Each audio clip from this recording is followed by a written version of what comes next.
Street Fighter 6. Street Fighter 6. Say it. Street Fighter 6. Street Fighter 6. Ah. Ah. Yeah, that one too. Select and make your first pick. We pick Susie.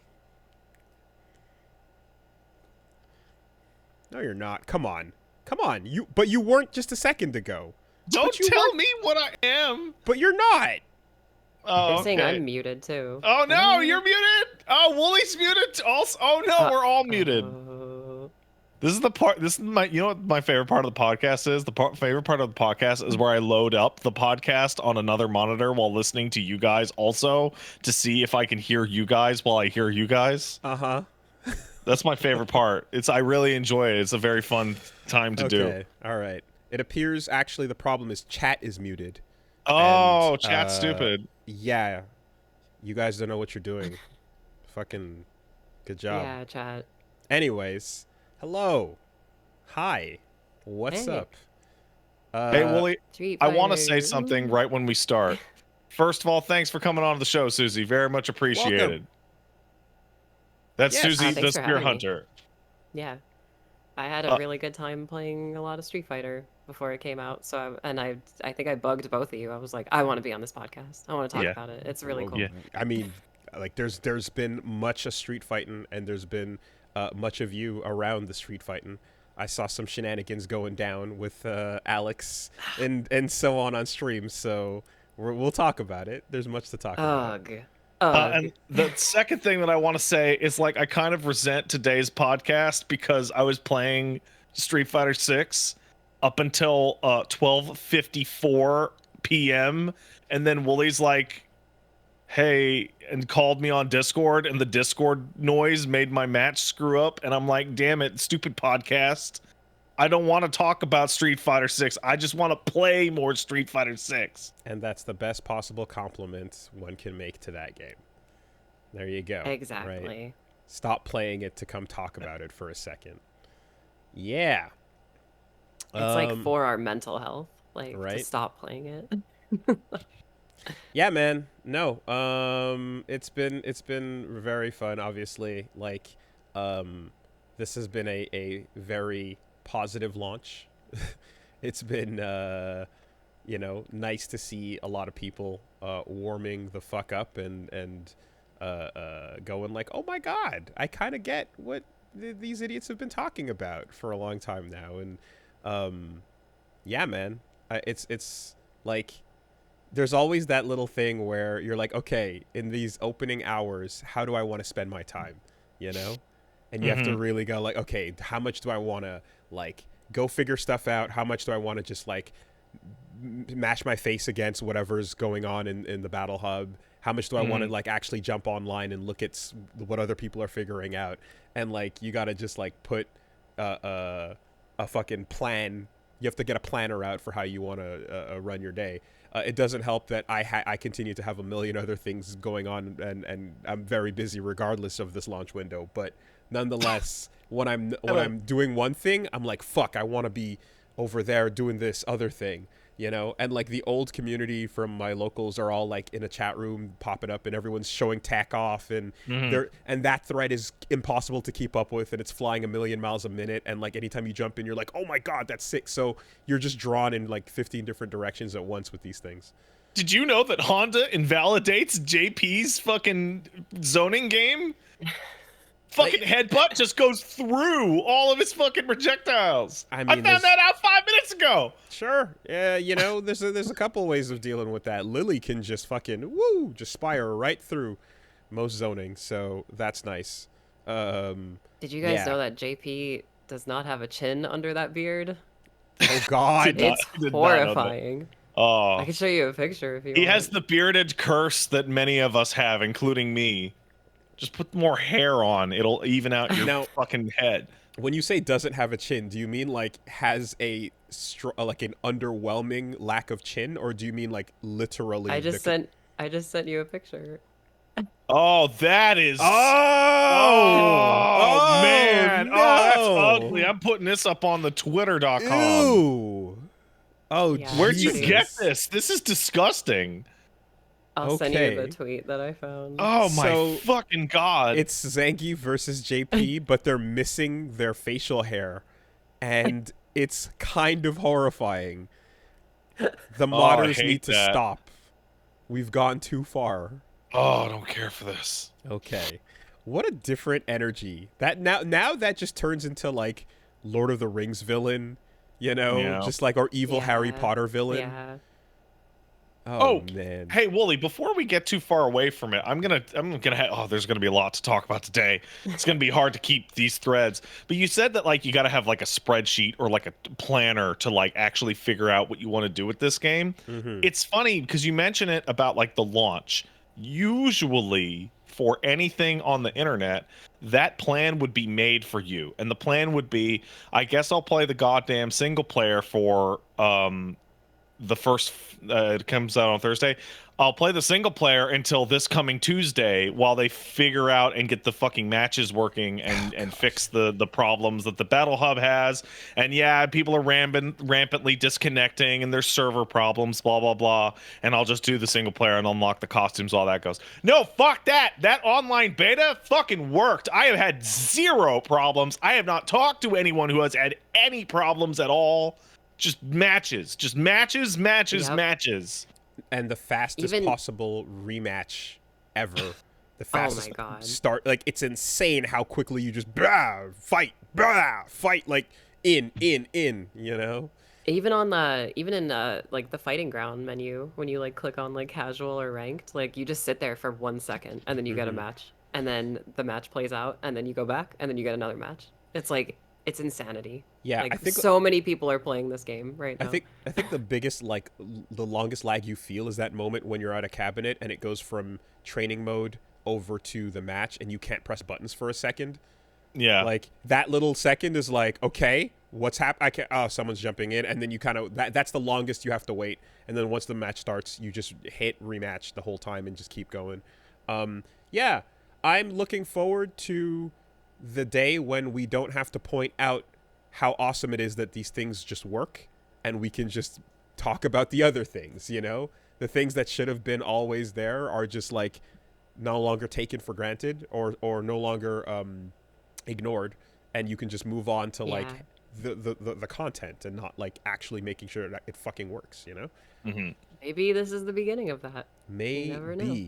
I mean, people are saying things and questions are being asked and so on. I mean, you know, I don't know how many qualifiers I can put up, but like this might be it, man. This might be it. Like, I feel extremely confident saying this is the best fighting game product to ever have come out. It's like the only thing that I'm gonna hold to back on that is time. Let's just see what happens with time. But the trajectory is 1,000,000% on track to being the best. Easily on track to being the best. Like right before the podcast started, I mentioned, I have one complaint. And then in the 90 seconds it took for us to talk about something else, I had to struggle to remember what that complaint was. Because it was so minor. And like the only complaint I have so far for the entire game is the maximum club size is too small. It's 100 people. That's hilarious. There's one of me, there's one of Wooly, there's one of the podcast, and there's like 900 other people that are making variations because they can't be in one big club at a time. I know that clubs got added to 5 later on, and they allowed access to like the training stage that Dan had and such. In this case, that's a really small number, but I'm imagining as we go into the future, that number will stop being small as the player numbers dwindle, right? Like there's a certain point you hit where like it becomes like, oh, most clubs are not going to be filled up, but anything associated with like a podcast or a channel or something in this launch window, you want to be able to up that quite a bit. It's also like the minorest thing I was saying about it is just like, I wish that the ability to like, jump online and group up and like do ranked matches as a group, train as a group, do a bunch of bullshit as a group was like a staple feature so that you can kind of have something to emphasize for people to come back and have like a Friday night thing to do, queue up with the friends and play together. Yeah. That's something that would help protect against the 2-month drop off. But either way, like, this is the honeymoon phase. We have to just be real about that. And like, we're going to need to see how things shape up once the dust settles a little bit. But the trajectory is so clear. The path is clear for Street Fighter 6 to rule. I feel like we are absolutely in the honeymoon phase, but I feel like an objective and fair way to compare that is against the honeymoon phase of its direct contemporaries. Like, the honeymoon phase of, say, 5 had like caveats with it. It had like 5's honeymoon phase was like, yeah, when the matches are good, it's good, but when it's bad, it's the actual fucking worst thing I've ever played in my goddamn life. The honeymoon phase of Tekken was Akuma wins forever, and I guess that's the end of that. And that's awesome. And the honeymoon phase of Strive was like, this is the coolest, greatest, fucking sickest shit with Arxis is done.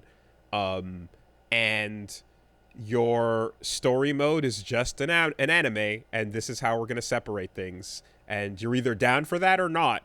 But I prefer a story mode that involves playing as a part of the world. And yeah, I was not down with that. I kind of find it's like it's interesting because if you like, it's the most cinematic way to tell your story. But as a video game, it's not. I'm not going to call it a cop out, but I prefer that they come up with a solution that it lets you actually play the fucking thing. Back in Exerd when they first started doing that, I did it in a couple bite-sized chunks initially, and then obviously when I did the lore videos, I went back through. But like, I was struggling with the 4-hour length of getting through that initially, and like, when you break that up with having a place to play or a chapter to play as Cassie Cage or something, then you go, okay, well, that chapter's done. I've done this segment. I can, call it here for now or so, as opposed to just like it keeps going. My honeymoon with Strive was a lot simpler. It was, these matches are great. I'm having a great time. It would be nice if I could play one match more than every 8 minutes. It would be really nice if I could play more than 10 matches in 1 hour. Am I misremembering? But did that game take 10 full minutes to just start? It did. It absolutely did. The fucking R code bug, the launch. So, there was a solution to this in the form of a mod that you could install called Totsugeki, which would boot up faster. And then you could install Totsugeki Unga Bunga mode for even faster booting up. But yes, that initializing screen would connect to servers in Japan and verify something and send back a ping. And they would do that, I want to say 324 times. So that, and it was and that inflated and basically led to that full 5 minute or whatever it was logging on bar. That was just insane. That was no good. And then again, while the game was fucking amazing while it was happening, the tower system it's not a real ranked situation. I get why they went for it, because it's a cool friendly, it's a cool that is friendly to newcomers, but it stops working once you hit intermediate and above level skill. Every single person in the world starts to crowd onto floor 10, and then you might as well have no ranking system at all. And then the things where you hit Celestial are like, okay, everyone above, which is like where the gradients really, really matter and you feel them a ton, are just lumped into this one thing where it's like, you qualify for heaven for the month, and you never know whether you're going to fight, like, again, an Evo top 8 contender or just the best basement king in your neighborhood. But it didn't really distribute skill at all once you hit that point, and that was a bummer. So That being said, the game was fucking awesome while it was going. So yeah, I get what you're saying there, Pat, because it's like, in this case, you don't have to make any of those disclaimers, right?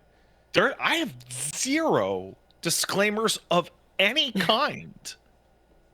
I like fighting games have always had like what I guess like an MMO problem, which is like, man, I love this shit. It's so great. Here's the reasons why it might be a massive mistake for you to buy this. And then you have to explain like, well, the fucking online, or it's actually super hard to get good, or do I have to put my hand up and go, before you buy? Yeah, no, for real. And this, it's like one of the things that, like, if I don't mention it now, why would we even bring it up? But it's really important. This has cross-play across 5 platforms. Like, the community for this game, because it is Street Fighter and it is cross-play across everything, and there's no reason to think it won't be cross-play across its next version when it gets ported to Street Fighter, when it's ported to PS6 or whatever, right?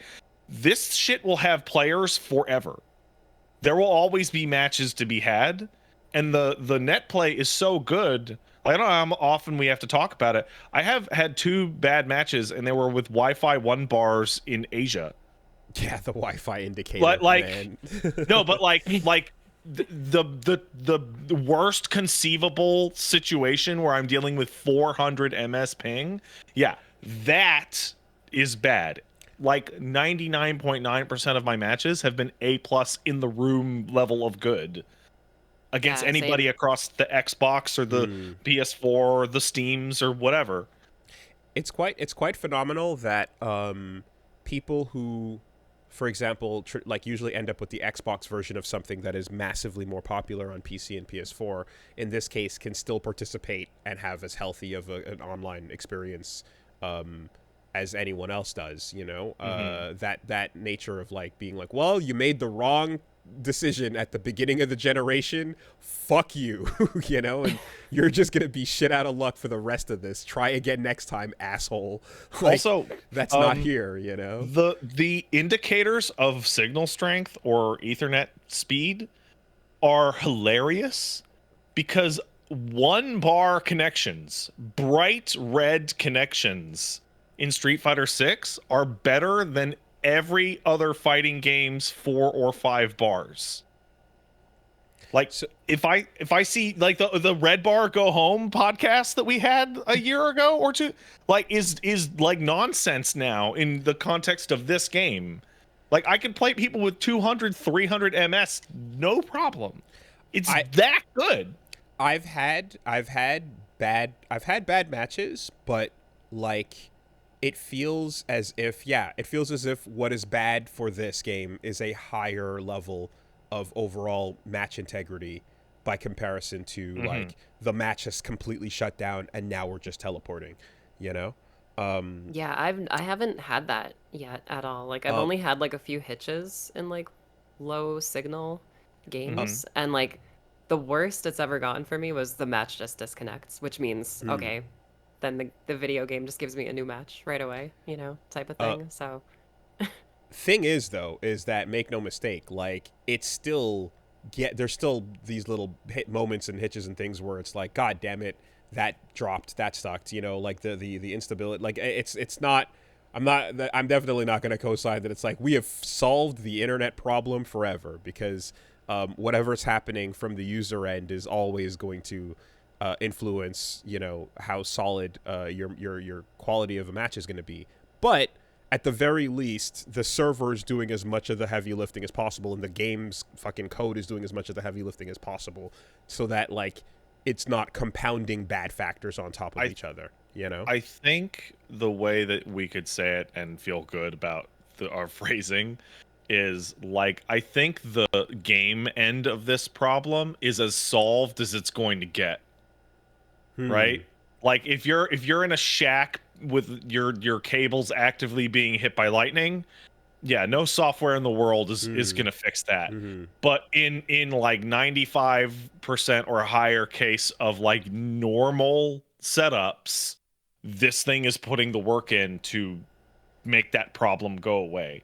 and it's even got the quality of life to let you do things to offset the input lag if you're feeling it.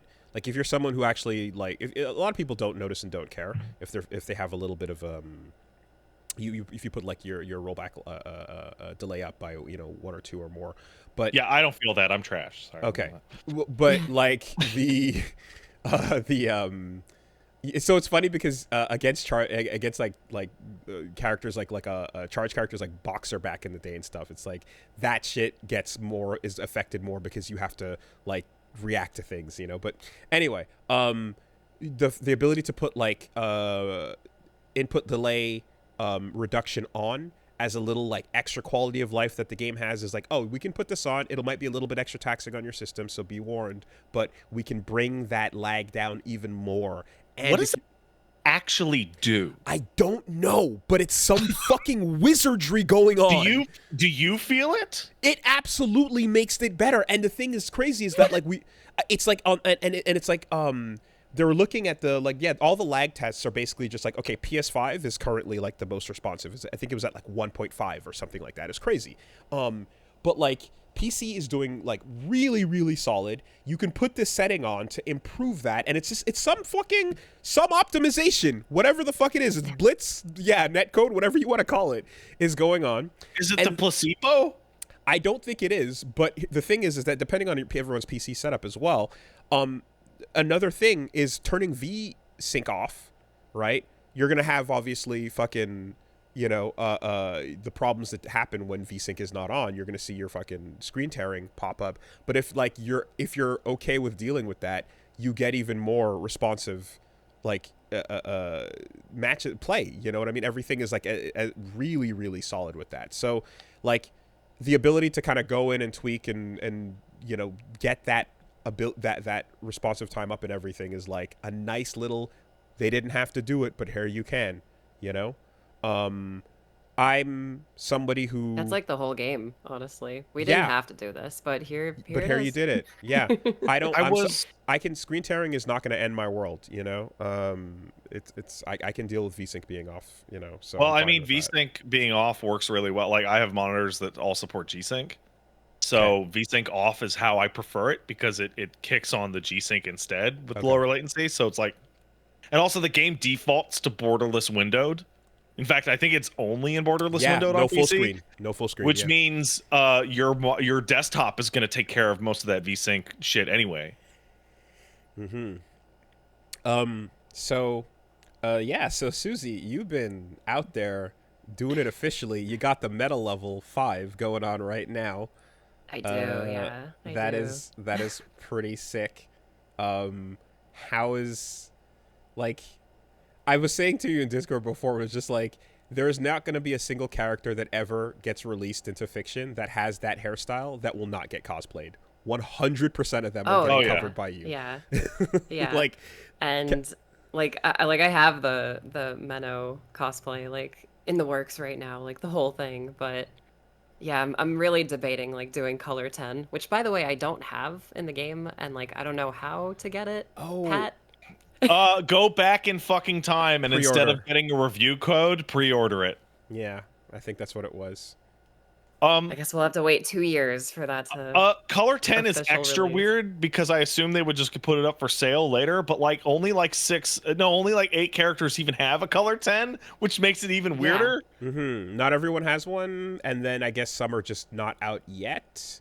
Maybe they'll sell it later when all of them have one.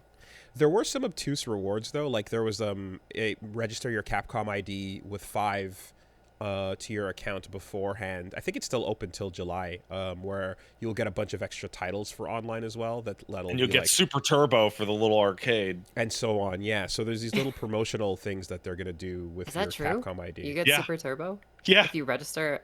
Oh, interesting. I might. Yeah, I don't know how to find it, but it's like you have to go through the Capcom Japan Capcom ID website. But gotcha. Super Turbo starts to rotate in on the little arcade games, which, by the way, I see people playing that shit in the fucking hub. I see people buying Street Fighter 6 so they can walk over and play emulated versions of like World Warrior. And, like, I know people like that. That like Lord Jimmy Bones is this type of dude that would fucking buy 6 to sit out and play ST, like 1,000,000%. I think you have to get. I think it was called the Run Back, the Run Back promotion for Street Fighter. And then like you go sign up with your account and get the extra Gotcha. stuff. Yeah. I'll look into it. Yeah, I definitely was a little disappointed when I went over to the game center in the Battle Hub, and I was like, oh, Street Fighter 2. Like I saw it in the distance, and I ran over to it, and it was just World Warrior, and I was like, oh, I want to play Super Turbo. Come on, like So I'll play that. I'm very like I'm itching to get my character dressed up and stuff, but like I'm gonna be doing world tour, so I can't jump in just yet, you know. But someone who's gone through this, you blew my fucking mind, telling me that you got how many hours out of that thing? So when I finished the main quest of it, because there were still like tons of side quests to do, it was like 55 hours. Is wild. That is Because crazy. Holy people shit. don't. I mean, I think people have discovered like the exploits now. Yes. But now that the game's out, but you know, when the game wasn't out, I was like slowly doing everything like with the main characters, like learning their fighting styles and like giving them gifts like really slowly, but also like finding the perfect gift for them where now you could just buy like 100 of one gift and Yeah, give it the all wooden to bear to Zangief, one and of he'll them. be your buddy and kiss you on the mouth. Like, just do it. I Give don't him the remember bear. that, but yeah. Okay. I must Take have your word imagined. for it. Marissa wishes, but it ain't happening. God, Marissa. That story mode is so funny. Oh my Like, God, Zangief's story mode. have they ever said that she's like gay or something? Like ever? In There's- Alpha 3, his dislikes was beautiful women. Yes, so there's two things. There's that the dislikes beautiful women, and then there was in CVS 2, his intro with Eagle had them both doing the lariats at each other, and like I think Eagle is also another gay character. He's a in Freddie Street Fighter. Mercury, basically. Right. So like I think that was possibly a hint or something, but hard Gotcha. to say. Well, Um, the Did you know bear that- wrestling. Did you guys know that Eagle has a pet shop in Raccoon City? Did Let's you know go. Are you serious? that? Yeah, he's on the sign and everything. Is that in 3? It's in in three? both threes. Yeah. Oh, really? it's- Jeez, but I in didn't know 3 that. remake, you see him on the sign. Oh, they yeah, drew okay. him Oh, now as I like a remember. neon sign, which is really cute.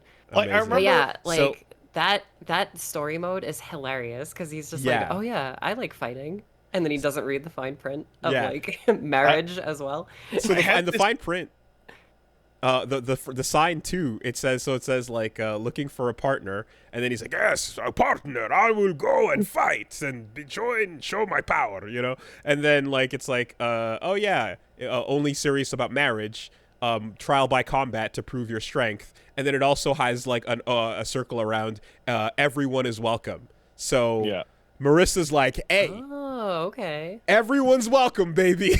I had this weird moment Oh. where the screenshot of like Marissa being like, Zangief, I love you, let's get married, came out Yeah. right before I saw the ending, and I'm like, on Pride Month, really? You're gonna just ungay Zangief after all this time? And then I watched the whole ending, and he's clueless and can't get away from her He fast enough. hightails it Like, the ah, fuck there out it of is. Literally running. Ooh, I forgot I running had away. a match. Oh, there it is. Okay. Oh, he's back. And he Yeah. gets the, and she's like, ooh, he's running away. Maybe we'll meet again someday. And she's so thirsty. She's so fucking, it's the best. I had no idea that was going to be part of it. I thought she was going to be like, yes, ancestors, gladiators, jewelry, you know, and just kind of like the helmet and picking you up. But like the fact that she is just insanely after it with no shame is amazing. I love that. That world tour like concept is so it really shows off from what I've gone through just how stupid Street Fighter actually is, and just how dumb most of these characters are. There's an early game storyline about like fabricating your own fake Gucci bag that has Yeah. the absolute dumbest steps and like mental jumps possible, including Oh, we don't know how to get this clasp. Here's a plane ticket. Fly to Italy. Go to the Coliseum where they're reenacting like active lion battles for some fucking reason, and just go get like a single like clasp for my bag. Just do it. The lions only come out for celebrations. They're not always there, you know. Payoff to that quest is also just Oh, the it's dumbest so shit good. of all time. I know, like. So I love it. Overall, right, I think it has been very transparent from the middle of, I want to say like season 3 of Street Fighter V, when whenever the transition between producers took place and hands were handed off, there was a group of people. Oh, I thought you were going to say hands were washed of it. Hands were also washed. Yes, Yeah. They were dipped in holy water and cleansed. And Maybe then someone lost a hand as well as a payment or a recompense. I mean, whatever it took, right? There was a changing of the guard, and there was a not so subtle decision to take Final Fight and agree that it would never come back again. So we are just going to fuse it into the world of Street Fighter. And there's a lot of stuff in that game that is never going to come back again, but is in that game now. So when they dropped, so Cody, you'd be like, oh, fuck, that's cool, right? Cody's back. He's always been a favorite, but now he's the mayor of Metro City. That's a great, like, change of the time and, like, things have evolved. That's great. And then they're like, oh, yeah, and then there's Abigail, the alt Hugo color guy. Obviously Poison's a huge hit, but then we're going to go get Lucia? And they just start doing all these things. We're like, oh my god, we're doing fucking Final Fight 3 references now. What? I was so excited. Will now live on. That sparked my interest in SF5 again because I'm such a huge Final Fight fan. But Right. when Lucia came out, I was like, what? And she's also from like Brooklyn, New York. Yeah, and says coffee and loves Come noodles. on. That's me. That's literally me. Get on the ground, sucker. Yeah, exactly. Like, you're under arrest. Wise guys. So then now you prime the fucking canvas because when 6 drops, you're like, yeah, it is just Final Fight Streetwise 2, actually. Shut up. It's more Final Fight than you ever wanted. Susie would be able to confirm this better because she's beaten it, but I've gone maybe 20% in, and I'm like, yeah, no, it's the Final Fight Streetwise 2. It is absolutely a sequel to that. It was, I said it in my review, but, I kept going back and forth because I was like, it feels like Shenmue, but, like, the side quests are so stupid, like Yakuza. Yeah. And then when I finally got to the side-scrolling train part, where it's literally Final Fight, and, like, Poison and Roxy cosplayers are there, because those people are celebrities in this world now, I was like, this is like a new Final Fight game. It is literally Final Fight with RPG elements. Yeah, no, shout outs. It made me so happy. Shout outs to meeting Chu-Li on the streets. Oh yeah, my it has like it's fighting games are stupid, right? And they're dumb as hell. And the universe they ask you to believe they inhabit is bananas. And now you get to run around in it and just see just how stupid it actually would be. That they're like Chu-Li is a great example. I lost my shit seeing that loser character. So good. Like she's like 150 feet away from actual Chun-Li. Chun-Li. Yeah.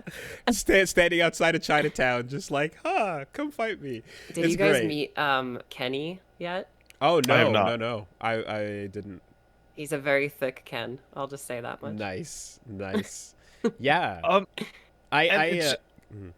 It's just like you're wandering around and so first of all, there's the Hagar Memorial Stadium, which threw everyone for a loop in my chat. We're like, wait, did Hagar fucking die? And then the game confirms, no, he retired. Okay. He's not dead. But like next to it, there's like a fighting game there's a fighting tournament coming up, and like Luke and Cammy and Ryu are on like posters outside the fucking arena because, like you said, they're celebrities. Because of course they are. But that's so goddamn weird. And this is still I think like it's really cool.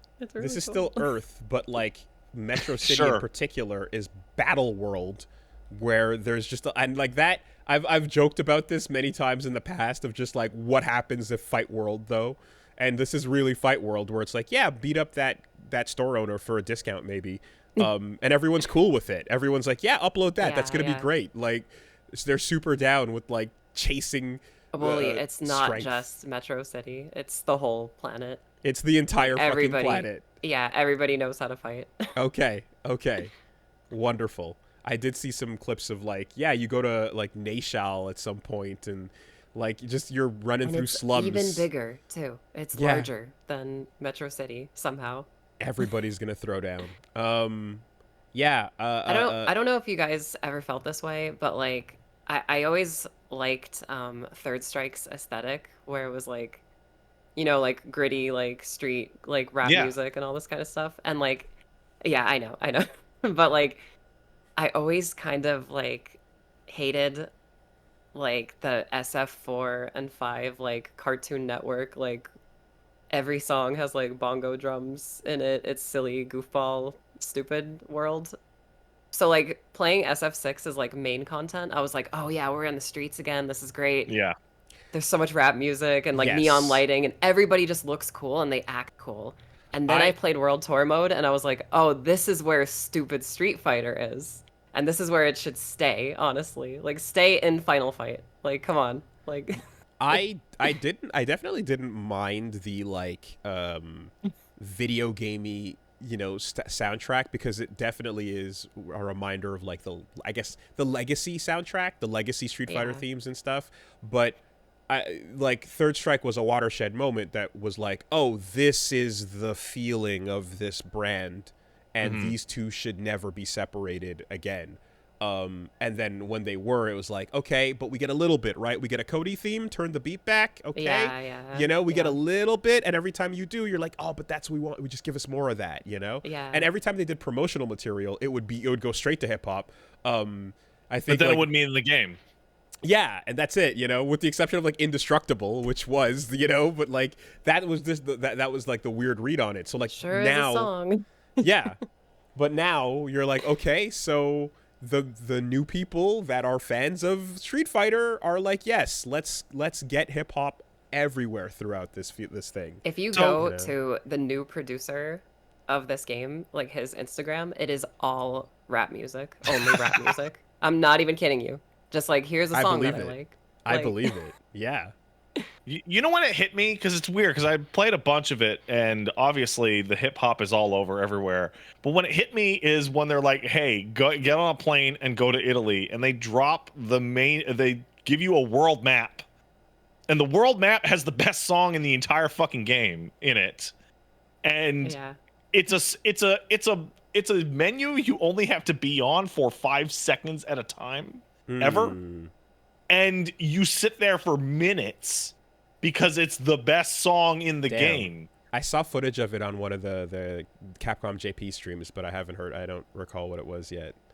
Nice. Okay. Fucking incredible. Yeah, man. World and like is great.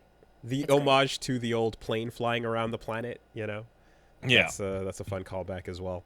Susan, I guess, have you gotten to like do the custom character battle nonsense? Like, have you gone in on that a bunch? Yeah.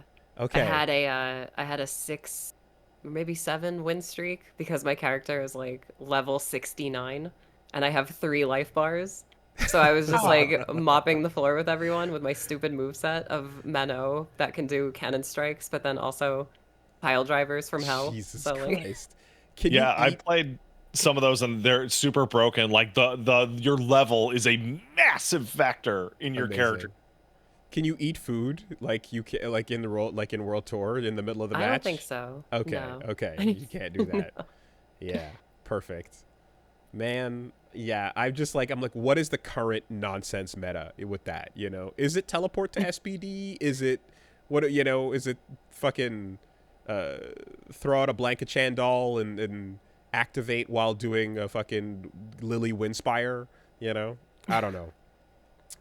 I hope there's a whole community though that is currently figuring that out and we don't have to participate. You just let the freaks go nuts on this mode, and then show the wild shit on their replays or on Twitter. You know. So Yeah. Susie, you can confirm or deny this. Maybe it's just me, right? But like, Yeah. I feel like the avatar battles and the way your character feels in World Tour really puts a spotlight on how much work goes into exactly the aesthetics and how a character feels, and how their animations link up to their rig are just A+ for the entire cast.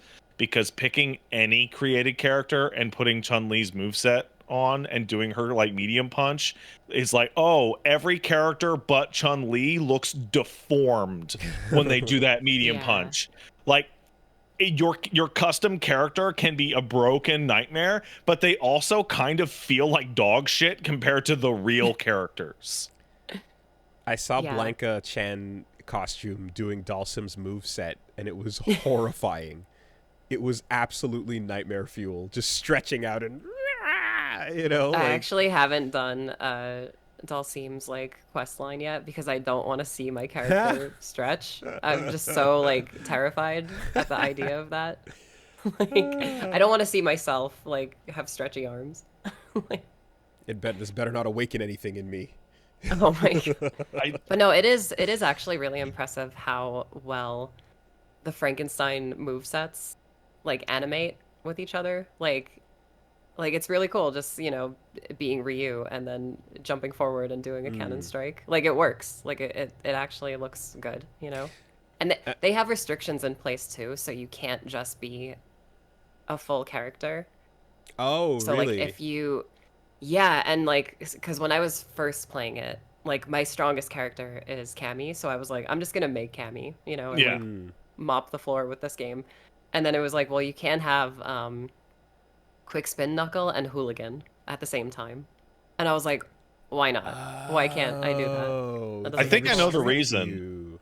I think the reason is because World Tour assumes you use modern, and if the modern mode would use the same input, then you can't use Yeah. the two moves. So like if the modern mode would be like forward and special for both of the moves, they go like, well, no, you can't do that because then modern mode That is control true, scheme won't know yeah. what the fuck to do.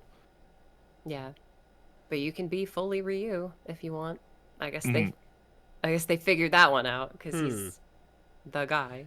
Is it, yeah, I was gonna say that. Like, does it come down to the slots? Is it just a matter of having, you know, enough move slots to throw them all on, or is it just like even if you No. have only two, it doesn't matter? No, certain moves just will not coexist with one another. Coexist. Okay, interesting. Huh? If you well, play in classic, you can have like a crazy move list though of just specials, like because you have to do like the whole input, you know. But okay, but I modern. found that on modern. It's Oh, pretty I see. limiting. I see. Yeah. Okay. Yeah. It's funny though, like on that point too, because like I guess the whole mixing and matching, when it comes to this game, I've never felt the desire to Shang Tsung more in a fighting game than I have in this. I feel as if like I want to go around and learn more characters than usual. I'm a character loyalist. I often pick one and play them to death.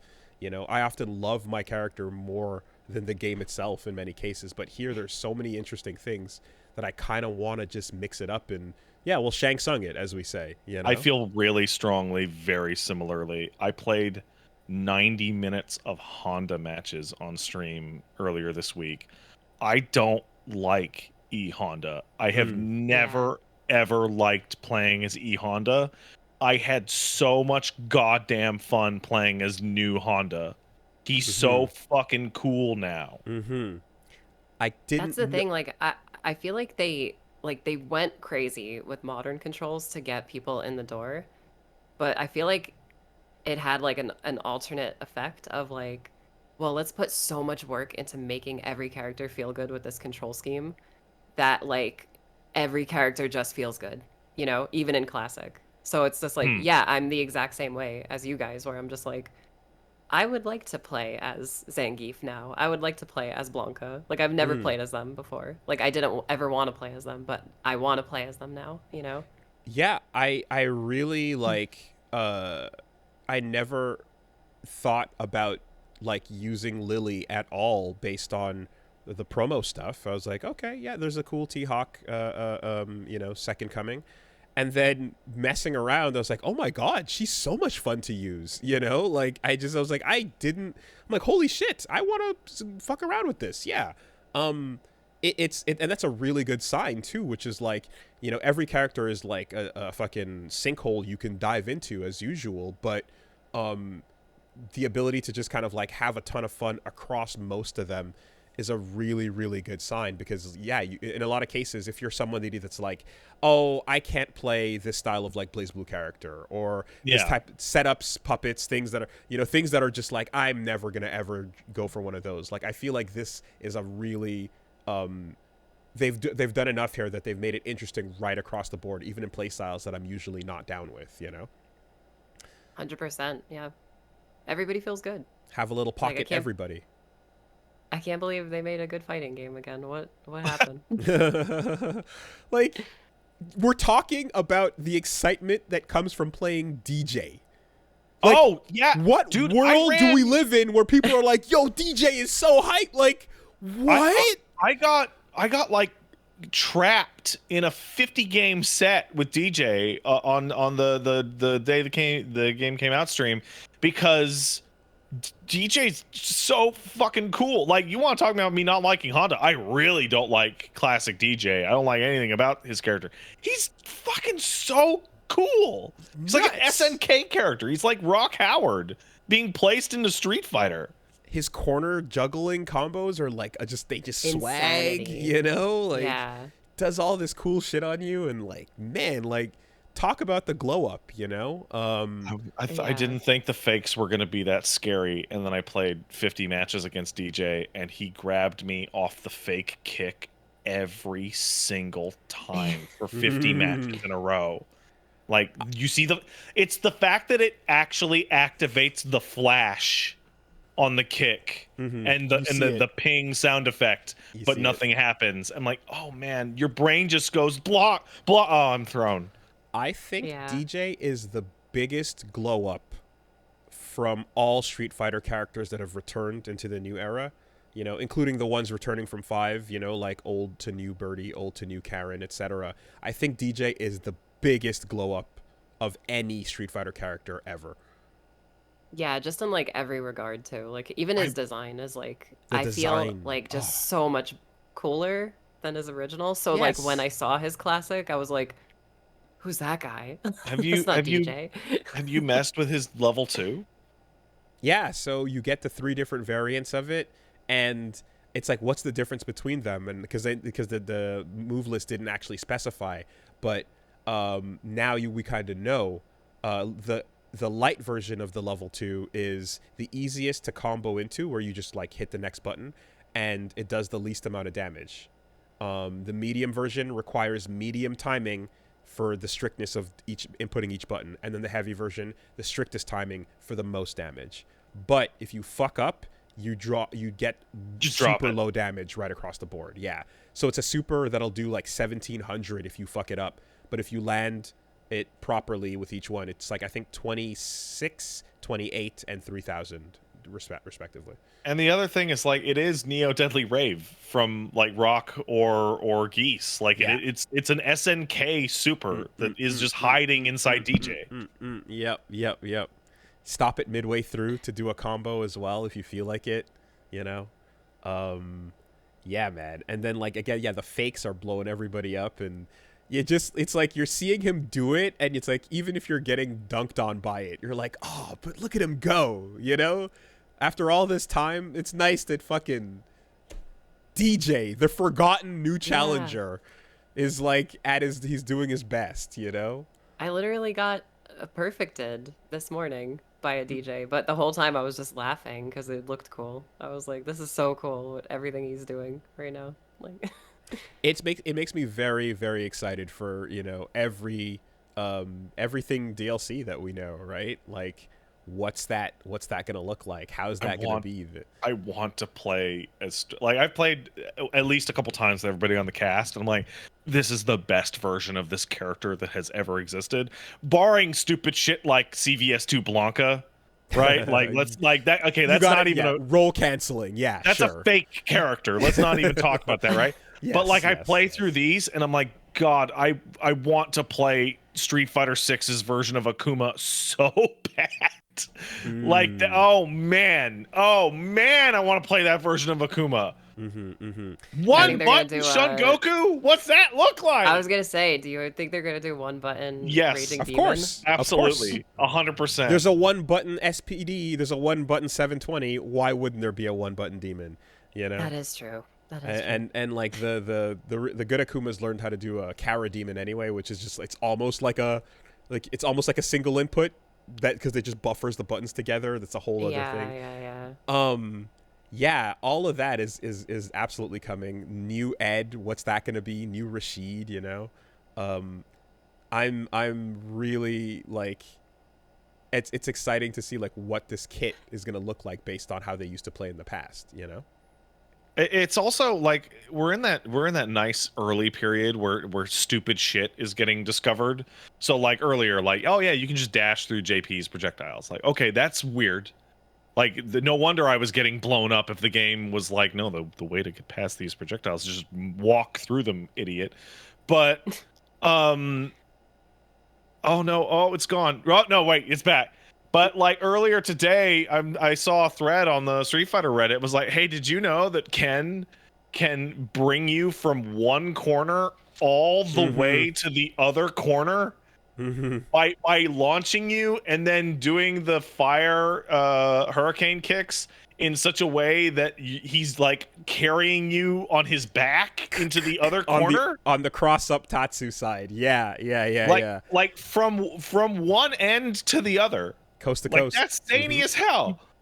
The amount of swag. Oh, so that's the thing is, I guess I'm gonna to talk from looking into Blanca and being like, all right, let's see Jimmy, let's see where this is gonna go. What's the vibe like? And I can't believe that the jungle, the fucking dank, dark, bug-infested jungle, there's a bunch. The way I've described this, Blanca players are coming out of the cave and they're seeing the light, and some of them are going and running back in because they don't want to embrace the new version of what he needs to do. But some of them are picking up glasses and a lab coat and becoming James Blanca.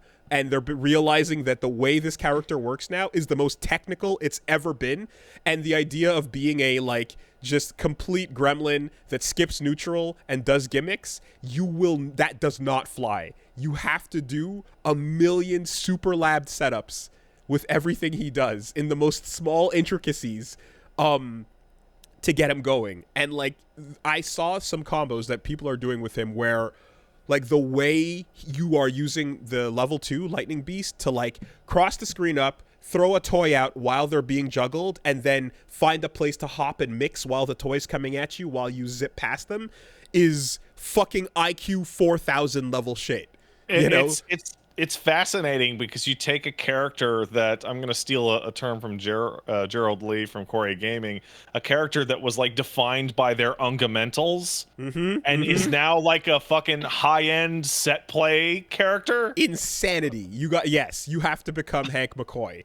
You like, it's the doctor is in and ready to fucking work. If you thought you could just rely on a Blanca ball forward and an occasional electricity, get the fuck out. It ain't working this time. I will say something, Wooly, as somebody who's been playing just a disgusting amount of matches online against other Blancas, at a low or medium level, hard Blanca ball is just safe to everything. Well, like nobody can punish it. But at low to mid level, a lot of characters, from what I can tell, do have answers that don't have to be like okay, I would say that an intermediate response would be like throw a super at it when it's coming at you. That requires a lot of skill, right? You can't ask that of a lot of people. But a drive impact for a lot of characters will catch and then tag depending on the timing. It's happened to me and I've seen it go down. You have to do that timing super early. Well, you gotta be on top of it. But I've seen it happen, so it's like, no, there's things that do work, But you're looking at a couple of things like that, I imagine, where like, yeah, he's got like the little jump hop command grab and stuff, and once you know that's coming, I get like any character with a grab, then it's like, all right, time to blow him up, because when he whiffs, he's like, whoa, rah, rah, and he's just like he's stuck in that recovery. So the gimmicks are there, and you're gonna need to force these opportunities to make it all happen, right? I was noticing that I'm like, okay, I see the work that this character is going to require. I respect it. It's going to take some time. Yeah. However, when I grabbed Marissa and I just started pressing buttons and doing scootums and asking people where they were going, the results spoke for themselves. And I'm like, man, if I don't feel like working that hard, I'ma just pick the muscle mommy from the Mediterranean and let her carry me all the way through. Because like I did my Blanca like placement, and it was like, okay, you land in gold, and then I'm getting out. I'm at like my gold 4 or so with it. I'm like, yeah, I don't know all the work yet, but I grab Marissa and I'm like, yeah, dump me in plat, we're good. No problem. For sure. Now, hey, part of that really simple is two things that I think are really interesting. Number one is Blanca's been around for a bit. People understand what Blanca is.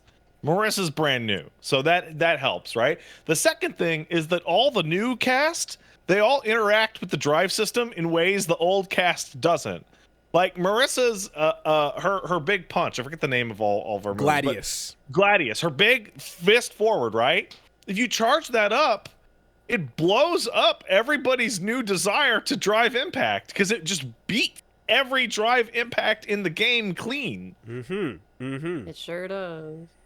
And then when you DI at her, she's gonna drop that scootum on you. Watch out. Yeah. But and it's like, okay, so like, where are the trade-offs? And it's like, well, there's some gaps in between her pressure, and she doesn't convert off of lows, so you don't have to worry too much about getting checked low on her with her. It's really wild, because like Geef can convert off of lows. Like slow ass lumbering Geef can get at least a little bit going off of like a low kick.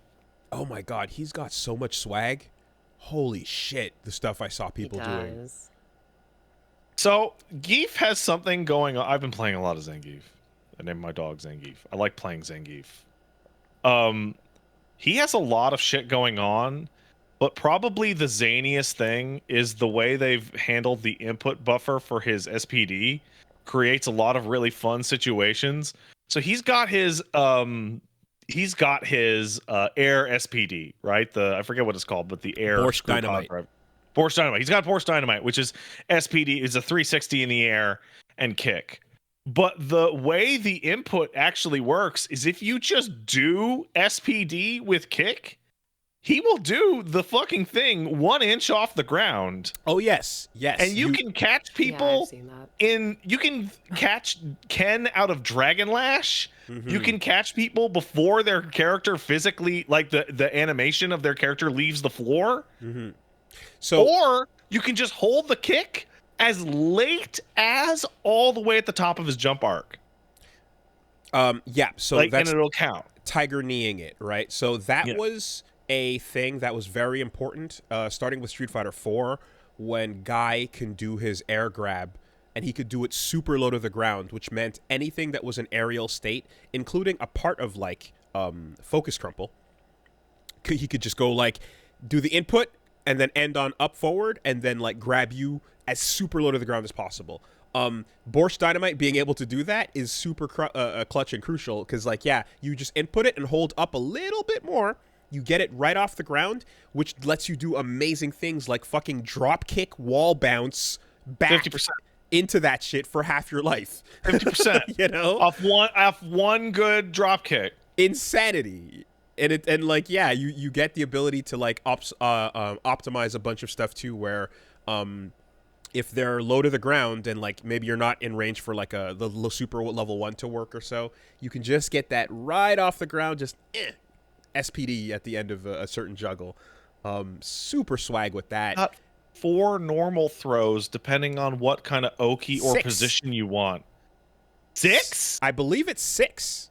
It's got forward back and down forward and down back. What are the other 2? I thought it was down and neutral as well, but maybe I'm mistaken. Well, fuck me! If that's true. I thought it was you plus those 2 as well. Yeah. Crazy.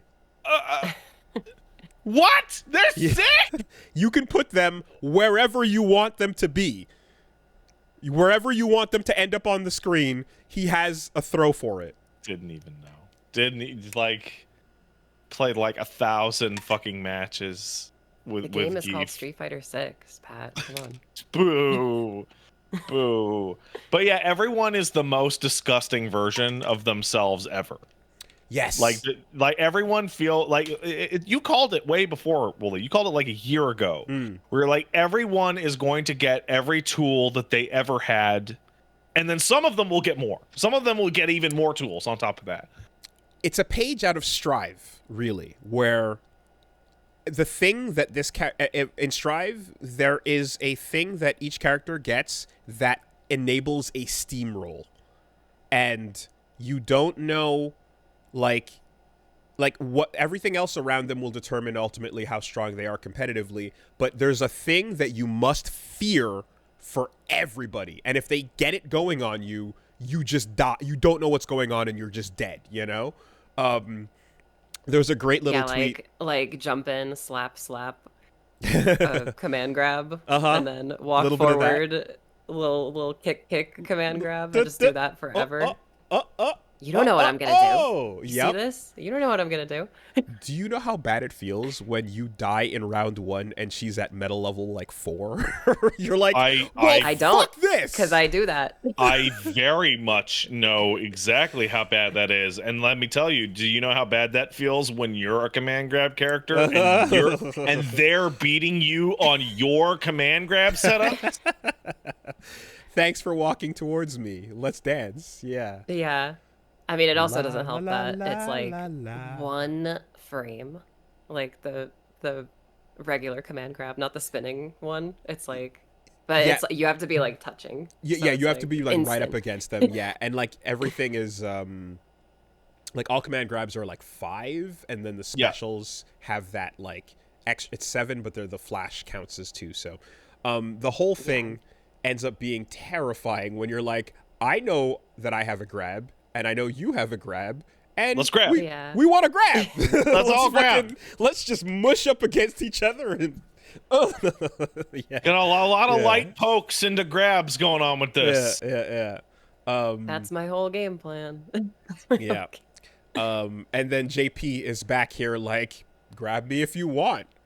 I've got amnesia. Pop. Counters buttons. Counters grabs. Counters everything but projectiles. It's unbelievable how good that counter is the only character who feels like he is from a completely different game. JP does not feel like a Guilty Gear character.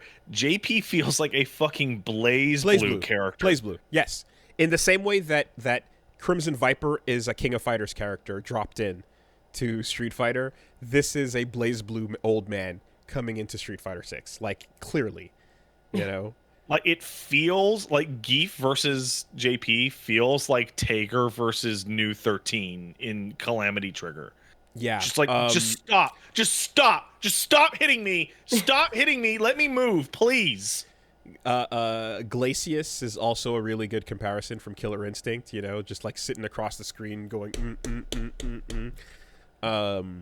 But the fact that his get out of dodge when he's in trouble thing is, he doesn't just have a teleport. He has like a beat all things you do on offense. Like, if I predict you're going to do anything to me right here, I'm just going to stop it. Incredible. And then people have done like some stuff with him where I mean, like, okay, so like the best player currently, probably in Canada right now that we have is Fluxwaves from Montreal, really strong guy, and he's number 1 ranked JP on 6 right now. And he's like just fucking annihilating people, and like what they have the ability to do is after that counter, right? The animation of whatever you were doing, if it was a grab or if it was a punch or an attack, it continues to play out while he is recovered, and then the 2 little floating tracking bombs are flying at you. So the next thing he does to hit you while you're in the middle of your animation will be a punish counter, right? And punish counters in this game are the way that you get all your big damage going, because it makes the character go bah! And then he gets to do the maximum fucking desk level crazy swag combos on you for your bad read. Then at the end of or in the middle of that combo, the 2 bombs hit you, and then he can do his level 3 teleport up to you. Like, fuck, man. Ugh. It's wild. Pardon me. Whenever JP shows up online, I just say fuck. Like I just get ready to be hit JP, from all directions. There was a moment where I felt like I can understand what they're going for with JP as a very dedicated archetype. When his level 3 hits you from anywhere on the screen, and if it does hit you, it puts you both in opposite corners. And it's like, oh my fucking god, really? As if I wasn't at disadvantage enough. That would be like Geef's level 3 grab landing drops you in front next of him. to the person. Yeah, absolutely. I mean, I feel as if like there's a little bit of that in the sense that Marissa drops you in the corner, but like that's her oppressive deal. Her deal is I have 2 moves that will force you to the corner no matter what's going on, you know. But that is it's insane, and that's the steamroll I'm talking about. JP will do that and then continue to dominate because it leaves him in a perfect advantage. The zoner's zoner, for sure. Anyway, though, I mean, yeah, this will go on and we could fucking drone forever on every one of these characters. But I am curious if we're gonna kind of talk weeks a little bit. Susie, was there anything else that was of note that you'd like to? Yeah, so I did the launch stream for this game. Mm-hmm. And it was really fun. Me and my good friend, Alex Lee, who I've watched him evolve into Luke for the past 4 years. Like just slowly, like him just being like, "Where's the camera? Like, there? Which one?" He's there? Like, "You love Capcom, right?" And I'm like, "Yeah, I love Capcom." And he's just like, Street Fighter. I'm in Street Fighter. And I'm just like, "You're in Street? Who? What? Huh? What?" And then that just becoming like him going from 5 into 6 and Mr. Street Fighter. Me being very proud of him that he learned how to play Street Fighter, and Luke from the streets. Yep. Unfortunately defeating me on the final episode of Metro City Academy by one point. I was holding my own for as long as I could, but I don't know if you guys have ever been on a couch with Tasty Steve and Vicious screaming in both of your ears while Luke is doing target combos and cornering you while you're just trying to do a cannon spike. Oh, God. It was the rough, live but commentary. very fun. We had Tasty Steve in the game commentating and on the couch commentating, and That's him weird. complimenting himself for the things he was saying in the game. So I mean, isn't it fun to have that pressure of playing on stream and performing, while your brain is like at least 30% of it, maybe more, is occupied with like just, oh God, I'm on stream, don't fuck up. Shit, what am I trying to do? You know what I mean? On stream, I could see the chat. There's bright lights in my face, and I'm playing on classic controls. I'm not playing modern. I have to remember my buttons. I gotta remember my spacing. And I did not. It was really stressful. I really gotta It's a say, struggle. I feel like Alex Lee is like turning Luke around for me as the podcast's #1 Luke hater. Yeah. Like, As yeah. like yeah, I feel like his Twitter putting out, "Yo, it's Luke from Streets," with Yeah. like that bad mocap, like weird PS1 character, did way more to sell me on that character than his entire existence in 5, any of the Yeah. promotional material himself in game. Like it makes perfect, like he's a doofus. I've been saying. Kind of. Oh, I get it now. That's it. Everyone's turning around on Luke. It's great. It's great. Yeah.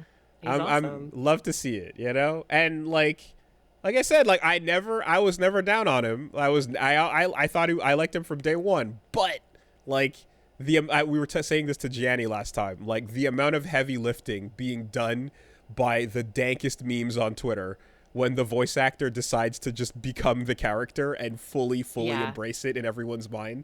Like it does so much heavy lifting as well, man. It's the best. Hell Like yeah. we were driving to Twitch HQ and he was just 100 miles per hour down the San Francisco freeway, just going with the Luke voice being like, everyone's scared to go a little fast, and like just white knuckling the steering wheel, and items are flying around the car. Like he is Luke. He's become God. Luke. Like, He's gotten too deep into the role. I want him to Perhaps. just I want to believe in the idea that he's doing his everyday activities from time to time, and as soon as he nails it, like he'll flip a burger and it'll be like perfect. yeah. You know, it's That great. was my week. It was very stressful but very fun. I'm very happy, very proud of all the people that worked on that game that I know who launched a very, very successful fighting game. Like one of the best fighting games, as we've said already. Like, Well, you know, congrats on all your launch content and the amount that you've been Thank you. doing over there with the Capcoms. That's a pretty cool place to hang out. And those are some Yeah. cool peeps I that really I can't fucking love believe Street it. Fighter. Yeah, they're awesome. And yeah, I can't believe that I've made it this far. Oh my God, how did Fuck this yeah. happen? But okay, it's going on. Oh yeah. Fuck, I forgot the we were shouting like when he lands his level 3 on you, as he's like punching, he's like, "You're taking the long train to Memphis." Yeah. That's what it sounds like. And anyway, so this week, I guess for me has been it was pretty straightforward because Tuesday we were supposed to stream, but then we didn't because Reggie was feeling a little sick. So had to cancel there. And then the next day we booted up our stream and then sat down to do some FF9. And then the fucking power went out. And what up. That was it, you know? The whole province burned down overnight. Now, I was initially worried because I turned on an air conditioner, which you might be hearing in the background, but I don't hear it. Oh, great. I Then can't hear stuff's it. working. Cool. I had an air conditioner going that I was like, ooh, I don't know how the new circuits in this house are going to draw power. Hopefully everything will be okay. So then when we started up and then within 10 minutes it fucking killed, I was like, God damn it. Oh no, I have a studio power problem. And then thankfully it turned out, no, actually, there's a giant forest fire that triggered the emergency city breakers to go off because I guess That actually happened. I'm Yeah. sorry. I haven't been keeping up with the news. I thought Pat was joking. no, there was a fire. No, the province burned down. There was a forest fire, and then they basically, there's an emergency switch that goes off because I guess the fires can be exasperated or made worse if there's like live power in certain areas or if something comes down, Yeah, you know. So yeah. so that just like hit the grid and down we went, you know. So and it was really funny too because I I didn't even get to say it, but I was I was about to say because it's like the Thursday, right, or so, and you know, as we all know, the world has time zones in it, and time zones do interesting things depending on what platform you might be on. So I was just hearing people talking online, and I was gonna take a look at a little something, and I went, "Oh, interesting. The podcast is sponsored by ExpressVPN, is it not? Let's see if we can. Let's see what ExpressVPN has to. Oh, look at that, huh? You know, so I was just gonna give a hearty shout out on that stream to ExpressVPN for anybody that was, suddenly found themselves in New Zealand or perhaps New Zealand's nice this time of year. Every day. Every day is a good time to go to New Zealand. You know, go hang out, learn a haka. It's great. Yeah, I'm still impressed that Pat managed to fly all the way out there for RE4. Yeah, it was. You know? Yeah, it was crazy. Yeah, it was set up the same room. Yeah, it was hard. It was hard to get all that done in time. But yeah, no. So we lost power, and that was that. You know. And it's like, oh yeah, great time for that, of course. Like right when stuff's about to go down, but eventually, you know, things were okay, and so we jumped back on, and yeah, pretty much, we played and had a good time. We talked about 6 already. The only other thing of note, well, I guess shout out to the other thing with Street Fighter is, yeah, got a little sponsorship going. Junk Food Custom Arcades is they put together 2 Wooly versus Snackbox Micro arcade controllers, the leverless stick. One is get into fighting games, and the other one is just a Wooly versus like limited edition brand. And if you were thinking about getting a stick or something without a stick, actually, for that matter, and one of these new Snackbox Micros is a fucking super sick way to do it. For anyone who is like a podcast only listener that hasn't seen it or so yet, we've talked, I guess, a couple times about how joysticks, like nowadays there's like the ways you can play with a no stick on the actual arcade controller, right? Leverless is the way we're going with it. And they got these Snackbox Micros that are like, they fit in your pocket, they're lighter than a pad, or you can put an extra weight if you want the heaviness of it, you know, and stuff. They're really fucking cool. I'm still struggling like fuck to learn how to play on them. I'm not even gonna pretend. It's a fucking whole new thing. Your brain has to get used to it. But if you're definitely learning and or down to, like, you know, put the time in initially, everyone is having glowing results with it. Like, I'm seeing a lot of people that like coming into fighting games for the first time that are able to do it like easily because it's just like keyboard mentality. And people that, you know, are longtime players as well, switching over to that because it keeps the stress off your wrist and stuff. You know, like my friend Pedro, who, you know, played really, really crazy anime games for years, eventually started getting wrist pain as a result. So he switched over, and that's been a really nice way for him to get the stress off, because you don't have to swing your wrist around like a joystick. You just tap the buttons with your fingers, you know. So, yeah. You can go check that out. I plugged it on the channel and stuff, but it's a tinyurl.com/woolly-snack if you want to get one. I'm looking at them right now. They look great. Thank you. Really cool. Yeah. Hey, yeah. Wooly, I got a tiny. quick question, and I have a question for Susie as well. Yes. You for Street Fighter 6, you guys playing on pad? I made the switch to pad. Yeah, I know. So you're sticking with pad, right? And Susie, you're playing on pad? Well, yeah. Yeah, it's weird because Blanca makes me desperately want to, like, all my brain Blanca memory is arcade sticking it. Right. But Drive Impact makes me want to have the button ready to go like that. And so I switched over. So here's the thing that's weird. I was playing stick during all the betas. And then for the release, I was like, fuck it, I'll try out pad. And I don't keep Drive Impact on L1. I just use the R1, R2 for that. What I've been using it is for every character has one awkward input that I don't want to have to deal with on like a pad. So Geef's EX Lariat is all 3 punches, which is a little awkward on a pad, so I do that. Or Ken's Run.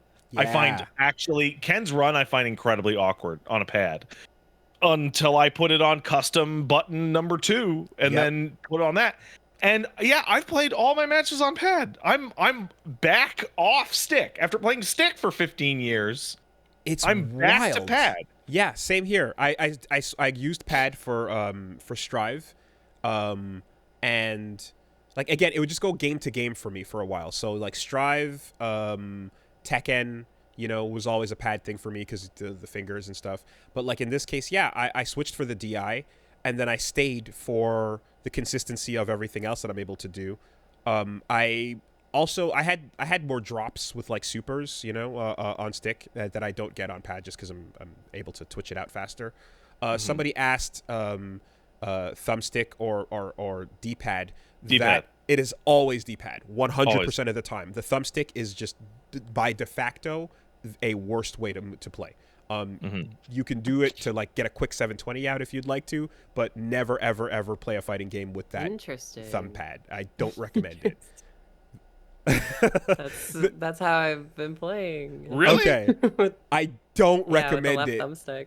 It's just really hard to dash and do like good like specific inputs. You guys didn't play as much DMC Devil May Cry as me, where I have to literally do a dash input to do a stinger. Sorry, guys. Hey, like if you're in it, you're in it. But most people will definitely recommend that you go D-pad because the travel time for going from down to forward or from back all the way across and stuff is like it's naturally slower versus like D-pad is way faster. The instantaneous thing, and then the fast test is the actual leverless controller, right? Holding back and then tapping forward. There's something really important here. I'm watching the chat as we're talking about this, and there is a gentleman in there named Dova523 who points out correctly that they have whooped both my ass and your ass, Wooly, and they say they were using the analog stick on their pad. Sure. Beat me with Geef in a mirror. Just kicked my fucking asshole in. Sure. So, yeah, use what you're comfy with. Anyone can do anything with the right attitude and enough fucking gumption about it. Absolutely. The recommendation... I'll use this freaking... hold on. I'll show you. I think you guys will get a kick out of it. What do you got? I could only use this one for Alpha, though. Alpha 1, 2, and 3. Oh, God. Oh, yeah. Oh, yeah, I got the memories of that. Absolutely. Yeah, absolutely. I feel PS1. that. No, so the thing is for people that are just like not certain, they're not comfortable with anything just yet, and they're trying to figure out which way to go with it. People that often go, I'm having a hard time trying to do a fireball. I can't even get a Hadouken out or a Shoryuken. I find out it's because they're trying to do it on a thumbstick, and that input of like the travel is it's asking so much more of your thumb than it would if you just had it right there and just twitched it out. Every input for a quarter circle or a Shoryuken is supposed to be just a little twitch of your thumb, but the travel on the thing is where people tend to have a hard time getting those moves out. Yeah, but this is totally. At the end of the day, this is the same argument that like we would have where you'd run into people who'd have their stick. You're like, oh, can I borrow your stick? And you touch it, and it's like a bat top with a circle gate. Of course. And you're like, what is this disgusting piece of shit?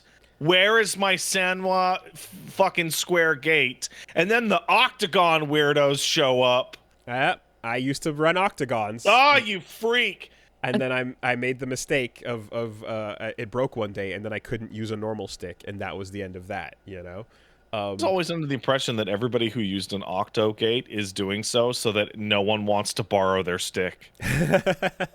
It's honestly... It's a little training wheel because it lets you feel the input between the corners easier, right? So if you're playing a charge character and you want to go from back to neutral, down to back and forward properly, like feeling it in between sometimes, a lot of people that are not used to that feeling will accidentally go too far from down back to down forward when they want to go from down back to just back, right? Or down back to just down. So the octo gate forces you to feel the click, and if you feel 2 clicks, you went too far. But the trade-off for that, of course, is most sticks don't have it, and you get used to that feeling. You learn ROG as a joke, and then you can't switch to something else, Yeah, in the end, I ultimately would say that just if you are determined and you are having no problems with inputs, then yeah, sure, you could thumbstick it. But if you're trying to figure stuff out, I recommend not. Yeah. But I'm padding. I have found that charge inputs are way more difficult on the thumbstick just because there's no like tension. Yeah, there's travel like time. if you want to crouch, there's like way Yeah. too much. Like, The one situation where so you'd see like competitive players that were on pad, what they would do is they would switch to the stick to just do their 720s, right? Yeah. Because that's smoother than it is on a pad. You just and good old player Van Geef would walk in 720 you by switching over to that.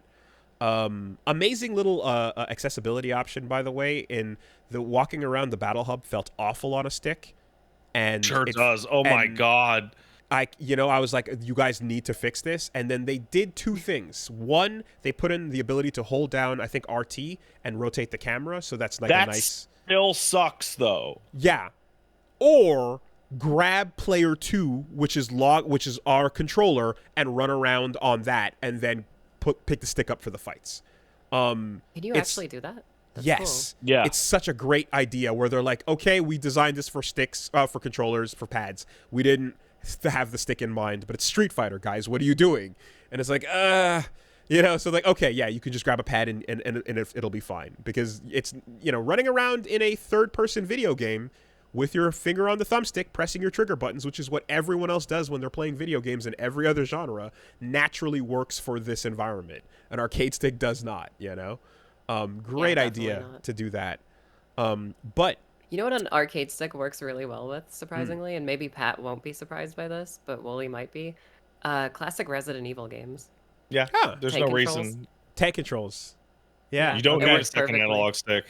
Right. Yeah. Right. It means you can do that weird feather stepping, makes no sound effect noise shit way easier. That Korean that makes backdash. sense to me. Exactly. Um, so, as someone who's like looking around on the pad, though, I did run into this issue that you were just talking about, where I was like, okay, some inputs in the game require 2 buttons, right? Which is great. So, coward crouch, for example, with Blanca, is down and 2 punches. Right. But See, down and 2 punches on a pad's easy because you hit triangle Pincer. and R1. pincer, no problem. Yeah. Right? Absolutely. EXs, ODs, they're fine. But surprise hop forward, surprise hop back are 3, And that's where you go, oh, fuck, I have to do the finger sideways thing for the X and circle button, and then I have to get R2 going, and that timing is awkward. And so what do I do? So you can trade off a button for like 3 punches or 3 kicks, like an arcade stick used to have, Yeah. But all the way at the bottom of the list on the inputs, there's something called multiple button assistance. Yeah. And it's actually a toggle where if you hold that button, anything you press becomes a 3 punch or 3 kicks. And that is a brilliant move because it doesn't make you have to sacrifice 2 shoulder buttons to get 3 punches on one, 3 kicks on the other. You can just have it on that one to modify anything you're pressing. And even better than that, they're so fucking smart. When you hold the 3 punch or 3 kick modifier, if you tap jab, a jab comes out. But if you do an input with a special move, it'll be an OD. If you tap heavy, a heavy comes out, but then it'll become triple for, whatever action you're doing. So in game, the button press still registers as the one you wanted it to be, but it only changes to all 3 if you're doing something that requires all 3. Yeah, so good. Interesting. Street Fighter 6 is top to bottom filled with things where I look at that and I've messed around with it. I'm like, my brain will never map a modifier button onto a controller. Like the way that works makes my brain shut down. I don't know. No, button has to be button, whatever it happens to be, right? But for somebody whose brain can map that, wow, that is an incredible goddamn feature. Yep. Hold for the OD. game is full of shit like that. I was playing Honda and I crouched with Honda, and after like 4 or 5 seconds of crouching with Honda, his idle stance changes, so he gets more comfortable. So because if you're playing as Honda, you're gonna crouch for like weirdly gigantic long periods of time, and it's just filled with all these little details of a game that was clearly in development for a really long time. Where somebody went, "Wouldn't that be cool? Wouldn't that be really cool to do that? Yeah, let's do. We got time." Love. It's got love. That's Yeah, it's that's kind what I of like to insane call how it. we got RE4 remake and this game like back to back. It's just like two giant love letter games to their franchises. It's like Mhm. do it every time, Capcom. Please do it every time. And now I have the confidence that it's like the people that are currently there on the team, like they know and they get it and they're fucking able to do it, and it's like, okay, you have like I can believe in whatever you guys are touching, whatever you're working on, whatever you're up to. I'm just like, yep, it's in good hands. I trust the hands that are currently Yeah. there. You know, that's a nice feeling. You mean the hands that are so in love with Capcom when they're making a Capcom game that one of the first things that I saw starting World Tour mode was a poster featuring the God Hand Poison Chihuahua on the side of a building? God, Jesus Christ, let's go. Oh fuck, Godhead Pretty sick. references. Yeah. Oh, I found Ashley Graham in the Yeah. game as well. What? Yeah, Yeah, there's a bunch of Capcom characters just wandering around. Huh? she was doing yoga in a park, and it was a blonde lady with an orange shirt and green Yeah. pants named Ashley. Oh shit. Okay. I mean, yeah, Yeah. I saw the Carlos Miyamoto in the trailer there, but like we got all kinds of stuff. I saw someone running around and then they looked up and a sumo wrestler was flying through the sky. Like a Katamari Damashi style moment of just a sumo doing a headbutt across continental, you know? Yeah, that just happens in Street Fighter, man. Come on, you know that. Unbelievable. Cross-continental headbutt. So that's how sumo wrestlers travel, man. I have seen that guy, yeah. That's Like- so good. Okay. One other thing, I guess, just real brief, but for anyone that was curious about it, I went to go see a movie last night. I went to go see The Machine, which is the Bert Kreischer comedy movie that is about, if anyone's familiar with him, he's the comedian that takes his shirt off. He's really high pitched in his laughter, and he talks about how he got involved with the Russian mafia when he was in college, and this was basically a movie version of that. And it's one of those things where it's like, for years I've been hearing the story and about it and everything, and like getting to see that converted into a movie is like a wild experience. But even more insane than that is the part where somehow, for some reason, they got Mark Hamill to play his father. And you're just like, yeah, this is the guy Van Wilder was based off of. Exactly. It's just like, I don't know how you got fucking Luke to show up, the Joker himself. But he was on board, and he's in it as his dad. And I think I found that afterwards, just because like I think his son or his daughter was like someone, his kids were fans, and they basically were like, hey, you should check this out, and they showed him the story, and then he thought the story was really funny, and he was like, yeah, okay, sure, I'll go do that. I think it was something like that, a bit of a Raul Julia playing Bison situation, where, you know, the grandkids were like, you have to do Street Fighter, and he's like, oh god, and then it was his final role, and he killed it. You know, he did amazingly. But anyway, so yeah, they got fucking Mark Hamill to in this thing. And yeah, it's an R-rated comedy, and it is stupid. It is just like effortly dumb. And So you saw that instead of Spider-Verse? Yeah, I'm kind of sitting here also confused. Well, I'm probably gonna go with the wife to see Spider-Verse. But in this case, I just went with Josh. So excuses. I see yeah, how it well, is. you know, sometimes the media we want to watch is locked behind a marital contract. There's a delay. I know this pain very well. There's a fucking delay that you have to deal with that is like... That was on the forum that you signed, where it was Yeah, like, all it literally- Spider-Man media must be seen with me. You know? So every once in a while, that movie gets grayed out from the selection, you know? It's... but... I feel you.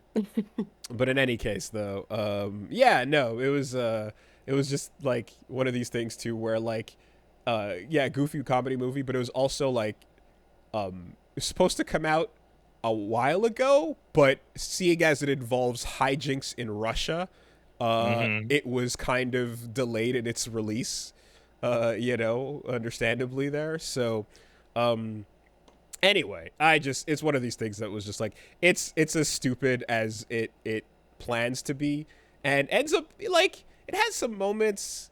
It's kind of mid, but if you know him and the story, you can enjoy some of it, you know? So it's kind of one of these, it's like if you know what's up and if you know going into it, then like, yeah, go check it out. But if you're just looking cold at like a, you know, for a random comedy, it's like, yeah.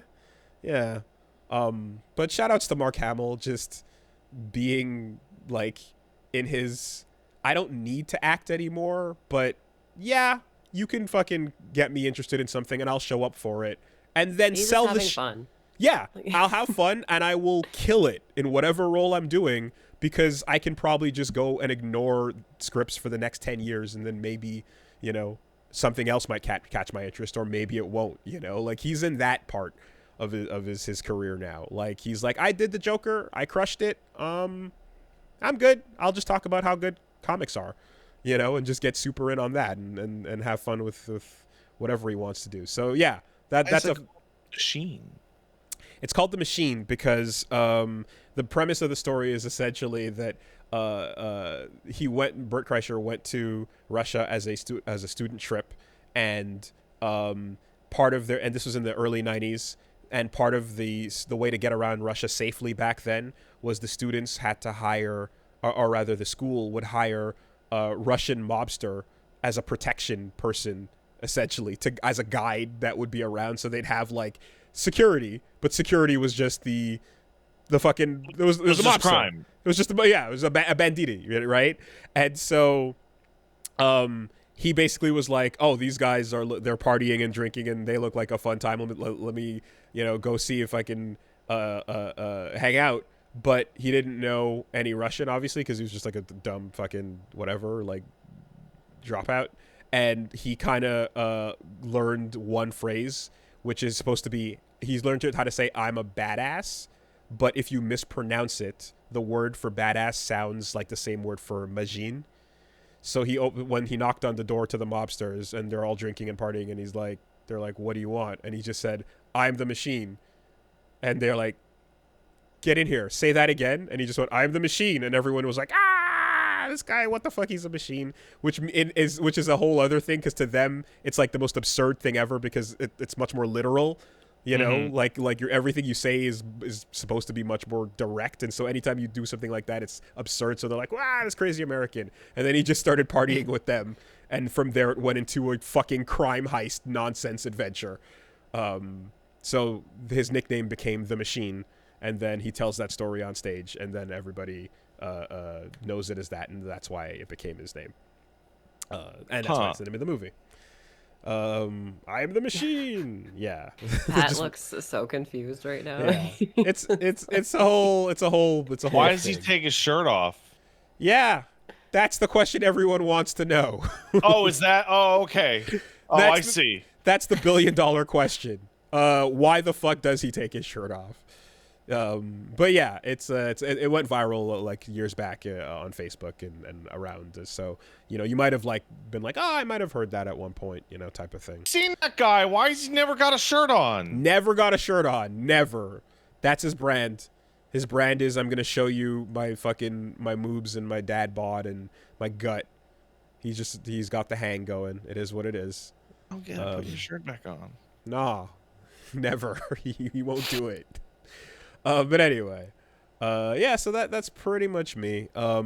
This week, I kind of pre-announced that I was going to be doing. Obviously, there's, you know, like getting to fighting games. I want to do some 6 as a regular thing, but like schedule's going to get a little packed. Mass Effect is going to continue, as is FF9, and I announced, but I'm obviously, once Mass Effect wraps up, we're going right into World Tour mode. So that's going to be a really fun LP. Another cerebral RPG for you to play. She's right, right you know. after Mass. Oh God. Oh shit. I mean the fucking, I expected that to be like a couple sessions long. I didn't think I was in for the long haul. I gotta say, it is kind of appropriate that you're going from Mass Effect to Street Fighter's World Tour, because the highlight of both of them is like hanging out and talking to the characters you like. Yeah. Like getting text messages from fucking getting text. who could barely figure out his phone is fucking peak. It's great. Getting There's a a text part from where you Jury. can send him. You could send Ryu stickers, and he goes, How do I do cartoon?" Yes. Yes. Yo, just Jury being like, "Hey, I'm bored. Say something funny."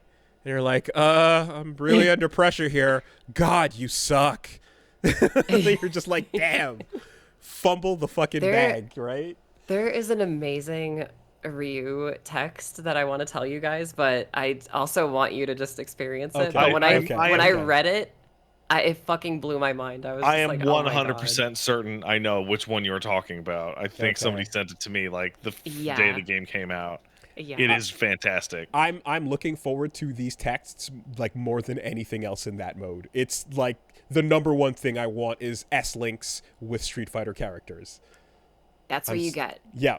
I need it. So yeah, that's gonna be I may have asked Mano on a date, and it may have not gone as I wanted. Oh no. I'll just put that out there. So. Uh-oh. Damn. You have to That's what you're in for, Wooly. You have to gotta get the be right careful. gifts. Yeah. I played a little bit of Danganronpa. I played a little bit of Persona. I know the VN thing is get the right fucking gift, and well, yeah. So that'll be a fun adventure starting once the schedule clears up a bit. You know what? It's also a lot like Mass Effect in one other respect, in which you're seeing like Luke and Ryu and Juri and Chun-Li, and you're like, oh wow, these characters look great. And then you go into Character Creator and you're like, wow. And you spend all the time making your character, and you're like, yeah, this looks pretty good. And then it does the Monster Hunter World thing on you, where the version of that character in the Character Creator is like 1,000 fucking times better looking than the one that's going to be in the game. Dude, it's not fair that Bosch is your rival and he's just dripped the fuck out. Oh, you mean it. Season 2 first DLC character of 2025 It Bosch? It fucking better be, right? We'll see. I really, really, really hope that he makes the jump. There's a few characters, like even like Lee Fen is like, why are you not a character? I look at Lee Fen and all I can see is like the future main character of Street Fighter 7. Like, I see. Yeah.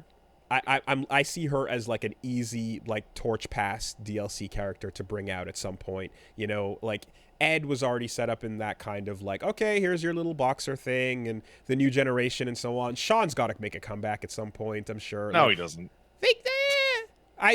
Everyone wants Sean way more than they want Laura back. I'll tell you that much. Like Laura has a fucking the Bonita appeal eventually kind of gave way to what happens when you fight her. Like the amount of people that were like super thirsty for Laura then just got schmixed into fucking oblivion and went, I hate her, fuck her forever. You know? And I'm just sitting here like, I want Makoto. Give me Makoto. Oh God! Please.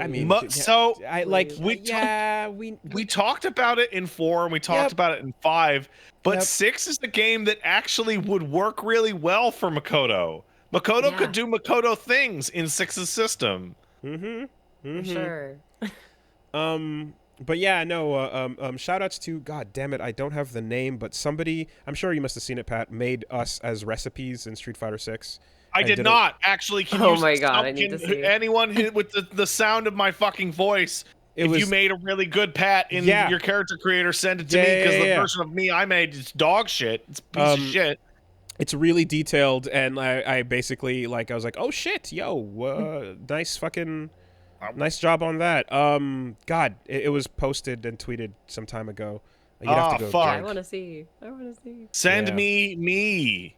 Okay, I'll try to scroll back and retweet it if I find it, so that it's there.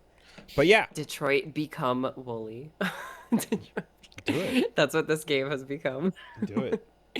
Yeah, I appreciate the last page of the Character Creator lets you show the recipe for the numbers. So if you want to like tell anybody how to make their own thing or whatever, they've got an easy way to do that. Brilliant, fucking great ass thing to do. But anyways, yeah, so that's going to be the case. And then something else I introduced earlier as well is Reggie and I were going to be doing the drive sessions, which is basically an excuse to get more time in on this game. Because usually we would do like with Guilty Gear Strive, just play it every Saturday as Get Into Fighting games for months. But Yeah. instead of locking down that slot and making it so that like nothing else can happen there, we're just gonna make it a regular part of what we do. Yeah, I was wondering about that because I wanted to ask you before you finished your week. I'm like, Wooly, is getting to fighting games for the next 8 months just going to be Street Fighter 6? No, it is not. But what it is going to be is it's going to be the regular thing, and there will be a dedicated slot for us to play it. I found it. It is Because like I'm actually in a very similar thing where I don't see a reason to not include a Street Fighter 6 day in my weekly schedule like every single week until I'm convinced to stop.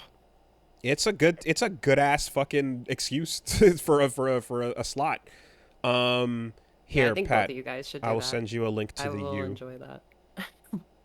Though I gotta say, there is like real energy of like, hey gang, what are we playing today? We're playing Anime Densensu 4. And then you're like, oh man, this like the whole time you're gonna be like, man, this doesn't feel nearly as good as fucking Street Fighter. I mean, there's a little bit of that, I'm not gonna lie, but besides that, there's also the ability to get in some Wooly versus whatever streams.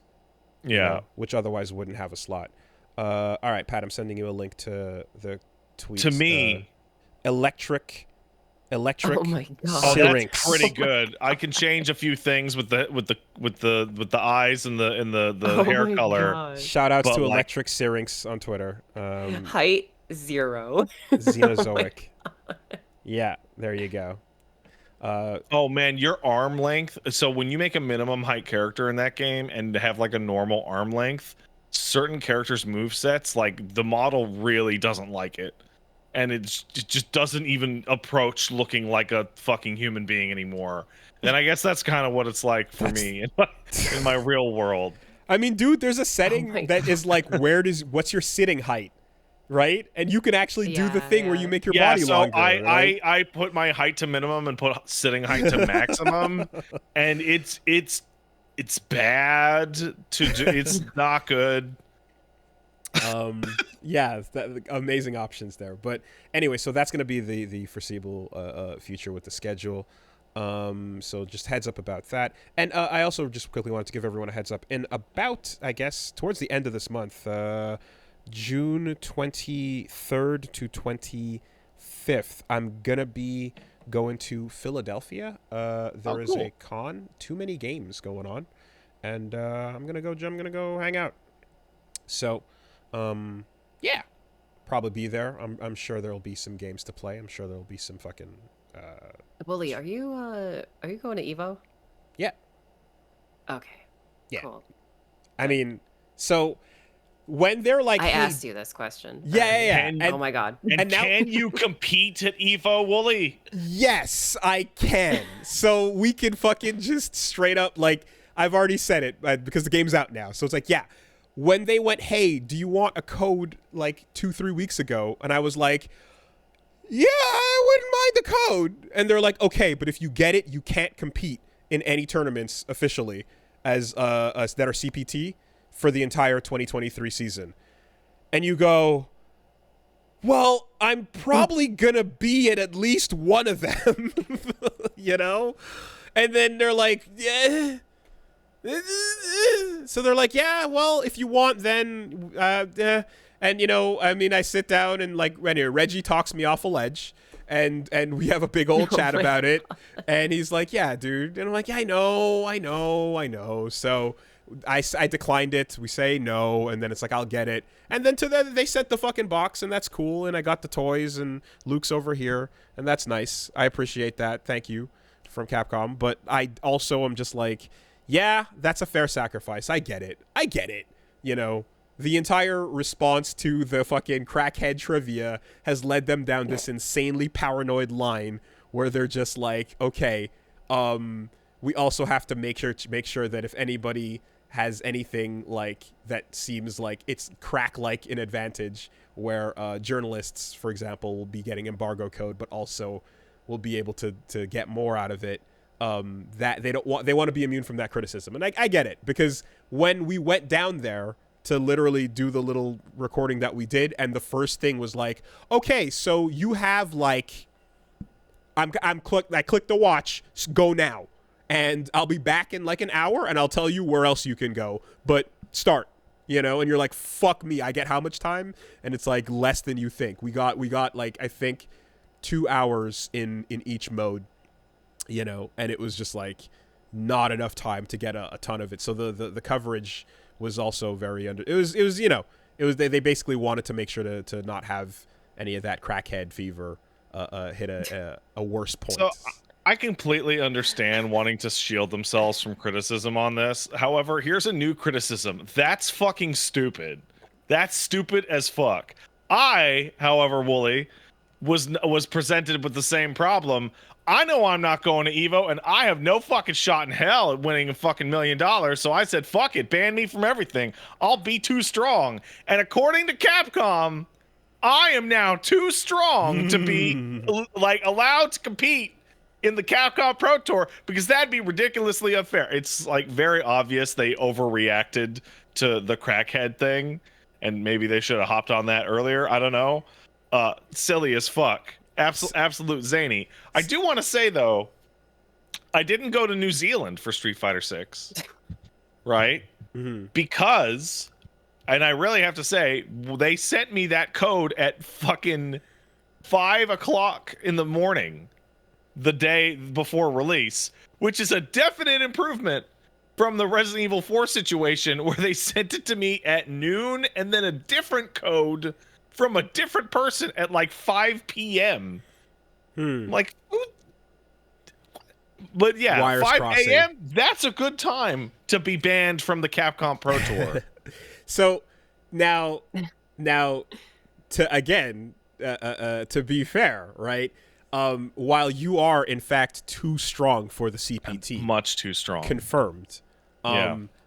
that 2 weeks in the hands of I don't know, one Chris Tatarian, for example, or you know, a Sonic Fox, or you know, anyone that is like a goddamn beast of a player, Super freak, will absolutely use that to their advantage and be able to lead that home stretch run of tech and labbing and everything into at least the Evo season. But it does even out. There is a period of time where the head start you get doesn't make a difference, but it would for these first events for sure. In the strongest players' hands. you're going to Evo, right? Yes. And you reviewed the game. Yeah, I don't remember ever getting any are you going to compete? So That's I'm gonna be in a pool.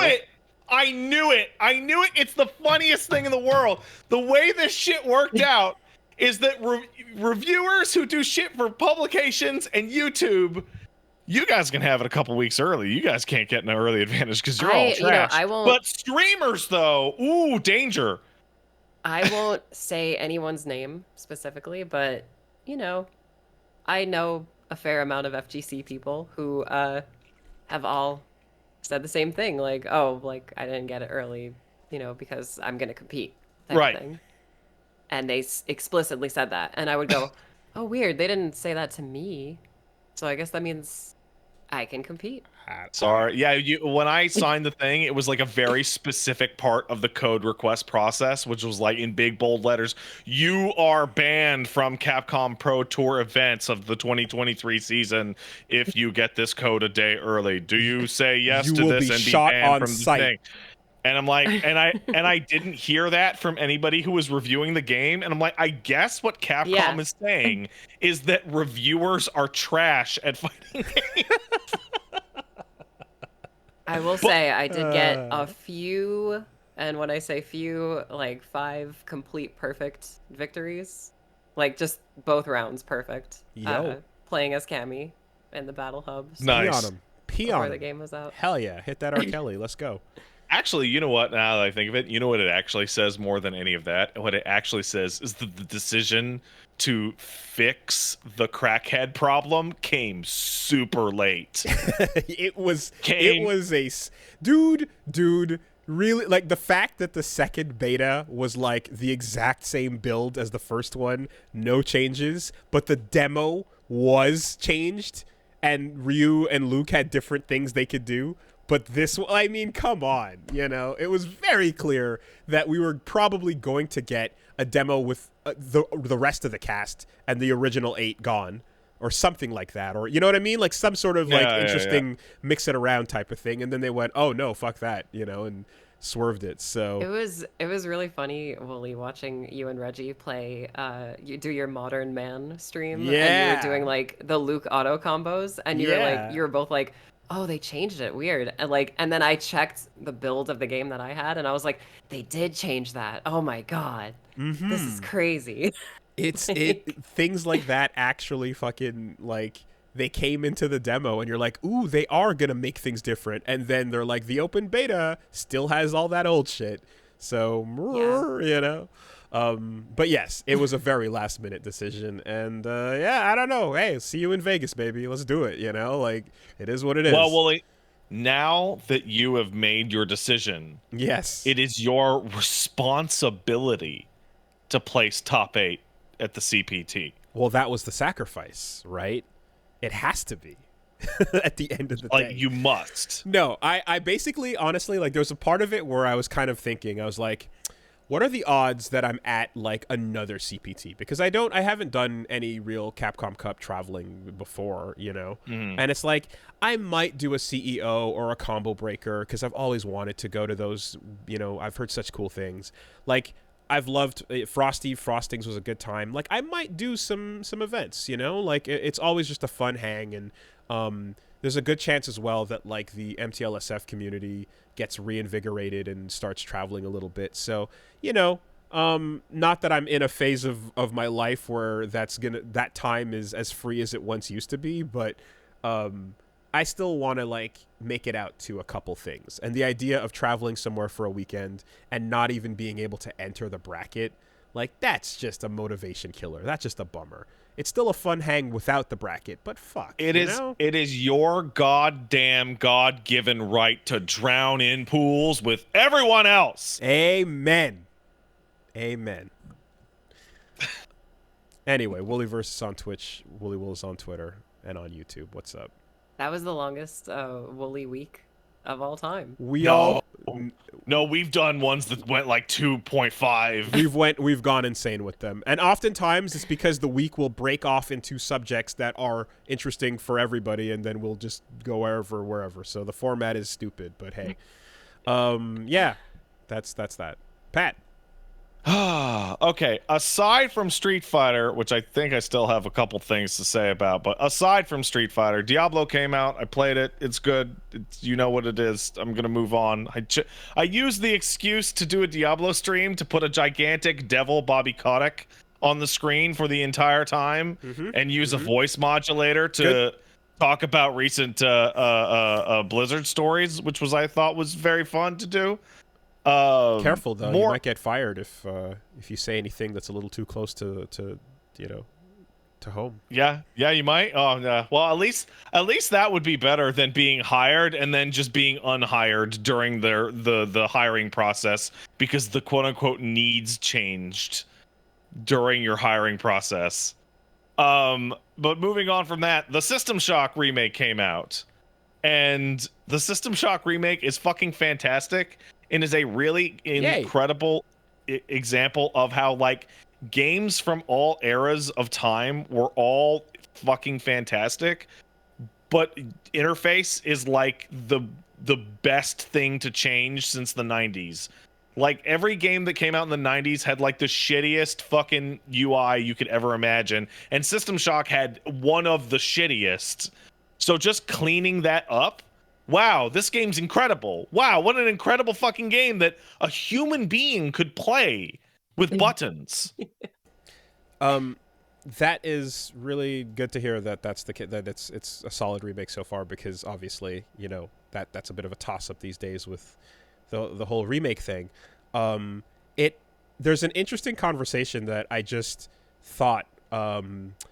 Because and shout outs to Austin Eruption. He just put a video out that was like games that deserve a second chance, that deserve to be remade and get a second chance, right? So they're a bit like bad games essentially. And I was thinking about that, and I was like, oh shit, we remake the best games ever, like as an industry, and like games like RE4 are like these massive build-ups to get the momentum to deliver that one, right? FF7 and so on. But would you prefer a world where but Devil May Cry 2 remake might be the sickest shit ever. I want it. I do want it. This is okay. I'm gonna try and be respectful. Let me get the question out, because I know you know, and we're fucking, you know, you're in my head enough that you can see it. But we're for everyone else that isn't fucking this, the question is do you think a world where remakes of bad games to fix them and to improve them is a worthy endeavor, or / would ever be a better choice than remaking a classic? Would you want to see like one game that's bad in a series of excellent games be fixed instead of remaking an old one that was great? We're getting that with Witcher 1. Yeah, right? you actually are getting that with Witcher 1. The Okay. Witcher 1 is a fucked up game for weirdos that they're probably going to turn into a real video game. A Realm Reborn. A Realm Reborn is not the same game as FF14 1.0. It's in fact a sequel to it. That is not a remake in any way whatsoever. Yeah, that old man died and smiling. Yeah. That was a between games event. But it was a fix to a bad launch, right? It's a completely new game. Okay. But like it's a continuation of the service that is the same service that they offered to the player. Yeah, after the service ended and then started anew. So it's like a sequel. That's why it's called 2.0. That's why the expansions are called 3.0, 4.0, etc. Okay, all right, yeah. Listen, all right. Pat, everybody wants DMC. It's not. remake, it's not. Okay? They didn't do it and come fix on. it. Yeah, you're right. It's totally a different thing, and that nobody thinks of it that way at all. I'm insane for even proposing. Sure, but that's the question, right? Is like, what do you think about a company or like a situation where you have a beloved franchise, but you like, oh, there's that one bad one, you know? Yeah, so like I can understand like the desire of like, why improve on something that's already good, and if you don't touch it, it'll stay good. Versus something that was bad, you could fix it, and it's but that's, I don't understand the concept, because like if you remade DMC2 as like a fancy remake and made it a really good game, then DMC2 that came out in the aughts is still a fucking piece of shit. That game doesn't unmake itself, and the new game might as well just be it might as well be a completely new thing that would be better if not being dragged down by the old stuff. Like, why salvage a fucked up meal rather than make a good new one? Because Lucia deserves a good moveset, okay? Then do DMC6 and have Lucia be the new main character hanging out with Nero. Will never happen, because she is in a book. Pat, So and that's it. You're right. Yeah, you're right. Yeah, no, she is in a book. Capcom does that to characters they're done with. They put them in books. Yeah. Or fucking and don't forget the anime girl and the dude as well that are like on the phone, you know, just over there off camera. Don't worry about it. Yeah, they're just there. No, so I think like the winning play, and because it's just a thought I had. It was like, oh yeah, bad games don't get remakes very often. It's usually the beloved, the good ones, you know. And there's something to be said about that. I think the winning play is to start remaking the series, and if you start with one and then you work through it in the way that RE, for example, has been going, and you do a good series of remakes, then you inevitably will correct the bad one. And you can get that momentum going. It is, depending on how old the game is, that could be one way to go about it, you know? Sometimes they incorrect a good one. Yeah. RE3 remake. I also want to point out that the series you just used skipped a bad game to get to 4. Code Veronica? Code Veronica came between 3 and 4, and they just skipped it. Because why bother doing that instead of getting right to a good one? It's a spin-off, right? It's not numbered. Is it okay, treated... it's not numbered, but it's actually more important to the plot than any of the games around it. Yeah, it's a spin-off, but it's a mainline title. It's a mainline spin-off. Okay. Sure. That's where Wesker gets his superpowers and gets the Chris hate boner. Because I think it'll depend a lot on the franchise. Some cases it'll be a better fit than others. But for example, I think that if you wanted to go back to, I don't know, let's say Parasite Eve, the Earth is scorched and salted. Yeah. And like the idea of jumping into a PE4 and just pretending that it's all good is batshit. Yeah, just do it. You know? You would kind of have to reboot everything and start from scratch and then work your way past wherever they got to there. Well, no, you would just start from scratch and have like Aya and then no connection to any of the others and just pretend those other games didn't exist. Yeah, actually, like release a brand new game called Parasite Eve 2. Symbiogenesis. It's just a whole new game. just and then work your NFTs into it, right? Is Can that we what we're doing? No. Oh my god, I would love if that ever happened. I would like honestly like just never stop hating Square. Like if they brought Parasite Eve back as NFTs, I would just be like, yo, fuck this. I feel like this is the setup to me looking up that they have already done so when we just didn't notice. Perhaps. Guys, Symbiogenesis was a copyrighted trademark that they made a couple weeks ago. Oh, yeah, look, there it is. Okay. That's the Parasite Eve logo, and it was announced to be an NFT project. I am making a reference to a real news story. See, this I'm sucks. sorry to break it to you. I'm sorry to be the one. I didn't want to be. But is I it didn't like want to be. actually Parasite Eve though? Well, I don't know what your classification of actually means. Like Aya Brea is like walking around somewhere. Is like, third in birthday? NFT form. Is third birthday even Parasite Eve? Third birthday is Parasite Eve, but we try not to remember that. All right. I only like the first one. Okay. Okay. Hey, it's great. Wooly. It's so good. Wooly, you know how I talk about how Silent Hill kind of was like on a really strong downward trajectory until PT? Mm-hmm. Okay, it's on a very similar trajectory as like Parasite Eve was. Just it took like 5 more games. Does that click that into it? Like instead of doing that over 3 games, it did it over like 9. Okay. Yeah. Yeah, I guess it just it does. There's just that feeling of like the sore thumb in a franchise, you know. And movies, I guess, do like have a little bit of this, but I don't know. Why don't we just remake a bunch of bad movies? Yeah, just don't remake Godfather 3, but this time do it good or whatever the fuck they say. I don't know. No, I feel like it's an interesting thought because DMC2 in particular is one where I have a deep curiosity for what a fixed version of that game would be like, you know? I really do. And furthermore, because of the whole like Dante older at the you know, like the jacket being the coolest and stuff, like I feel like, you know, Malay Island and Lucia and there's stuff there that it's like, oh man, it would be mean Via de Marley? Excuse me. Yes. It would be interesting. Now, I probably would not feel this way if she got to play a role in 5. Like, 5 was such a celebration of everything and everybody, but fuck you, not you. You know, sit in the corner with your stupid second disc that doesn't do anything. But, like, the fact that we didn't get that, it leaves that curiosity inside of me, you know?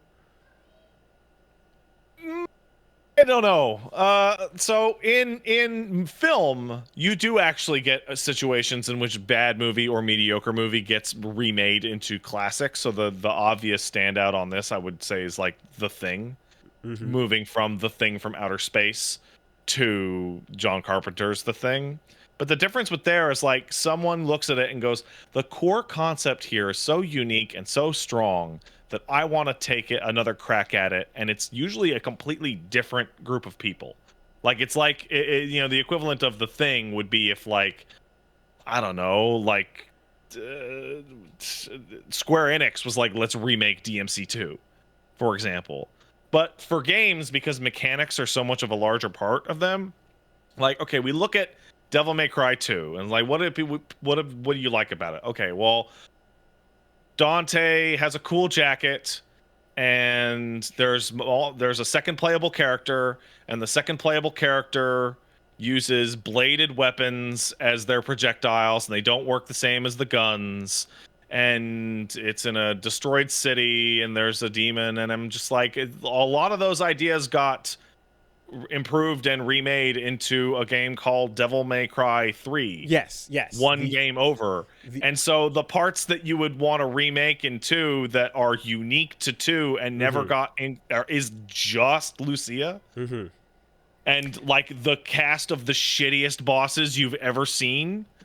You would have to leave a lot of it on the cutting room floor, and you have to do some what are you massive... itching to see remade in a good way? Demon tanks? Yeah, it would take some heavy-handed changes. I think I want to see Argo Sax remade. You are a liar. You don't. That is a lie. I just wanted to say infested demon tanks and infested helicopters could be really interesting on the RE engine. I'll have you know. All right. But like, there's no reason that Devil May Cry 6 can't have an enemy type called the Despair Reborn instead of the Despair Embodied, and just take that whole boss fight and turn it into a monster. Yeah, and Dante and Virgil fight it together because they're in hell, right? Yeah, and it's like the most powerful thing. And they both get a "Here's your king," or sorry, "You're the king. Here's your crown" line, right? Right, guys? Sure, man. Yeah, why not? Hold on, Susie. You said you wanted to fight. You just said you wanted like them to fight the two to fight Despair Embodied in hell because they're together. But earlier you said you want to fight Argo Sax because what was Argo Sax? Oh, he was a big disgusting blob of shit. Oh, you mean like the boss that Dante and Virgil fight in Mission 19 in Devil May Cry 3? Yes. When you get to jackpot, already got remade into Devil May Cry 3. It is. So yeah, it's interesting because there's definitely the one way of doing it where I'm thinking of like, you know how Metal Gear Solid 4 like just has all the fucking little homages where you can go like Devil May Cry 6 where you go land on that island and revisit it for like 2 chapters. And here's a little bit of that, and then fine, here you go. We'll give DMC2 a little bit of a thing, and then Lucia will show up for those chapters, and then we're out. Right? You can do it that way like Kojima did. But I think like game to game it gets interesting because someone mentioned it and it's like, ooh, here's one like Drakengard, for example, is an interesting candidate because Nier 1 was the perfect example of a game that was like, ooh, this is a good concept, but the gameplay, combat, and moment-to-moment jank is overwhelming with the original release. And that was something that was like, oh yeah, you can remake this, salvage the amazingness of the plot, and like fix the jank, you know? Okay, so I'm gonna stop you right there because the Nier Replicant release improved the combat to be okay instead of bad. I couldn't believe it when I was playing through that, and I'm like, it's better, but it's not that much better. It's really not. So how drastic would it be for Drakengard, for example, where the Drakengard stuff that like people are basically the best way to consume Drakengard is in the form of, I guess, Clemps videos, because that'd be correct. Yes, Jesus Christ, actually doing this, really? Are you sure you want to go down that road? So that's something They where already remade that game though. It was a PS3 launch title. Remember Lair? I do remember Lair. Yes, It was a secret Drakengard she's right. remake. And all combined with all the frame rates that you expect. Damn.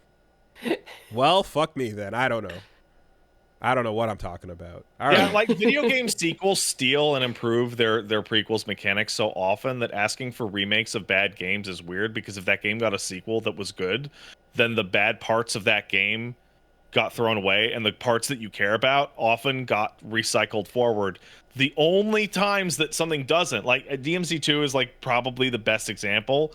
Like Dante's coat and Lucia are like the only things anyone would ever want to carry over from DMC2. I don't think remaking that terrible plot with those stupid characters that are not Lucia, is anyone sitting around going, dude, what if there was an incredible DMC5 style boss fight against Bulwark and his two wolves? Oh yeah, that'd be so sick. Frecky and Jackie or whatever their names are. Yeah, whatever their fucking names are. Bulwark. Whenever there's a game where like 2 ends up being like bad or so, and then 3 is like, we recycled and fixed these ideas, and that was a like test run for the thing that we ultimately perfected. You get to see what the highest concept of those ideas are. If it's a game that didn't get that trajectory, if it's a game that kind of didn't get to have the fixed sequel or so, but there might have been something interesting to it, I think the weirdest one I can think of right now is how when BioWare remade KOTOR 1 3 separate times, they just didn't use the Star Wars license. It wasn't Star Wars, Mass Effect. Yeah, exactly. And then like they got every Mass Effect and they game feels the like bank a on remake of the last game. But like literally, we're gonna put all the work in on this. Why shouldn't we get all the fucking money from it? Right? Is clearly the thought. And yeah, it was a smart call to create their own Star Wars analog.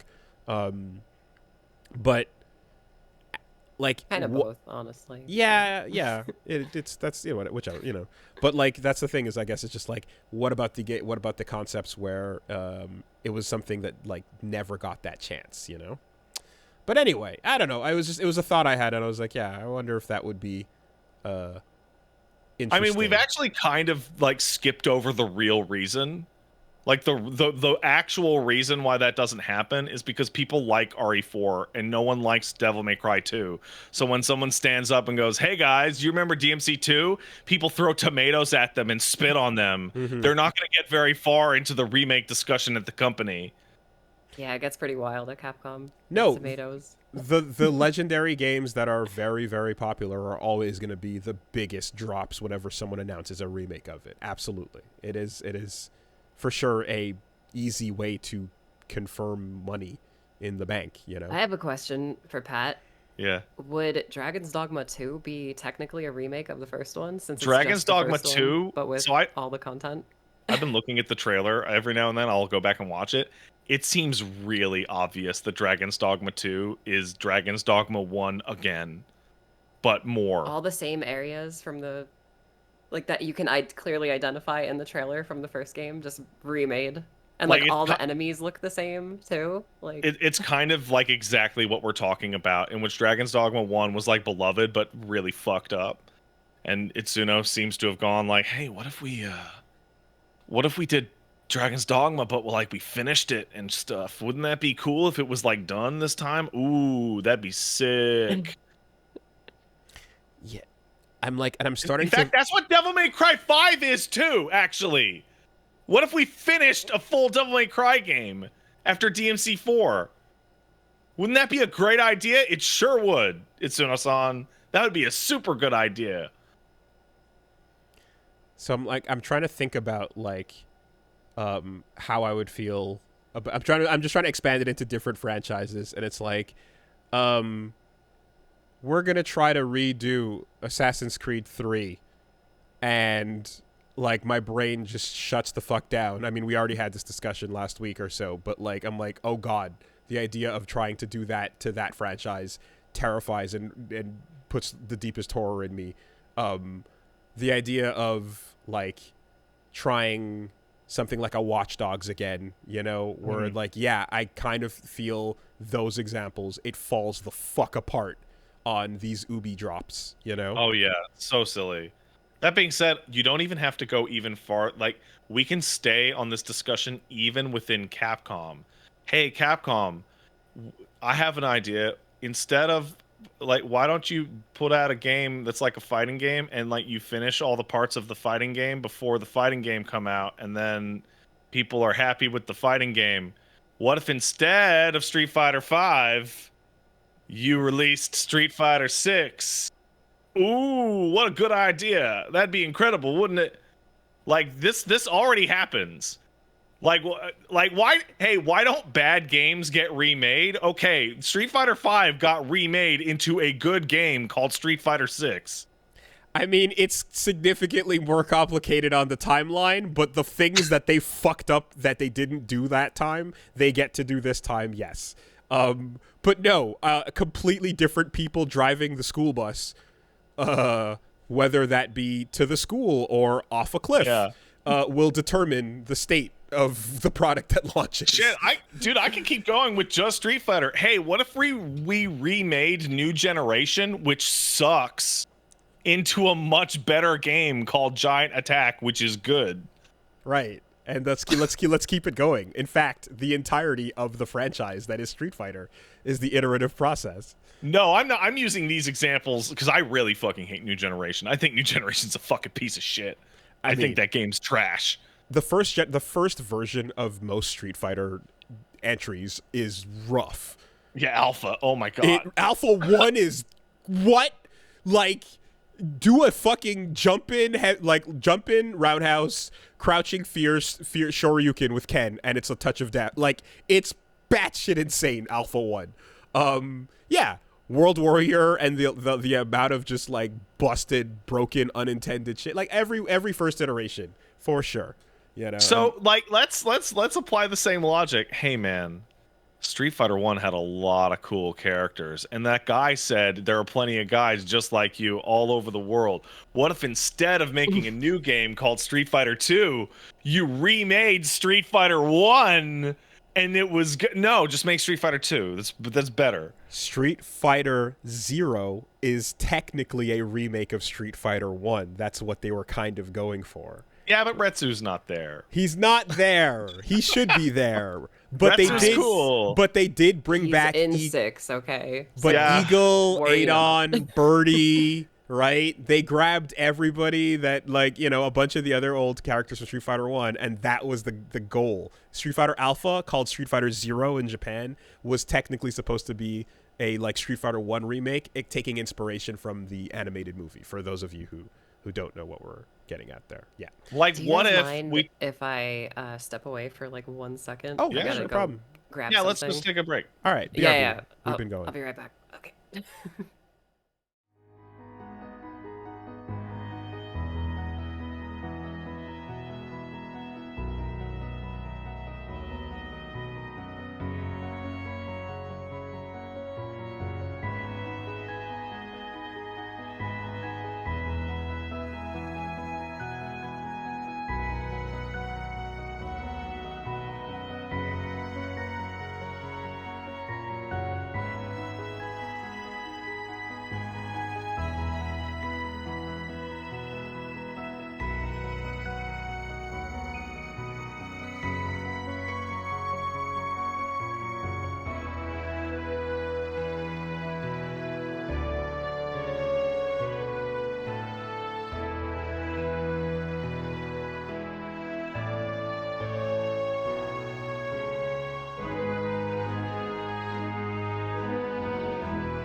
All right. Hey, I've got one. Yeah. What if you remade a game that was like absolutely complete fucking trash called Mortal Kombat 3 Mm-hmm. and you made it into a game that was actually pretty good called MK9? That'd be fun. That would be actually really fun. Wouldn't that be a cool idea? It happens. It's just rare. Also, Mortal Kombat 1's an absolute piece of shit. Like, there's no way the new Mortal Kombat 1 has any chance of being worse than actual MK1. That game fucking sucks. But yeah, the System Shock remake is good. I forgot. That's is what where we were we're at on talking this.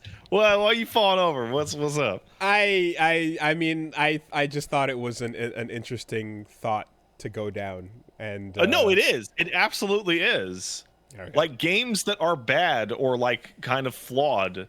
Like I think it works a lot better with games that are like horribly flawed but have like gold in them. So like System Shock, when you look at even the enhanced version of System Shock from '94, like the screen makes your eyes bleed. It's unplayably fucked. It controls like shit. The interface is all over the place. Fixing that one part that brings it down hugely makes it like a modern, really cool game because it was ahead of its time. How much of that applies to System Shock versus System Shock 2? Okay, you can go look at screenshots and videos. System Shock 1 is fucking prehistoric. It is hideous and really, really difficult to parse. System Shock 2 was a huge leap forward, and like they're gonna do System Shock 2 next, and it's not gonna feel nearly like as big of a deal as the first one is, because System Shock 2, like the way that I like to phrase it is a System Shock 2 is like pretending to be a real video game in terms of its interface and its inventory and all that shit. Whereas System Shock 1 is like from a prehistoric era before people understood to not flood the screen with bullshit. Yeah, that's basically how you talk about Witcher 1. Yeah, that is exactly how I talk about Witcher 1. Witcher 1 has like a good part, which is the story, and a bad part, which is almost every single other thing about the entire game. Mm-hmm, mm-hmm. Hey, But the story can go forward. What if Just like what DMC if 2. Anyway. what if you remade a game called Metal Gear 2 Solid Snake? Yeah. Metal Gear Solid.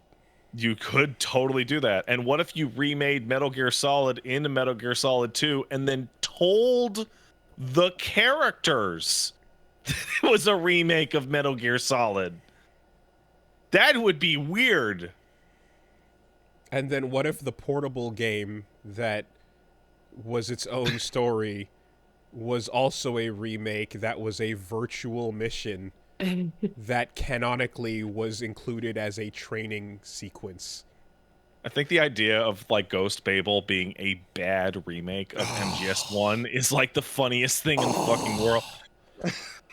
I just like, but do you understand how like 14-year-old me was like, is like, that is the coolest thing in the world? And then what if, follow me on this one, what if you remade a really good game badly into a version of that game that was way worse and called it Twin Snakes? Oh, but you got the versus combat direction going. I think correct me if I'm wrong, not just you guys, but people in the chat or people on social media. I feel like Twin Snakes is the only like, oh no, Warcraft 3. Okay, I just saw Warcraft 3. There's very few like hard misses. Kitamura cutscenes, I'm still super in love with that shit. Like the fucking backflip off the missile, the insane ninja fight. I'm still super duper sold on all those Twin Snake cutscenes. Wooly is easy to convince if you show him a cool thing. A tokusatsu thing? Is that what it is? Oh god, he steps off of it like Vash the Stampede, and then he jumps into the air and he fires. Like, Wooly, this drink you're drinking tastes like shit. Why do you keep drinking it? There's a cool guy on the can. Ooh, wow. Solid Snake in that game got to do all the cool. He got to do the stuff that the super powered Foxhound soldiers he was fighting were doing, except like now he was doing it just by being a strong, cool anime soldier man. Whereas before, in the original, the coolest thing he did was like back jump and slide to dodge the sniper shot. You know? But yes, we had to sacrifice a couple of things, and we had to get a Yoshi reference in there. Yeah, just a few things. Just a couple of things. We had to just like I feel like Twin Snakes to me just my brain just couldn't give it any more of a chance when the Revolver Ocelot fight started, and I just went into first person and just fucking shot him 8 times. So it got really wild when it came down to like, let's add MGS2 mechanics like balcony hanging, but there's not a ton of opportunities because it wasn't built for it in mind. But you can. And it makes hanging around the Alaska base, like the first area, the like opening hangar, just super duper. You can just like, it's so weird to throw it out. Yeah, breaks that shit open. But that was the game where you're like, okay, we're gonna fix the key card warming and cooling puzzle. Yeah. Heat the key, and then they don't. They just don't. Why would you fix it? It's classic. And we're gonna re-record all the dialogue so that it's worse. Sick. So bad. So bad. I remember playing Twin Snakes and just being like, what the fuck? Why do I gotta do this again? Hey, we can all agree that for Metal Gear Solid Delta, that the very correct decision was made to keep the voices exactly as they are. Because they're good. There's no reason to fuck with it. The last time they fucked with it, it was a bad move. So that's something that like we touched on it a few times recently as its remakes have been discussed, and like a voice actor in a lot of cases will probably prefer to be rehired, but yeah, but that is the question: is like, what will the end result be? Will it always be? Because there'll be, if it's different, there's a comparison point, right? And the comparison will be either better or worse. And as I'm kind of reiterating the same thing I said last time, but it's like, if you're doing the fucking letter in Silent Hill 2, like, good luck, man. You're not going to fucking beat that first time. You're just not going to do it. Yeah, not going to do it. Don't even try, you know? And also, I'm thinking, like, if you wanted to redo the cast, right, of MGS3, and you wanted to rehire those voice actors, I mean, I could save Konami a bunch of money, because if they want to rehire David Hayter to play Snake, I can get a fucking burlap sack and a bunch of rocks and shake that around in front of a fucking microphone and recreate what David Hayter would sound like now trying to do the Snake voice. Yeah. A character I was thinking about that because like he isn't exactly as gravelly as he is now. Like 4 and like Peace Walker voice as he was back then in like Snake Eater. He literally can't do the voice. Like every game that came out that featured David Hayter had an interview of him going, yeah, I'm glad the character got older because I can't do the voice I did the last time. And he repeated that every time. By the time 4 hits, I don't like David Hayter's performance in MGS4. I think he is at the physical limit of his vocal cords, and he is having a bad time in the booth. Well, the ask of him was to do the graveliest, oldest man version of the already gravelly character, though. It's like the fucking hardest, tallest order in the world, you know? But also, how do you take like such a velvety, smooth, like solid Snake voice and be like, imagine this, but like old, like 80 years old. Like, I don't know. It's a that's a difficult thing. Like, well, then you just hand it to the guy from 24, you know? Yeah. But apparently, but apparently he's going to be at the con I'm going to in 2 weeks. So I'll tell you how he sounds. Sick. We'll find out. I mean, his normal voice sounds like a normal human man, I think. yeah. It's supposed to be just Big Boss, right? Big Boss's talking voice is just, let's not have to put anything on for that. Anyway. What else was I going to talk about? The only other thing I really did with my week of note is I played Street Fighter 6. I swerved it back. It's shocking. Okay, well, can we hit the can we hit the sponsors though? Is that okay? Cuz yeah, let's do that. All right. I love sponsors. Mike muted. Oh, thanks, buddy.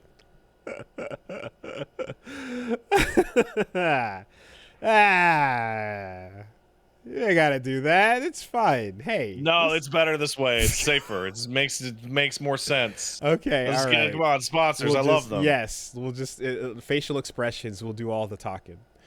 This week, the podcast is sponsored by Stitch Fix. So, Dude, I love Stitch Fix. Yeah. Stitch Fix is out here with the taste that you are lacking in your clothing to help you dress better and fucking drip it up. Get your swag I'm wearing back. pajamas to work, man. I need help. Okay, so listen up, folks. The way that you woke up and dressed this morning is like create a character, and the way that Stitch Fix dresses you is like a designed character. You see? I see it. This is the Yeah, I difference, get it. right? You're standing there like a weird Cronenberg, and Bosch Dude. walks up to you, and you're supposed to be rivals, and he's just looking immaculate. That right there, that's the Stitch Fix difference. It's hurting my feelings out here.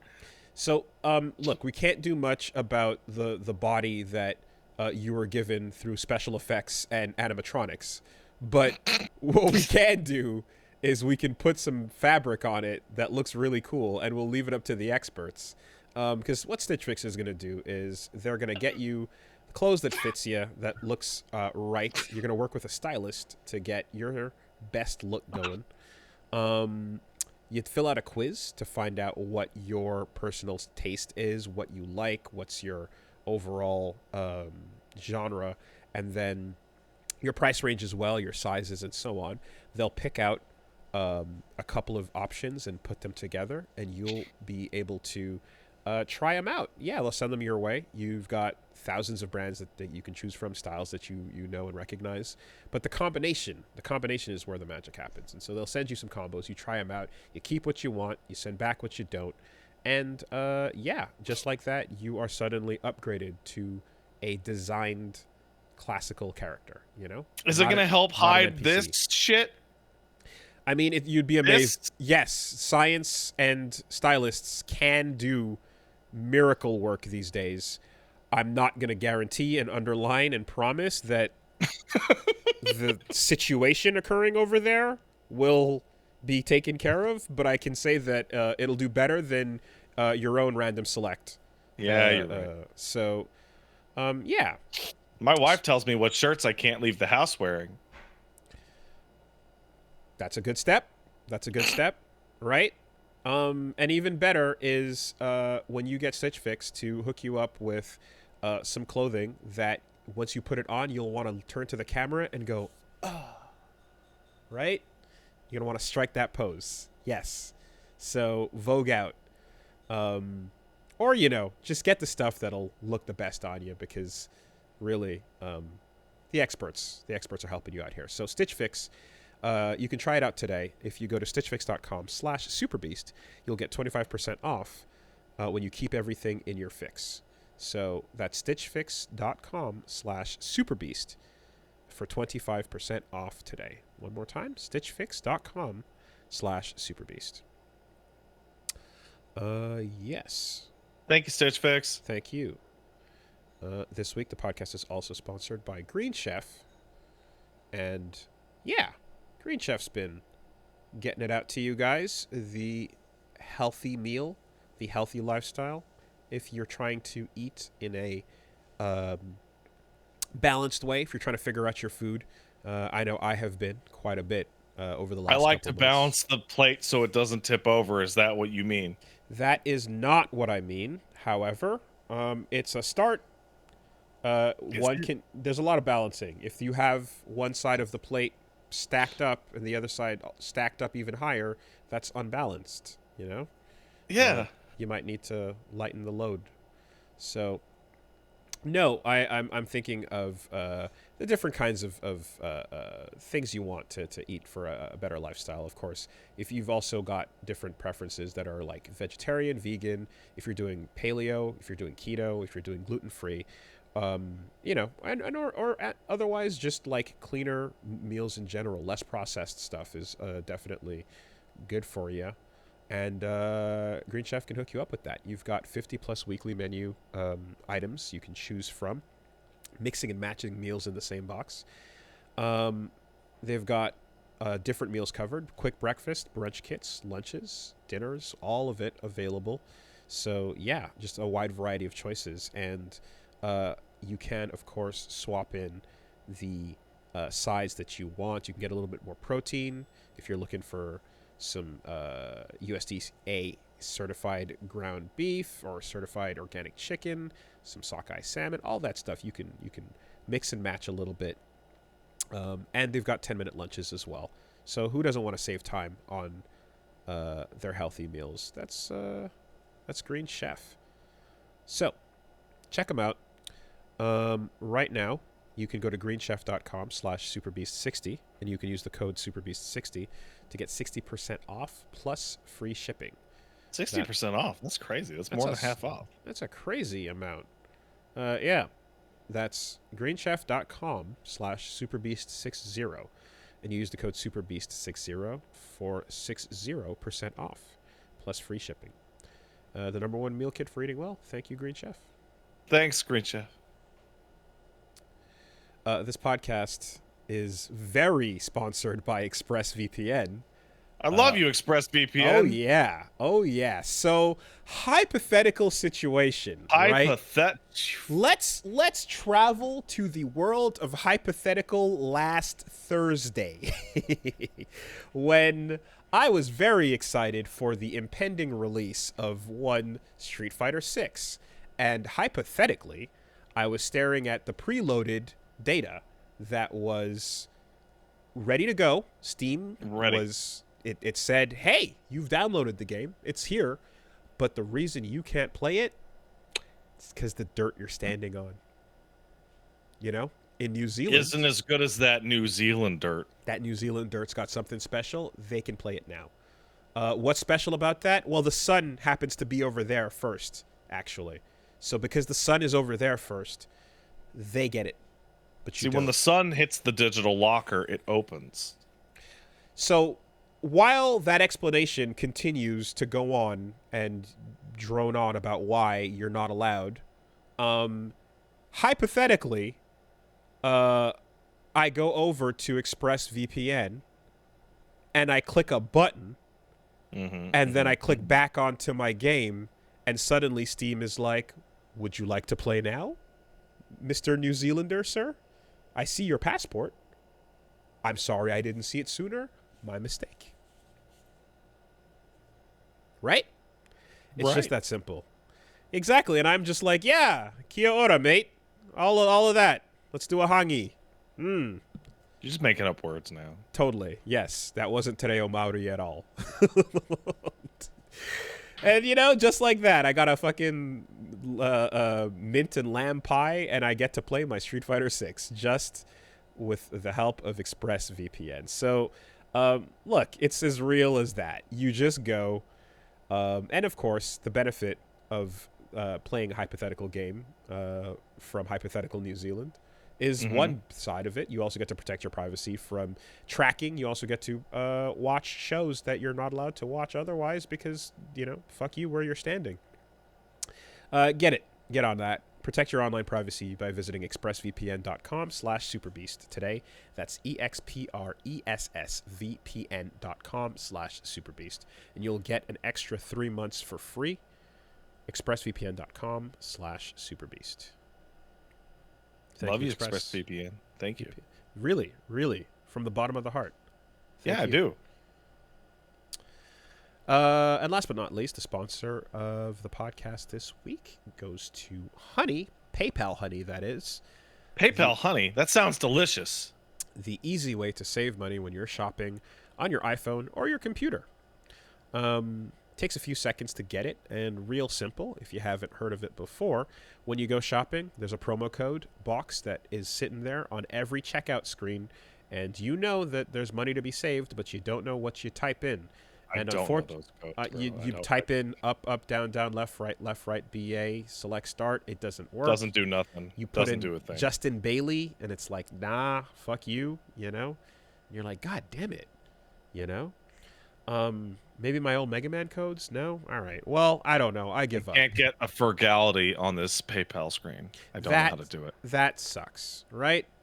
But Honey's like, yeah, hey, I got you. No worries. You click the button that says apply coupons, and then it'll search the internet. It'll find whatever is available to save you some money right away, and then apply it to the cart. And then you watch the prices drop. It's just that simple. Works on your iPhone, works on your laptop, works all over. And yeah, that's exactly what it did when I gave it a shot when I was looking for some new headphones. I was checking out some tech gear over on Newegg, and bam, you click the button. It happened. Real simple with that. And there's even an application for some stores where it'll have PayPal Honey like bonus gold that you can spend on things too. So yeah, overall, check them out. Only takes a few seconds. By getting it, you'll be doing yourself a solid and supporting the show. You can get PayPal Honey for free at joinhoney.com/superbeast. That's joinhoney.com/superbeast. Thank you, Honey. Thanks, Honey.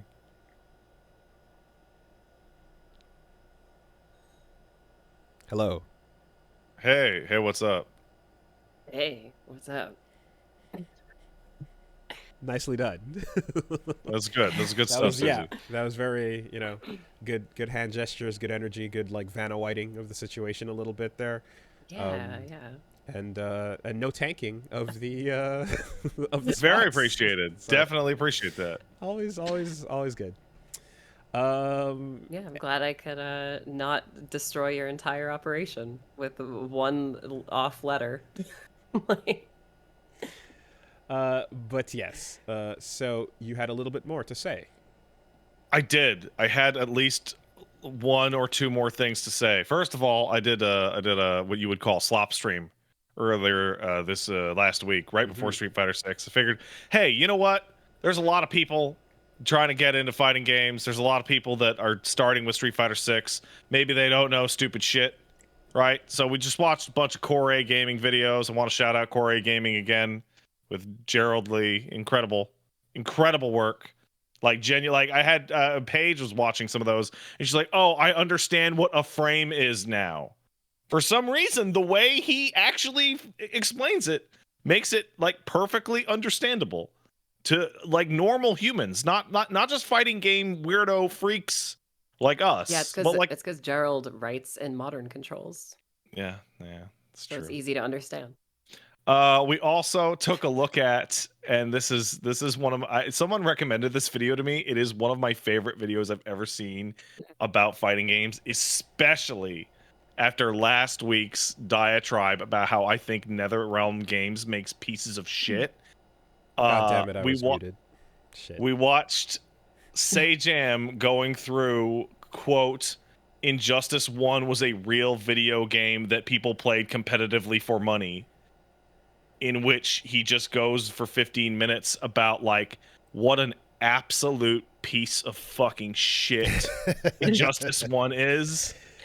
Dude, like, and describing like Batman corner dumpster combos, Superman Cyborg, Dumpster go. like Superman I-beams and Cyborg zoning. Okay, so Susie, here's the phrase dumpster combos and thinks I'm saying like they're trashy or they're like garbage. Yeah. No, I mean on the stage that has a dumpster. Yeah. Like fucking a bunch of characters have dumpster infinites in which they can throw the dumpster at people in the corner, and then when they try and get out, you can throw an air projectile and it knocks them back into the corner, and you throw the unblockable dumpster at them again, and you can just lock It's unblockable? Yeah, it sure is. Interactables. There's an interactables button that grabs things from the background or so and throws them. Yeah. Or in so. I played both Injustices, but I did not play them for very long for obvious reasons. Pig advantage, of course. Yeah, he goes into pig advantage, yeah. And just like like astonishing, like just the fucking unbelievable, and like showing off just a plethora of infinites or inescapable loops, and it's just like watching that right before hopping into Street Fighter 6 was a really really good decision, because boy, you can feel the difference. You can feel the difference between a game in which you have to worry about pig or dumpster advantage and a game in which you're like, man, I wonder if Honda has good buttons. Yeah, Honda has good buttons. No, Honda's gonna use the dumpster, so be careful. Terrible. Isn't everyone in Injustice like a zoner with like 7 different projectiles? No, they're not. In fact, just the ones that you will see in videos, because those are the people that they use. I played the grappler in that game. I played Solomon Grundy, who was not a zoner, but because it's Injustice, like the crazy shit that Solomon Grundy could do was certainly comparable to a lot of the broken shit in that game. Corpse walk, cancel into corpse walk. But it was, unfortunately, there was nothing anyone could do against the way in NetherRealm zoning is set up. And it didn't get a whole lot better over time. NetherRealm zoning exists in a world in which you design the zoner and not one person asks even once, well, what are you supposed to do to get in on this? Not doesn't even come up a single time. Well, eventually the person doing it will get bored and stop doing it, right? No. No, actually. No.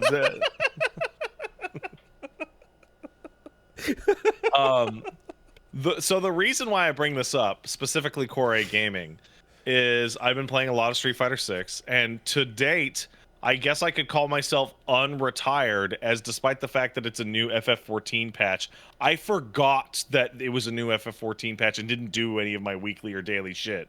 Just didn't do it, because I'd rather play Street Fighter 6. When's the last time that happened? Wow. Never. God damn. Holy Never. Shit. That's how powerful SF6 is. Holy Let's go, Capcom. Let's go. Let's go. Also, like, get in. I've been watching and rewatching like a good deal of Core A Gaming videos, in particular, the ones in which he explains like frame advantage. And despite barely playing fighting games for the past couple of years, like pretty much since 4, like the last time I was really into something, I played 4. I am a lot better than I used to be. Like, and it's none of it's knowledge, and none of it's knowledge, none of it's execution. It's like mentality. Like, Wooly, you've played probably 100 million matches against me over the years. I am finally using Geef's like low short because it's fast. And I'm sick of getting blown up in the corner because it's fast. Correct. Something that, like, as far back I can remember as playing Third Strike, where I'm like, it's so annoying. The Ken will dash in and do like short jab low. That's so annoying and lame. Just do it. Just do the good one. The moment of revolution, it was a small one, but like from you going, but I don't want to watch replays. For what? I just want to play. Yeah. To being like, oh, I went back and I actually started looking at stuff. And it was like, that's indicating a desire to correct a mistake. But if the only thing you're doing is like, I just want to actively play and I don't really care about the result until I can no longer bunga. Exactly. And then as soon as that's done, I just want to do it some more, and the outcome doesn't matter as much, then that's fine. It's still super fun to keep hitting rematch, but don't expect the outcomes to change if you don't change what you're doing. If your approach remains the same, you'll continue to output the same result. The desire to see that change is the first thing. Yeah. There's also a different mindset change in which I placed high in platinum with Geef on my placement, and I have relatively steadily been teaching the game that placing me in 4-star platinum was a mistake. As people in 4-star platinum push me down to 3, and probably by the end of tonight push me down into 2. And instead of getting all pissy and shitty about my number go down. I'm just like thinking like it'll be nice once I get to people that are more my level. Somewhere around probably plat 2 or plat 1. And then if I climb back up, it will be less gimmicky. Like I'm at the point where I have to play honest, and I realize that playing honest sucks. Interesting. And I don't want to play honest. I want to play like a fucking degenerate. I don't want to play fair. Nah. If I know what you know, then I don't care about your dishonest shit. What else you got? You know? It's a really there's a point you hit at where you're like, and it's only online too, right? Like it's the way you have like there's a mentality you go into in a bracket where in early pools you don't know what the fuck is going to happen on round 1. It's literally everybody and anybody. The later you are in a bracket, you know how you can expect somebody might play. But that level of like, okay, I'm not going to give you an ounce of respect until you show me otherwise. Do I have to treat you like you understand what you're doing? No, then okay, I don't care, right? But you have these little moments where you go, oh fuck, okay, no, every time I jumped, he checked it. Every time I went in, they checked it. They stopped what I was doing. They waited for me to do something. They're like, okay, stop. Right? That round 1 was bad, and that shows that they have control and that they know what they're doing, and it's not mindless. You need to make an adjustment, you know? And people who don't have that little moment between round 1 and round 2, that little pause of like, oh, I need to change what I'm doing, will find the same thing happens, and they steamroll into a loss and go, God damn it, what happened? You know? So I had the mental switch between the mindsets a couple nights ago on stream, in which my brain went. I didn't say this out loud because it's extra shitbag grappler nonsense, but my brain went from, you know, he's got to drop this punish combo eventually. He's got to make a mistake, and then I'm gonna grab him when he drops the combo. Because everybody always drops the combo eventually. Just spin and mash. I'll just keep spinning it. and mashing, and he's gonna drop one of these jabs, dude. He's gonna drop one of these jabs, and then I got him. And did he drop it?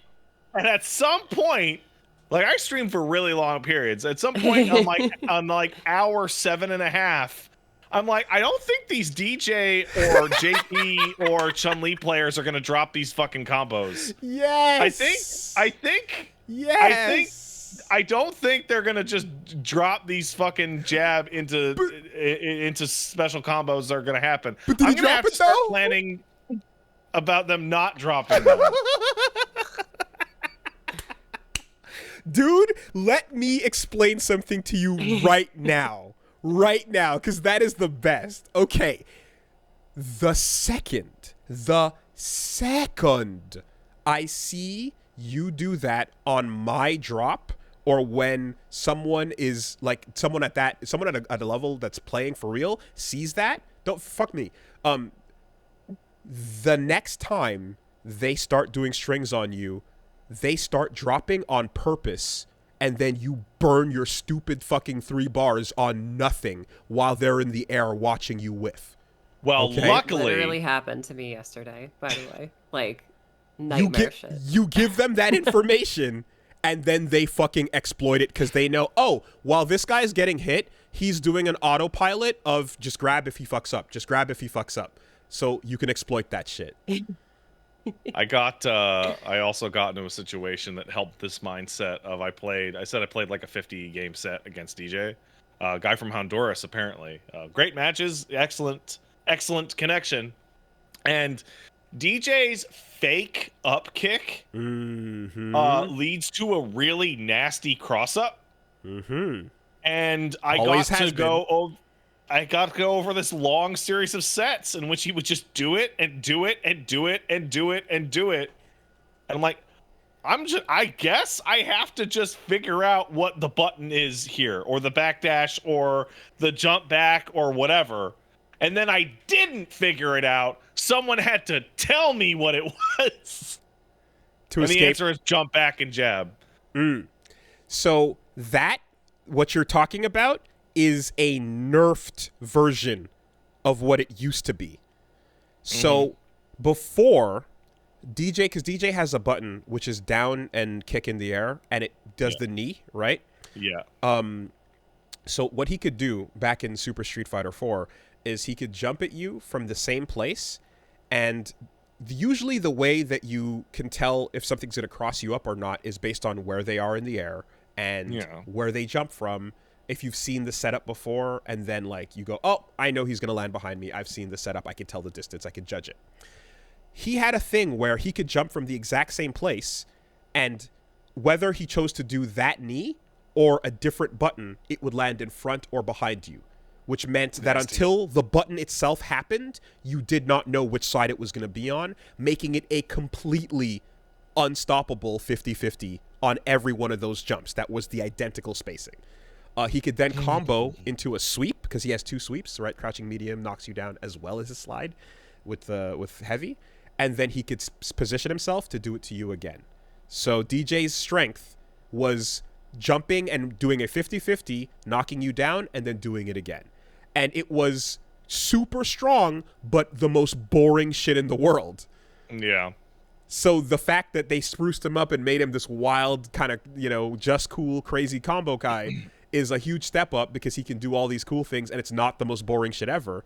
But also, now he has to do it off of that canceled up kick, right? Which is a little more telegraphed than the same jump arc every time. So you're getting the improved version of that situation. It took somebody in the chat to be like, hey, dumb shit, do this, for me to fix it, but it happened. I guess I would have eventually figured it out. But yeah, no, for like genuinely, I have to give a shout out to, again, Gerald Corey Gaming, because despite the fact that I've been playing fighting games since I was like 8 years old, it was only by like really thinking about the way his content was presented in those videos that actually helped me change the way I perceived the way I was playing, that led to good change. That's awesome. That's really cool, because it's very possible that there's people who will hit that point but not find it fun to make the change. So you don't really necessarily embrace that possibility, Well, no, a part of me is gonna like grab Ken and go fucking just bullshit it the fuck up on bronze. Which, thank God, character specific fucking ranks are back. Oh my God. I'm curious, so by feeling that overplacement, then do you see, like, like the ratio that you had in the placement matches, and then the ratio that you had afterwards, like how was that? I won 8 out of 10 of my placement matches after selecting intermediate, which put me into high plat, put me at plat 4. Okay. And now my matches are, I lose 60-70% of them. Okay. And I was losing 80% when I was in plat 4. Now that I'm in plat 3, I'm losing about 60-70%. And ideally in plat 2, I would be losing 50%, and then I'll stay there for a while until I either become much worse or improve somehow. Okay. Because things shake out very differently in the opening hours of a new fighting game on the rank, like you'll see the gulf between the different placements grow and such. But, generally plat 4 into diamond means you're playing pretty flawless round to round play. What's going to make you win is having better mind games, having better setups, and having better unexpected like tech. But the moment to moment touches are full optimized, Yeah, it was very interesting because like I played gold players and silver players in my placement and also at the battle cabs. And what's fascinating about the way the ranking system works, first of all, hey, this is kind of counterintuitive, but if you're brand new to fighting games and you're like scared of Street Fighter 6, play ranked, because it will probably put you in with other trash newbies like you. Whereas if you go sit at random cabs in the battle hub, those people are probably killers. They're probably going to get you. Rank yourself into the garbage people on novice. Well, you can also check before you sit down, like you can check whoever's there, and it'll tell you what their rank is and stuff, and it'll say like similar skill level to you. Or if they're like slightly higher, it'll say similar skill level, flexible. Yeah, so in my experience, the people in the rooms are usually kind of more rando and lower in skill. Ranked will get you a challenge pretty much, most of the time. You'll see some people that are like, you got here, but you're making more mistakes than someone in this rank usually makes or so. Yeah. But like, the fact that it asks you off the bat to go, hey, just being honest, where do you think you're at, is huge, right? Yeah. DNF Duel did that, and it's a wonderful thing to just be like, yeah, man, if you're a beginner, start in beginner. If you think you're like, no, I know what I'm kind of doing. I think I'm better than I am, but maybe I'm not. It'll be like, all right, we'll judge you accordingly, But that opening question is a really great system, and like, don't try to, be honest about it, really, because it'll affect how much of a good or bad time you have. Yeah. What was fascinating to me going through these and playing all these matches was the different ranks have like different like overall mentalities, and I feel like the middle of platinum and below, it felt like I could get away with me and my opponent going, I'm gonna do my bullshit, and then you're gonna do your bullshit, and we'll just see how that works out. I don't know how to deal with your crap if you get your crap going, and you don't know how to deal with my crap if I get my crap going. So we'll just see who starts their game plan faster. But when I was in high platinum, like, they knew exactly what the fuck I was trying to do, and I didn't know what the fuck they were doing. Yep. So that was pretty one-sided. Yep. It's like, I know what I do well. Did you look into what I do well? No? Well, I'm winning this one because I did the homework on you, And you're at that point, especially, Master and such, to Diamond and so on, where you're just like, okay, this is where you would be out of pools in a bracket. You'd be going into semifinals, or you'd be going into, the like, basically, exiting that initial point of, we've done the knowledge check, and everyone here has looked into and knows the matchup for every other character. If I see you, I know what you're trying to do to me. If I'm just thinking only about what I'm trying to do and getting my game plan off with zero respect to the person I'm fighting, there's a hard wall you cannot go past. I don't know if it's tier or mentality, but it's been fascinating to see, as I go from 4 to 3 to probably 2, how JP's just disappeared, and how Zangief's just showed up en masse as soon as I got to Plat 3. Interesting. I mean, that is also a result of the knowledge check, which is basically characters which break the rules of Street Fighter to do their own thing. Boy, does JP break the fucking rules of Street Fighter. Right? And this is in every genre, in every fighting game, there's a character or 2 or 3, sometimes many, where there's like, if you don't know how to fight, I don't know, Axel on Axel's terms, it's not the same as fighting other characters in that game, Yeah. And so this is what you get from Geef, or if you try to treat Geef like everybody else, you're gonna fucking feel it. Yeah. Something and this like exact thing of like, oh shit, okay, I'm gonna lose to every Geef until I can treat him the way he forces me to play against him, and not like everybody else. This is why I'm so obsessed with the lab. This is why I spend so much time in the lab, is because the thing where I'm like, I know all my combos and I feel good about what I want to do, but I don't know what I'm fighting against, and I can't just hope improvising will win over the long term, means I have to go spend that time in practice, And it's not what somebody who's just like, I just want to press buttons and have fun wants to hear. But as someone who's like, I do want to correct my mistakes, it's like you have to go look into it, You can't expect the outcomes to change otherwise. It's fucking fascinating, though, you breaking it down this way, because you've been on these games for fucking forever, like I have. Yeah, but I've never had the right. Well, no, not the right. It's a different mindset. I'm not going to say the people who just want to log on and press buttons are wrong, because a lot of people just want to log on and press buttons. But then you're gonna discover the new challenge, which is, and this is what you hear every time I'm playing, and you hear me talking to myself. Talking shit and going like, God damn it, fuck, what the idiot. All that shit that I do is because I'm like, you labbed this, you know the answer, now you're having a hard time putting it into practice. It's not, I didn't know what that was and I didn't see it coming. When you see me laugh and go, oh, what? Yo, he can do that? Oh, yeah, okay, fair. Yeah, right. Mhm. That's me being like, absolutely. I'm at the mercy of the shit I didn't know.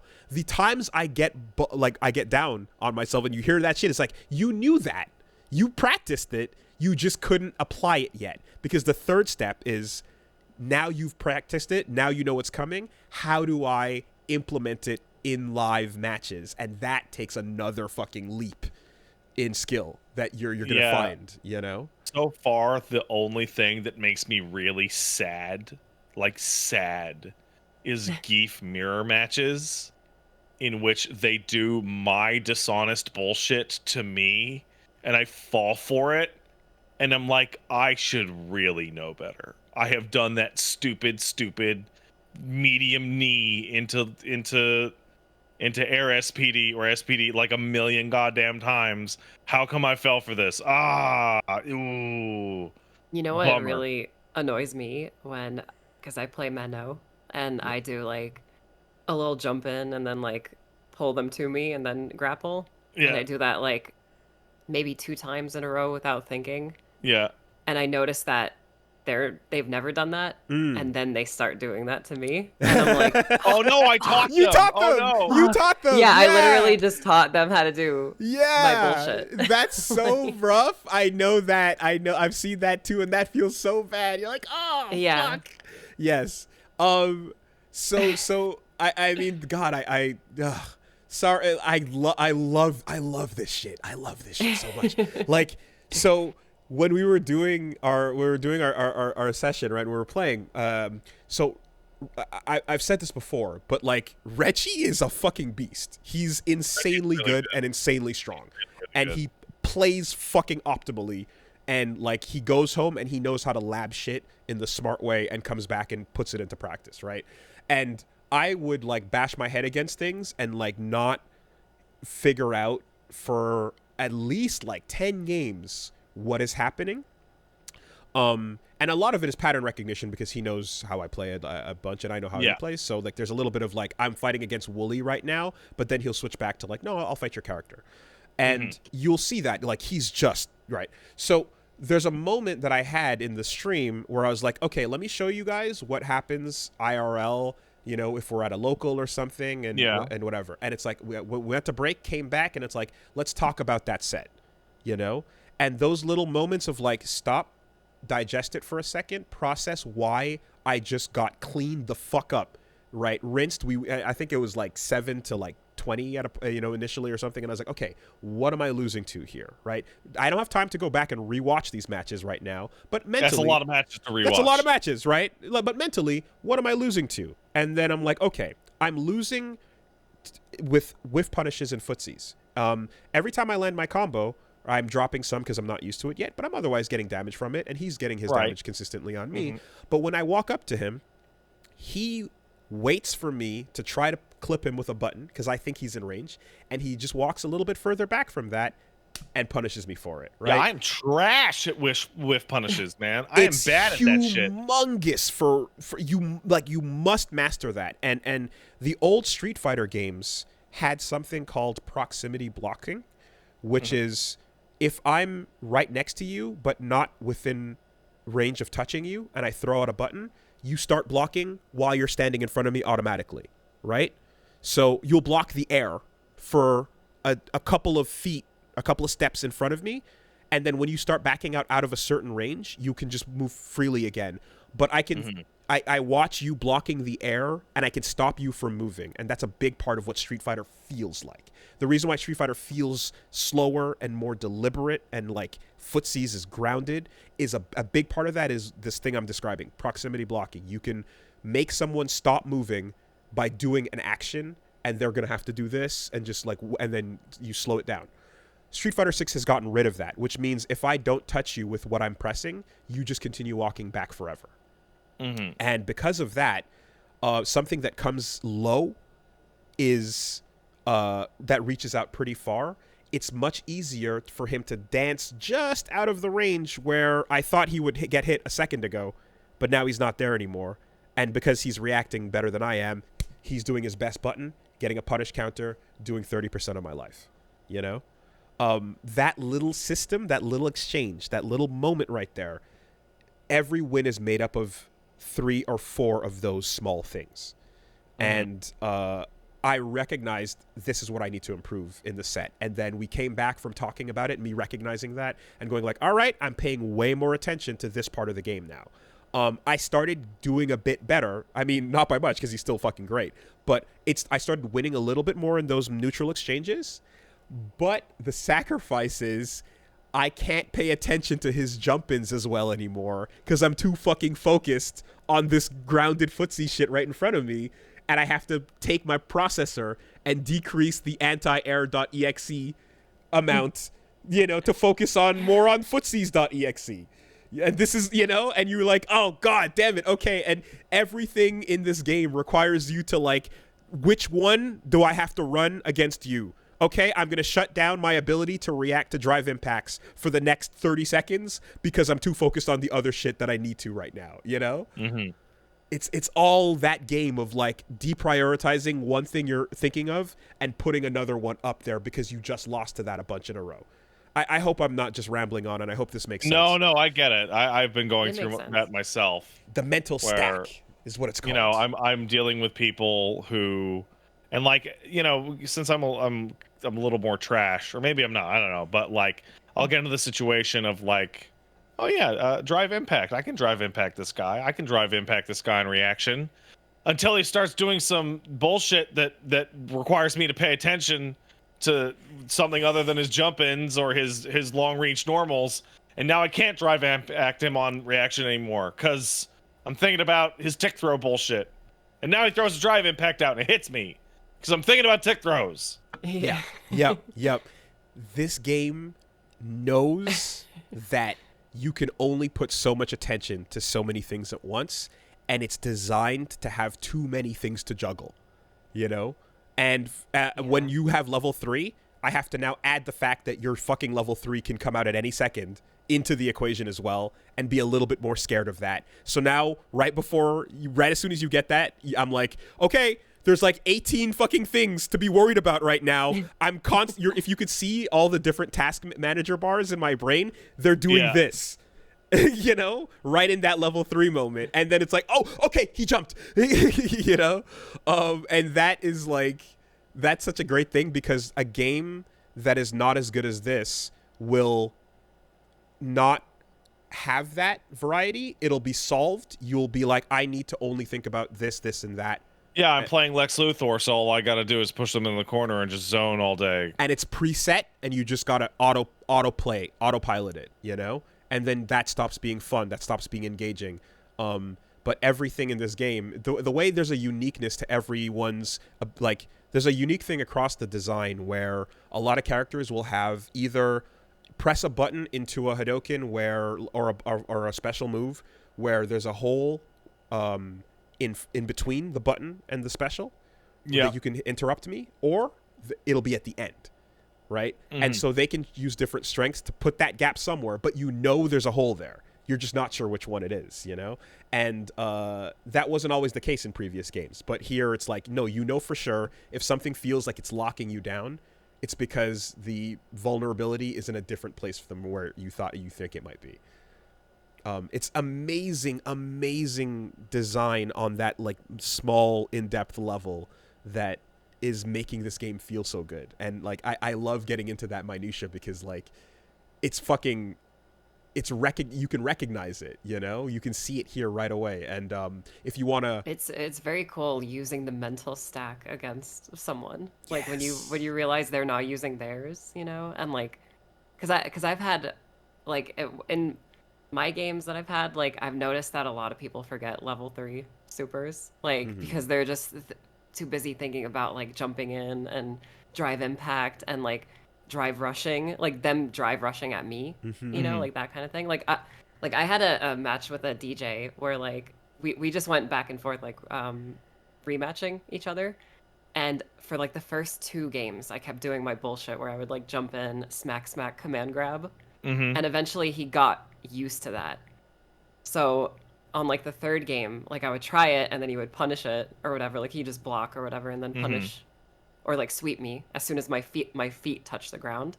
Right. So like what I did was like I got him at like a point where he was in the corner, like on the left side of the screen, and I was a little far away, just a little far away. But I kept doing this thing, and it tricked him every single time, where I would just jump straight up, like neutral jump. Neutral jump. And then I would see him back up, and then as soon as I touched the ground, I would do her low dégagé, which is like she just slides across the ground. The slide, yeah. And it would get him every time. And then I would do another bullshit that you guys were talking about, where it's like an infinite kind of like, not infinite, but like a loop where you can kind of like just drop him over and over again. And it was like, wow, I can't believe I just like destroyed this man's mind by just jumping straight up. What like, you did is called conditioning. I conditioned him. You conditioned him to do something every time you did something, and then you pull the fucking rug out, you know? It's the best. Literally. Yep. Oh fuck. I had a thought that just escaped me. Oh yes, you guys both play grapplers. So here is a fucking powerful thing to think about as you go on your way through ranked and you're fighting people and you fight opponents that are really good, right? The strongest grapplers in terms of like competitive play and stuff and whatnot, they're not a threat because the grab does so much damage. They're a threat because everyone is afraid of the grab, and the implication makes people act in predictable ways, right? Really important to think to consider the difference. If I always get grabbed and it sucks, I don't know anything about Zangief. I'm just going to eat it.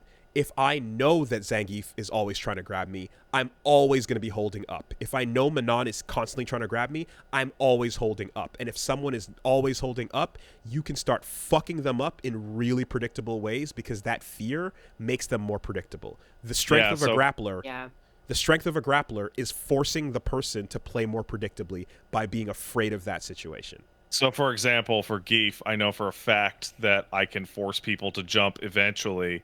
And once that's happening, he has his air SPD 1 inch off the ground. And now they're in the same situation otherwise. And I know for Manon, if you know they're going to jump, you can do the EX kick. I forget the name of it. But that combos directly into the hit version of her metal gain. Yeah, you could do that. You can do the ground, her 2-hit anti-air that pulls them back to the ground as well. Totally. And so this is what the situation is. And for Marissa, it's similar. But I'm still trying to figure it out. We were labbing it on in mid-match, actually, is like I would hit Reggie with a Scudam, and then next I would go, because there's a window of time after you land the Scudam where you can continue to do Scudam action, which is like either the double swing, the sweep, or the grab. And so if he's holding up at that point, he's trying to avoid the big damaging grab, and I'm like, great, what's the next layer of this when I know he's about to jump, you know? That's a huge thing that you're gonna need to figure out, because you watch, again, like the Snake Eyes, one of the best fucking Geefs ever. I should mention I'm watching a Snake Eyes match right now as we're talking about Snake Eyes is always threatening without the grab. He uses very few. He fucks everyone up because they're so afraid of it, but he gets insanely good at not using it. And that is his signature thing. And like he wins so much because everyone is like, but he can grab me. He's going to do it eventually. And he's like, I don't give a fuck, dude. I'll fuck you up with my buttons. I'll fuck you up with everything else. I'll know so much more about this character and all the things they can do without that grab, that when I want to, I'm going to take it. But that fear is a debuff that never goes away against him, you know? That shows you the strength of it, man. Yeah, you can really condition people, like, as a grappler with, like, normals, and then they just do some really dumb shit. Like, stupid shit. I'm going to, like, walk right up to you. And it's like, why are you walking right up to me? Like, I'm just going to grab you now. Like, yeah. Okay. It you know, there was a really simple thought early on in Street Fighter 4 when I was just like, man, I always liked Blanka. I was pretty good with him back in Super Turbo and stuff. But when you're fighting an army of Kens and Ryus, I'm just you know what? Fuck your Hadoken. I'm sliding under it. What else do you got? You know? And by the end of round 1, sometimes the answer was, actually, I don't know. I didn't think this through. I don't have anything else. I might just do a Hadoken again, you know? But it's a nice little thing that is like, okay, we have to change this up a little bit. And then, you know, you get a little bit further, you fight better people, and better players are now doing fake Hadokens that are like, actually, I'm just going to like press a button and crouch low, and if you slid to nothing, now you die, you know? So like there's these little like moments of like, oh, the conditioning, all right, it's been set, what is your response? And then your response now gets me killed, so I have to, as a responsible Blanca player, not slide as much anymore, which then lets you start doing more fucking Hadokens. You know? And we play the goddamn game of Yomi Layer 1, 2, and 3. It's such a fucking... Oh, it's the best. All right. We're Street going. Fighter 6 is good. I don't know if you guys know that. Like, it's so really good. I feel confident in saying that Street Fighter 6 has proved that fighting games are okay. Not a net negative. Not anymore. Now that Street Fighter 6 fixed all that shit, congrats. It took a long time. And it like I feel like Street Fighter 6 really exposes a lot of the way that I was thinking about it. Like, why did I love fighting games? I loved fighting games because I was in a point in my life in which easy access to tons of matches was available, either by going to see my friends or going to a communal space where I could just do a shit ton of matches. The instant that stopped being a reality and the internet had to pick up that slack, well, the internet fucking couldn't, because everything played like dog shit online. And now it can. So fucking yay. It also didn't help that, like, for years, the people that made these games just refused to make the internet good. Yeah, that was pretty annoying. And the Like, fans why? fixed it, and then they officially were like, no. But no, though. Yep. No, I cannot wait for the day when we don't have to talk about it anymore. I can't wait till it's just not even a subject. I But feel like we're on the path. We're on the right path here. now. we're almost there. Anyway, so over at twitch.tv/Pat Stares At this week, it is a smaller week. I'll be doing a React stream on Friday, but Wednesday and Thursday is just going to be Street Fighter World Tour mixed with matches. That's it. Mm-hmm. Can I complain about something in Street Fighter 6? Please. Yeah, of course. Is Now's the time. region-based. So I'm from Brooklyn, New York, and a very common thing that we used to say was, "Yo, that's OD." OD. Okay. Yeah. If you guys watch any pro players who are from New York, Let's they go. in fact still say that's OD. Yep. So I personally, and I know a lot of like Li Joe and Justin Wong, because I've spoken to them, very annoyed that EX is now called OD. So now it's like, yo, that OD was OD. Like... So it is a deliberate choice. I am so dead certain that the choice to not EX has been a thing for years, but the design of turning overdrive into the word for it, because OD has like like overdone is kind of what some people say, but they don't. But it might be other things. Like it's just OD, you know. But it is absolutely an acknowledging of that and turning it into a mechanic where it's like, yeah, you did the OD version of a normal thing. That was cracked. That was fucked up, you know. Yeah. Dead ass. When I first started playing it, I was like, is this what they're doing right now? Like we got the hip hop music, we got the gritty street levels, like. Is it OD? Is it just OD? Like... It's absolutely OD. That OD was OD.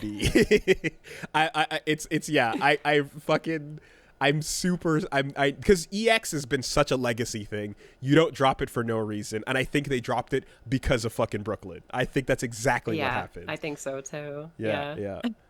Oh man. Okay. So let's check out the news.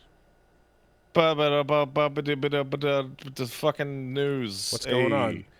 Let's start with some Street Fighter 6 news. Street Fighter 6 sold 1 million copies. Damn. That's OD. That's OD. Also has the highest player count on Steam and probably on every other console for a fighting game literally ever. I mean, for sure. Doesn't surprise me. Right? Hey, so Pat, remember when we talked about like the things that games could do to help you get better. And I was lab shopping the idea of like, here's the things you didn't do, here's what you ate, here's what you lost to. Let's tell you about it, right? I vividly remember that conversation because it was a great idea. So, we're not there yet, but when you go to your replay channel, the replays that are recommended are the matchup videos that you as your character just lost to, but it's showing you a player that plays your character winning against who you just lost to. So you're saying that if I went to recommended replays in Street Fighter 6, I would see a bunch of Zangief beats JP videos available to me? Because boy, do I lose that matchup fucking hard every time. It shows you at your approximate skill level a player of that character winning what you lost.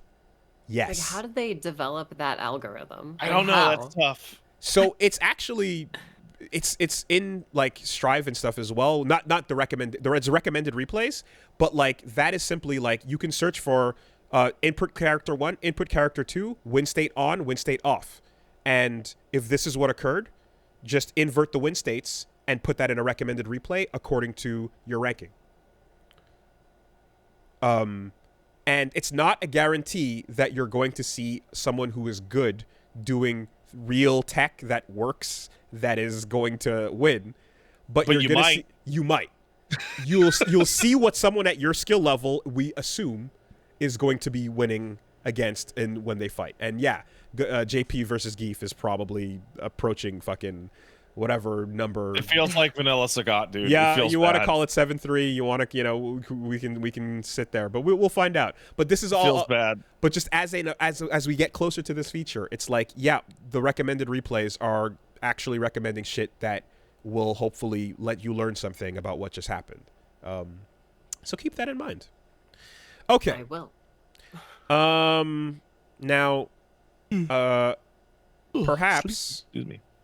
If he went to his recent replays, Yuji Naka might see a replay of him not getting potentially sentenced to 2 years and 6 months in jail. Oh no! What would the replay even be? Just everyone else on the planet? Replay would be him making Balan Wonderworld. Without insider trading, actually.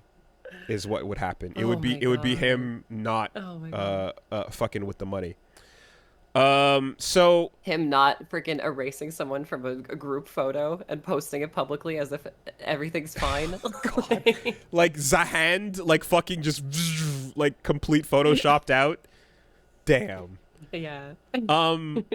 So there was some erroneous reporting with the story, though. So the story was people were saying that he's been sentenced, and he hasn't yet. It's that prosecutors in the insider trading trial have demanded a sentence of 2.5 years and a fine of up to 1.2 million US. But his defense is trying to reduce the fine and the sentence. The final decision will be made on July 7th. So not confirmed yet. Exhibit A, Balan Wonderworld, fucking 100 years. Jesus Christ. So 1 million years. When we talk about the bullshit and moment and things that clown shoes moments that have happened in the industry, I don't know that any of them have resulted in like straight up jail time for the people involved. I mean, like in most cases, especially with just the fucking creepy sexual assault shit and whatnot, you get to just get an embarrassing story written about you, and then people shuffle around and then nothing happens, you know? Or you might get fired, but you might pop up somewhere else. Who the fuck knows? Whatever. But it's kind of wild that just like the closest that anything consequential might occur is like this financial situation in Japan with insider trading where like actual jail time is going to hit somebody if this actually goes down. Well, yeah, because those are crimes against individuals. This is a crime against rich people's money. Of course. The difference couldn't be more clear. That's when it's a real problem. That's when it's a real crime. Yeah. The state ain't gonna let you fuck up the count. So no, I'm just trying to think back, and I'm like, has there been any other, like, creator controversy or so where like it was like, yeah, and here's the fucking prison sentence? And I'm like, I don't think so. The only thing I can think of, and it's was one of the devs on Silicon Knights' new company when they were doing the Kickstarter for the Eternal Darkness remake. One of the devs on that project went to jail over like child pornography charges. Oh, Dennis Really? Dyack stuff? It wasn't Dennis Dyack. It was No. somebody else on the project. Okay. But it kind of remember killed that that? fucking Kickstarter pretty bad. Yeah, remember that shit show? It's like, what? I mean, You're there gonna were. make a sequel, remake? What? Okay. I remember there was a shit show before that, or not even, or centered around that part of it. Jesus, yeah. Yeah, people are Yeah. David David Cage. Cage. They get in trouble for all that shit. But he didn't go to He didn't- jail over He it. didn't Yeah, he didn't go to jail. Like Made it that. impossible to hire new people. No, and the cost for writing a bad story should not be jail time, but maybe it Are we should. sure about that? But maybe it should. As I said it, I didn't believe it. Yeah, like as you're saying it, you're like, wait a second. As I said it, I didn't believe. Yeah, it came out of my mouth, but before the sentence ended, I was already on the other side. So who knows? Anyway, no. So that's a bit wild. But in that same vein, hey, did you know that that Blizzard is considering writing more inclusivity towards LGBTQ stories and trans inclusivity and all kinds of things like that? They're wow. considering it. They're Would considering that happen to have things. come out Cool. alongside the same What? day that Huh? Bobby Kotick was What? like, nothing bad ever happened, you're Hit all the button. shitheads? Hit the button. What? Farrah, we're talking about Soldier 76 right now. What are you talking Wait, about? didn't you say that 29 of those reports were substantiated even by Blizzard's internal investigation? Excuse me, but that has nothing to do with Baptiste. You know, I really think Did you that- guys know that Tracer is gay? Did you know I- that? I want to say, who said it? It was somebody on my, it was one of my mutuals. I believe it's, yeah. So Chris Wolfhart, formerly at Mr. Fields Wild Ride, summed up this thing perfectly. It's like, so Blizzard removed every single thing that could possibly ever tell a story in Overwatch. So all of this shit is just a press release saying that so-and-so is gay or has autism and demanding brownie points. Like, is there ever going to be, like, a story mission in which Tracer even gets a phone call from her girlfriend? No, of course not. I Read mean, this press release, Well, you there was that shitbag. Christmas comic, right? and then we can ramp up and escalate as needed. It's Pride. We're going to fucking do some Pride stuff going on. Don't worry about the other story that comes out, whatever that might be. Dear God, don't look There at were it. Don't read two. it. That's the part that... There were two. So the second one, yeah, the thing is, of course, we know that the big one is, if it's Bobby's involved, it's gonna be the main story. So yeah, obviously that story dropped at the same time. But no, you can go to the things that are not the head of the company. You can take a look at this kind of wild one that was just like a former WoW dev wrote some script that had jokes that were basically corporate greed stuff, because there was a venture company, Loot Goblin, in WoW. Yeah, the goblins in World of Warcraft are greedy. They're greedy and evil. They love evil greed. And so the script involved making a bunch of jokes that went over the top and referenced, corporate speak and that type of shit, going, another record quarter for revenue, and I've come in below estimates, and let's just call it a cost of living adjustment. No profit sharing, yada yada. But then with those jokes that were written as according to the writer Eric Covington, who was just like going over the top with it, fiction becomes reality, because he then gets fired because the company thinks that he's making those jokes at their expense. when my he was deliberately God. trying to be as exaggerated and as ridiculous as possible, but because it's fucking Blizzard, there is no limit. They were literally like, "Why are you making fun of us right What? now?" Like, And he's like, I wasn't, but what? And, Thanks for the confession. Like, and that was it. And he got let go after 9 years of working there. Like, you're sitting around going, man, Wow. people who rage quit in fighting games are fucking pieces of shit. And some guy you don't know from the crowd goes, why you gotta make fun of me like that? Like, what the fuck, dude? I'm not talking about you. Are you a piece of shit? It sounds like you're telling everyone that you're a massive piece of shit. I mean, it is the ultimate self-report. It's kind of nuts, actually. That just, there it was, you know? Company was like, hey, what do you fucking... What's that shit you talking down there? And it's like, oh, you mean the exaggerated evil fucking like monster? That's what? You know? Yeah. So that is a perfect story, but it's- it's also shitty because like someone lost their job. But like, just God, like, how stupid do you have to be, like, to be like a higher up to not understand? unbelievable. Like, what? It's like, yeah, you're fired. Why? For calling us out. I wasn't even calling you out. It's like, yeah, I wasn't though. Pack up your stuff. And especially that stuff about, well, and it's like if, you know, like wherever they plan to go, if that got covered by the insane in-game content, you know, and it's like, who like, how'd you see our emails? What you writing out there? Anyways, so oh Blizzard. Oh, Blizzard. Aren't they the same company? Correct me if I'm wrong. Where the LGBT characters are not LGBT in certain regions of this Oh, that's world? right. All the Oh. Pride content for Overwatch 2 is banned in the countries in which that shit would be banned. So Pride without the pride. Well, Well, it- yeah, when you you cross have the no- border, Tracer goes back into the closet. it's region locked. You see, it's region locked representation. You got to make sure that you know you're standing in the right place for that to apply. I love when a gigantic corporation determines representation. My representation. Thank you. Oh, sorry, I can't say this right now because you know. It's kind of amazing, but it's a special, like, there's always that like discussion, right, where you're like, okay, you know, Corpo, fucking rainbow capitalism, right? Let's see how you go for it this time, and how performative is it going to be? And the idea, you can have a discussion, an honest one, about like, is it better for them to like do nothing versus even acknowledging it at all, and so on, right? And I've seen people go on about this in ways, and like, Yeah, that's yeah. fine, right?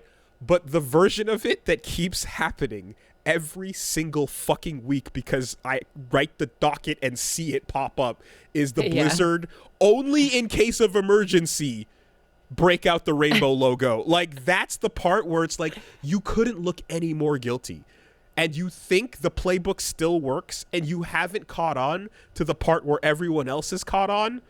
So they just keep doing it, and they probably won't catch on for years. And it's like, the moment anything gets announced, all you have to do is go, all right, Google News alerts, what else got fucking Blizzard in the titles today? You know? 100% of the time. It works every time. Hey, Um, Overwatch 2 fans, if you live in a region of the world in which Blizzard has locked Pride content, you can use ExpressVPN to re-unlock your favorite gay characters. Oh, God. That relationship. Available as long as you use this VPN. Yeah. So dumb. Hey, guys, hey, get Finn off that poster. Get Finn off that poster. You putting Chinese lettering on that poster? Get Finn the fuck off that poster.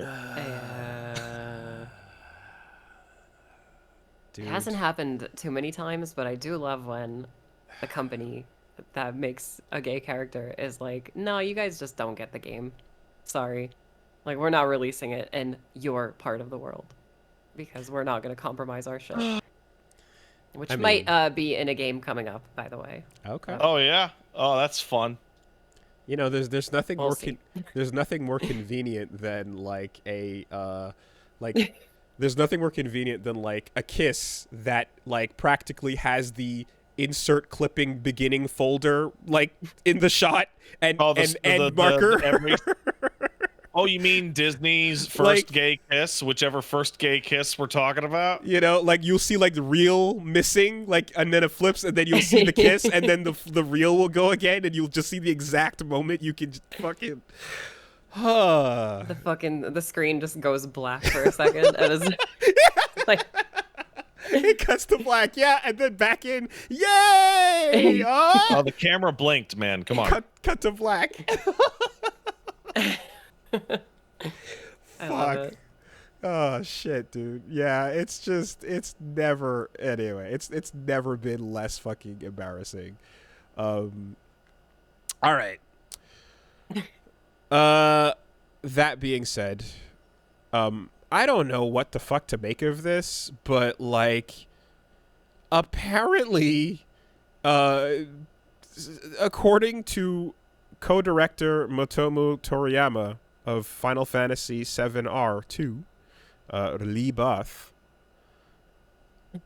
Do I need to play Final Fantasy VII Remake to enjoy Final Fantasy VII Rebirth? No. We have made preparations so that players who did not get a chance to play the first game can fully enjoy Final Fantasy VII Rebirth. I highly fucking doubt it, bro. You know exactly- Just we say all- yes. Just say Like- yes. You have like- to play FF7 Remake. Yo, just, hey, marketing. Question from a real account here, actually. Should I buy this video game, or should I possibly not? Could you tell me if there's a reason for me to not buy it? Oh no, I should buy it then. Okay, no matter what. Got it. Okay. We all know Cool. exactly what this is going to be. Cool. It's going to be like an 8.5-minute recap that just like goes, Cloud and his friends defeated the ghosts. Well, are they gonna say like, also FF7 from 1997 happens, and I don't think they're going to do that. Hey, like, they're- because They're fucked now because they made a whole game in which they didn't tell people they should play FF7 beforehand. we have made preparations. Okay, don't you fucking tell me that I have to buy no other game or play nothing. Like, you know what? Buy the You know one what? now. So Mass Effect did this. It's the funniest one because like with Mass Effect 3, it's the perfect time to start the trilogy. Sure. no. But like there used to be an actual like fix to this, and it was, well, Mass Effect 1 and 2 are old, so I can get both of those for $20 each. But I bet you FF7 Remake is still like full price. $60, yeah. So we used to also talk about how like one of the only ones in existence is Zone of the Enders, where it's like, yeah, you're good on. You're good. You really Anubis, actually don't. You're fine. You are good. And also here's a 20-minute movie, but you know, don't Like, worry about it.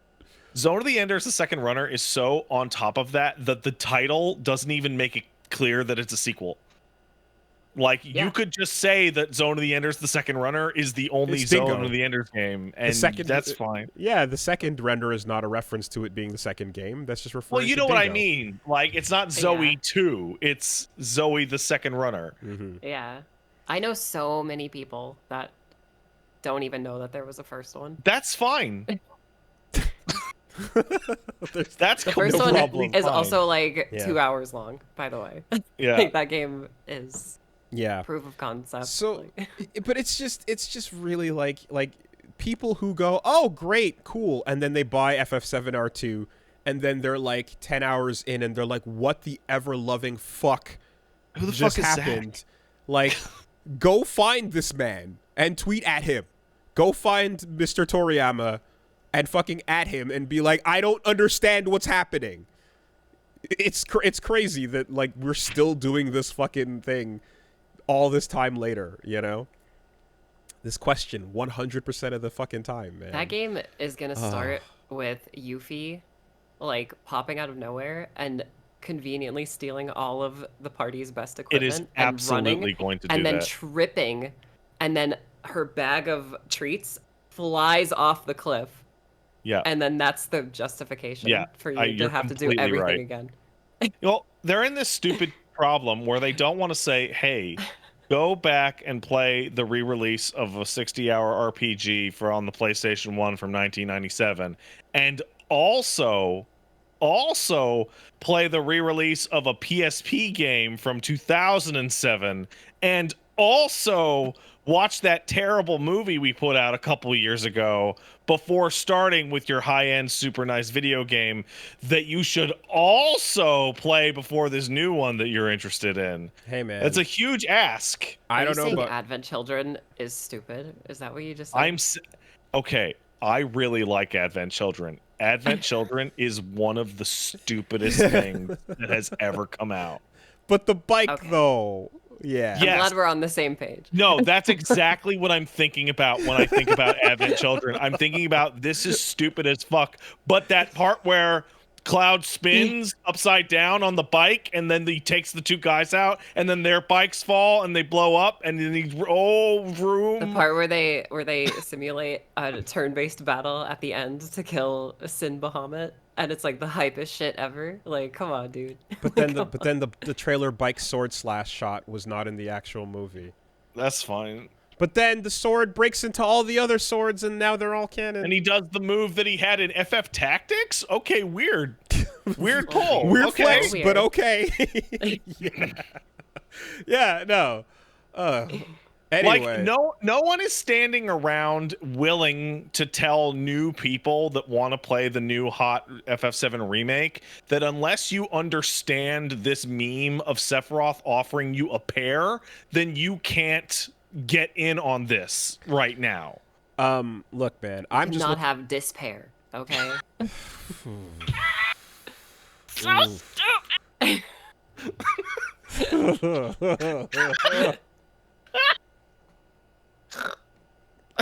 Is that the podcast title? You cannot have despair. No, I fucking unfortunately, hope it's so. not. But I'll get that down though. Okay. You landed it a bit earlier, I believe, with that OD was OD. That OD is OD. No, I'm looking forward to the game that says, yeah, this is the perfect time to enter this like 18-part series, and you go to the previous stories section of the main menu, and then when you click on it, it just loads up a YouTube playlist, and it just hits like whatever content creator has made a summary movie. It just pops up a fucking YouTube video, and one of us is like, "Hey, you want to welcome to the world of fucking Guilty Gear lore?" I don't know what. Yeah. You know what series actually does a really good job of this? Like, genuinely, Resident Evil does a great job. There are like 45 Resident Evil games, and when a new one comes out, people go, "Do I need to play the old one?" And they look at you and they go, "No, fuck no. The story's stupid as hell. There's monsters, shoot them. It's scary. No one gives a shit."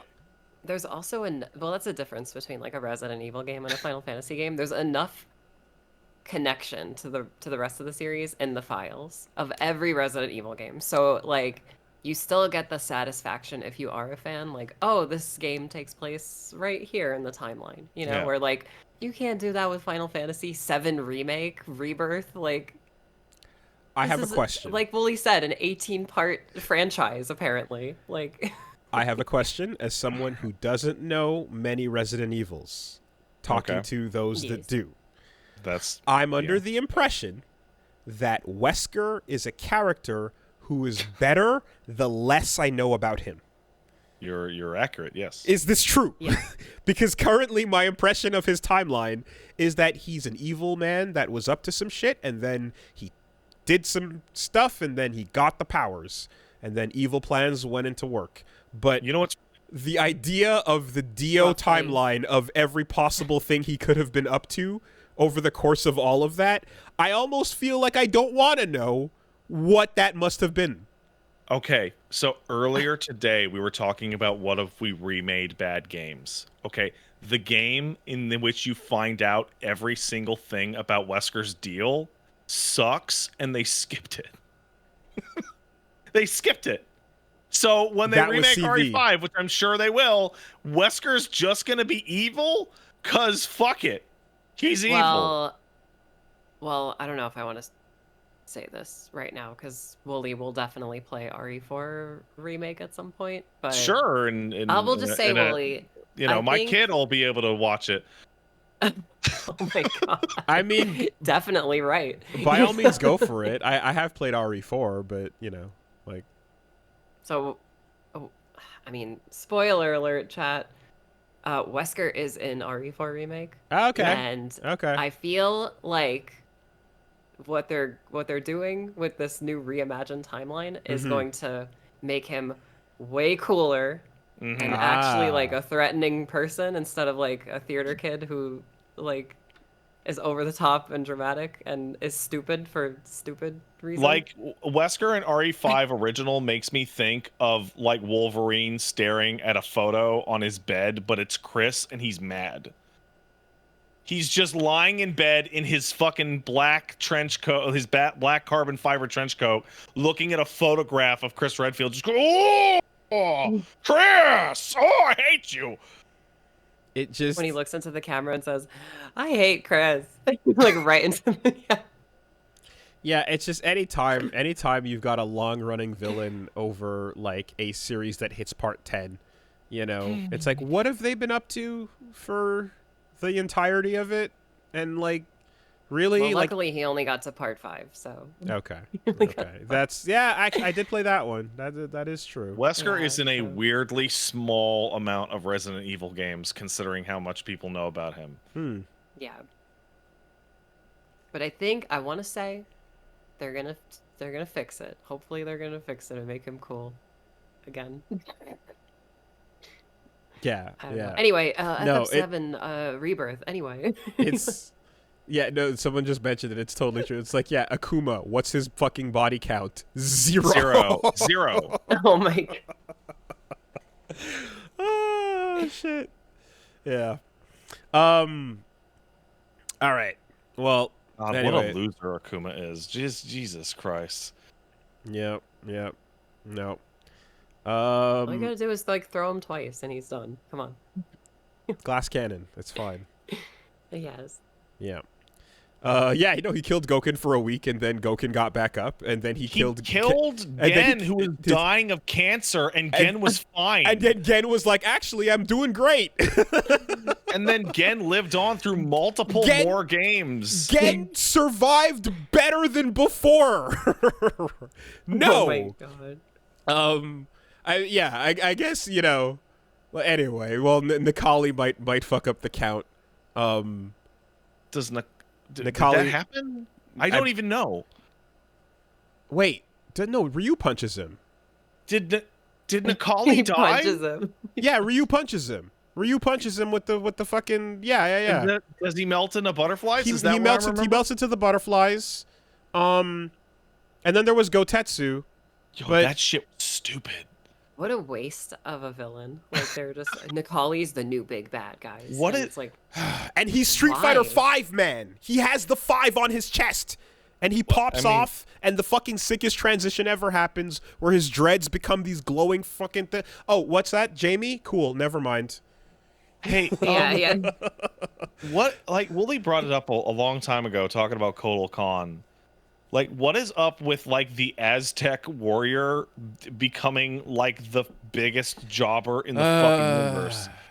I'm always a sucker for the Aztec warrior in a fighting game. Always. I love it so much. It's so fucking cool. The god of battle. Ogre is here. Wait, too bad. Ogre is the only one that like... Wait, never mind. He's turned into a bat fucking lizard creature. He's turned into a bat snake. And that's the only one you're going to see from now on. I fucking hate True Ogre, man. True Ogre. Ugh. Also, Ogre fucking sucks just because, like, Paul beats him. And Paul's a stupid loser. Do I have to go to... Gon beats True Ogre, okay? Gon. Wait. No, it's Jin. Jin beats True Ogre, doesn't he? Well, when I played that game, Gon beats True Ogre, okay? All right. Whoops. And then he went on an adventure that never ended. Yes. That never ended, and I was Yeah. so confused Yeah, as yeah. a small child. Oh God, man. Yeah. I think I have to go back to War Gods to find the Aztec warrior that was not just jobbing from day one. Anyways, hey, can I interest you in a new VR headset? Hold on. It has a One that 2-hour shows battery my eyes. life. Oh my god, I didn't even know that. Oh my god, really? It's from Apple. I thought we were gonna make fun of the price, but you're telling me a 2-hour battery life? It's from Apple. It's a new VR headset. It has a 2-hour battery life, and it costs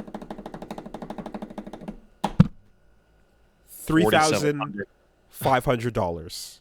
If you're Canadian, my- $4,700 plus tax. I gotta get Well, my bank on the phone right now. I mean, my accountant needs to fucking hear from me. Yeah. Let's go. Okay, what do we got? Hold on. I'll chip in. What do I got? I might have a Canadian We toonie. gotta get this thing. I got a toonie. Oh my god. Yep. Or we can pitch it in. You know, it's funny because like Paige was saying to me earlier before I came over here, she was like, "Oh, Apple put out the new VR headset." And I said, "You know what? That makes sense. I think Apple is like the only company that would be able to get like this type of tech like broad appeal because they'd make it hip and the Zoomers would all want one." And then we like scrolled down and saw the price and like we both started laughing and we're racing to Twitter to make fun of it like the fastest. Insanity. Who the fuck is that for? I mean, Apple has always been the premium price fucking we're just Yeah. going to impose this Come on the on. market and the market will follow, right? That's been the move from day one. And it's worked out swimmingly for them in many departments. But VR, which is already struggling to keep anyone interested and is kind of showing up with like not enough variety in terms of what you can do with it, not as many calls to just feel like using it at all. People just going like, even if I don't mind it, it makes me dizzy, all of that. And you're Yeah. like, you're going to convince the Apple loyal, you're going to, the nutsos that They'll buy it. They'll Yeah. get it. They'll get it because it's got to complete the collection, you know? Only through the power of every Apple product in a ring can they truly summon the spirit of Steve, you know? But like, it's just... for the market they're kind of hoping to get it's probably like, I already got a VR headset that costs less than half of that. What the fuck is wrong with you? $200. And Like, by the way, that $3,500 doesn't include controllers. Of course not. Why would you pay? Why would you need to control it? oh my god. Where did he go? Where did he go? I'm just turning Where has he gone? I'm turning a light on. It got dark. Yeah, it's getting Maybe the dark out. VR Oh, okay. headset would allow Yeah, me but- to... Why would you need to control your VR headset? You need to like just use your eyeballs to open up your productivity software or whatever the fuck you're supposed to use on that piece Does of this shit. VR headset show your eyes, or is that just like a marketing thing? No, you point and click with blinks and eye movement. No, but- but like through it, like, can you see my eye? Like if I wore it? Yeah, 'Cause no, that's you how can they're- see the person's face. You can that also is the see. dumbest You can also thing see ever. what they're seeing in reverse. Great. So if you're on the subway and you're watching like hardcore pornography on your Apple bullshit, people looking at you Let's- can see that you're looking at hardcore pornography. Let's Can go. you see the layer of dust that I'm holding right now? Can you see that? Is that clear? Is that in 4K? I see it. Hey, you know- I see- You want to hear something fucking awesome? So we got a Oculus or whatever the fuck, one of those things, and we used it to do the VR chat because we were fucking shut in during the goddamn pandemic, and it helped to even pretend we were in a room of people, right? And we still have it. It's in a box somewhere over that way, right? I bought a new house. I now have a large VR-ready living room. You know, the one they show in the fucking things? Plenty of Yeah. room. I could VR headset all day. For fucking what? To do what? Can I tell you guys? When I got my rig, my crazy rig, and my VR, I was like, time to play Half-Life Alyx. Let's fucking Yep. do this. Yep. Religious experience made me cry at the end. I fucking felt godlike, just opening a door and hiding behind it and popping up and shooting. When I beat that game, I felt so fulfilled, but I took my headset off and I was like, time to never use this ever again. Yeah. Because nothing will ever come close to the quality of that video game. I heard that was a special Like- one. That was an exception. Yeah. I have heard VR, that it's just exact not story. in a spot right now for That was spending this amount of Res, money. admittedly. I had that with Res. Res Area Yeah. X was fucking religious, spiritual experience. It's great. Yeah. We have our markers, but like, and the thing is like, we are like fucking content creators, so we're gonna, get a thing to make a video and try a thing out and do some stuff. Like, duh. I'm not gonna get this fucking thing to make a video. Yes. What video could I possibly fucking make? But like, that someone would is like, justify this thing. someone is like, oh, you like sucker bought the PSVR. It's like, yeah, there was a series of fucking content that came from that, but but I'm always looking at this from the point of view of like, okay, but how are you going to convince my cousin and my aunt and my nephew to get this? What are you going to sell them on? What is the reason they have to jump into this? There's no reason. Yeah. Okay, so let's say I talk to my sister, right? She's got my nephew. He's like 11 years old, right? He likes video games, right? Okay, sis. So you could get your child an absolutely disgusting PC or a PS5 with a television, like a good television and a bunch of controllers, or you could get him these fucking clown ass sunglasses that let him open like PDFs on some glass. Like seriously. You could buy everyone in his grade a copy of Hi-Fi Rush. You could. Or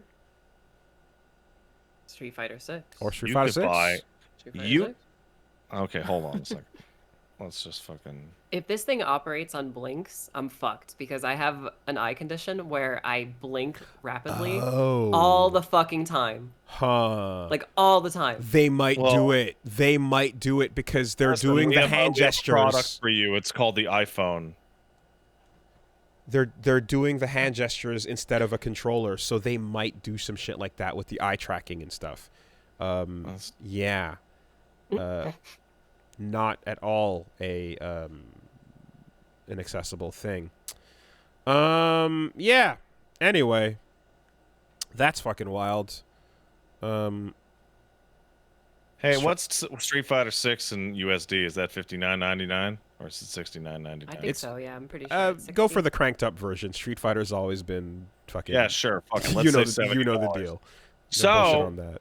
you could, instead of getting one of those, you could buy Street Fighter 6 for you and 49 of your friends at least. Damn, that could fill up a group. Yeah, that's my club right there. Come on. Fucking so stupid. Anyway. This is like a rube detector. Like Rube detector.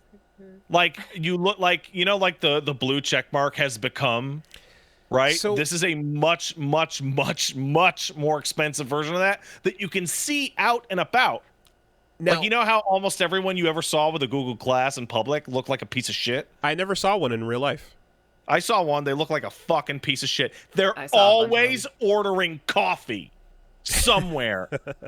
I've never had the pleasure of encountering a Dragon Ball Scouter in real life. Oh my god. See somebody wearing this in public, they're probably a piece of shit. So my question is, seeing as I haven't seen the full unveiling here, what is the killer app that is supposed to convince people to drop that money? Apple doesn't believe in killer apps. Well, Like, that's not part of their product thing. Their product bullshit is like culture and sleek coolness. so the answer is the Apple logo on the box is the killer app. That is correct. Yeah. Gotcha. Okay. Yeah. Understood. Yes. You figured it out finally. Okay. This is just I a just little. imagined seeing the thumbnail for Pat Stares At watching VR porn on the train, Apple VR. I gotta see a photo of this fucking thing because like you can That's your you can content, Pat. absolutely see the images on the other fucking side. like because you can see people's eyes through the device, so you can see the images. Can you on see the what glass. they're seeing? Okay. Well, that presents some problems. Fucking stealing your goddamn credit card information because you're putting in your fucking gacha dollars on the bus. Okay, but to be fair, when you fucking pop up the store in Steam on Street Fighter, the Steam Workshop pops up with your fucking doxed address immediately, and you can't make that private or turn it off because stupid Pretty overlay is terrifying. dumb. So What game is this? Street Fighter 6? Really? Yeah. Where? When you go to the shop and Yeah. you click on any of the things that take you out of the game into the workshop, Yeah. you get brought to your purchase page, and if you have stuff in your wallet, Oh, fuck that! That's bullshit! if you have stuff in your wallet, it'll just use that, but if you don't, it'll bring you to a fucking address and confirmed information page, which doxes you instantly. So Good to know. heads So you hear up that, chat? about Just- that if you are going to go to the shop in the game. Just play World Tour, okay? You want to Okay. unlock those costumes? Play All World right. Tour. Don't buy them. Big ol' heads up. And after looking into it, there appears to be no privacy setting for that or any way for that to not pop up. You know, it's overlay off entirely, essentially. So, yes, that's a Steam thing, but that is still fucking ridiculous. Anyway, so yeah, the porn on the VR thing, I'll take that. Actually, that's fine. You can, you check my tags. Like we're going all, yeah, like you. That's fine. I am being bigger problems. informed that the view of people's eyeballs inside the thing, it is not transparent. That is a video screen projecting your eyeballs out to the world. Why would they do that? I don't Oh. know. That's so weird. That's so stupid. That makes you look more human, I guess. Because the future is now, old man. Okay, well, you know what the next video is. Watching VR porn on the train. Apple VR. Can But there's no people accessories. tell if I'm watching pornography on the train? What's the point? Oh, there's gesture hands? Yeah, I guess. But are we going into the tech future or not? Let me hook my fucking self up to the, let's go all the way in. Let's get all the way through it. Strap me in. The full review.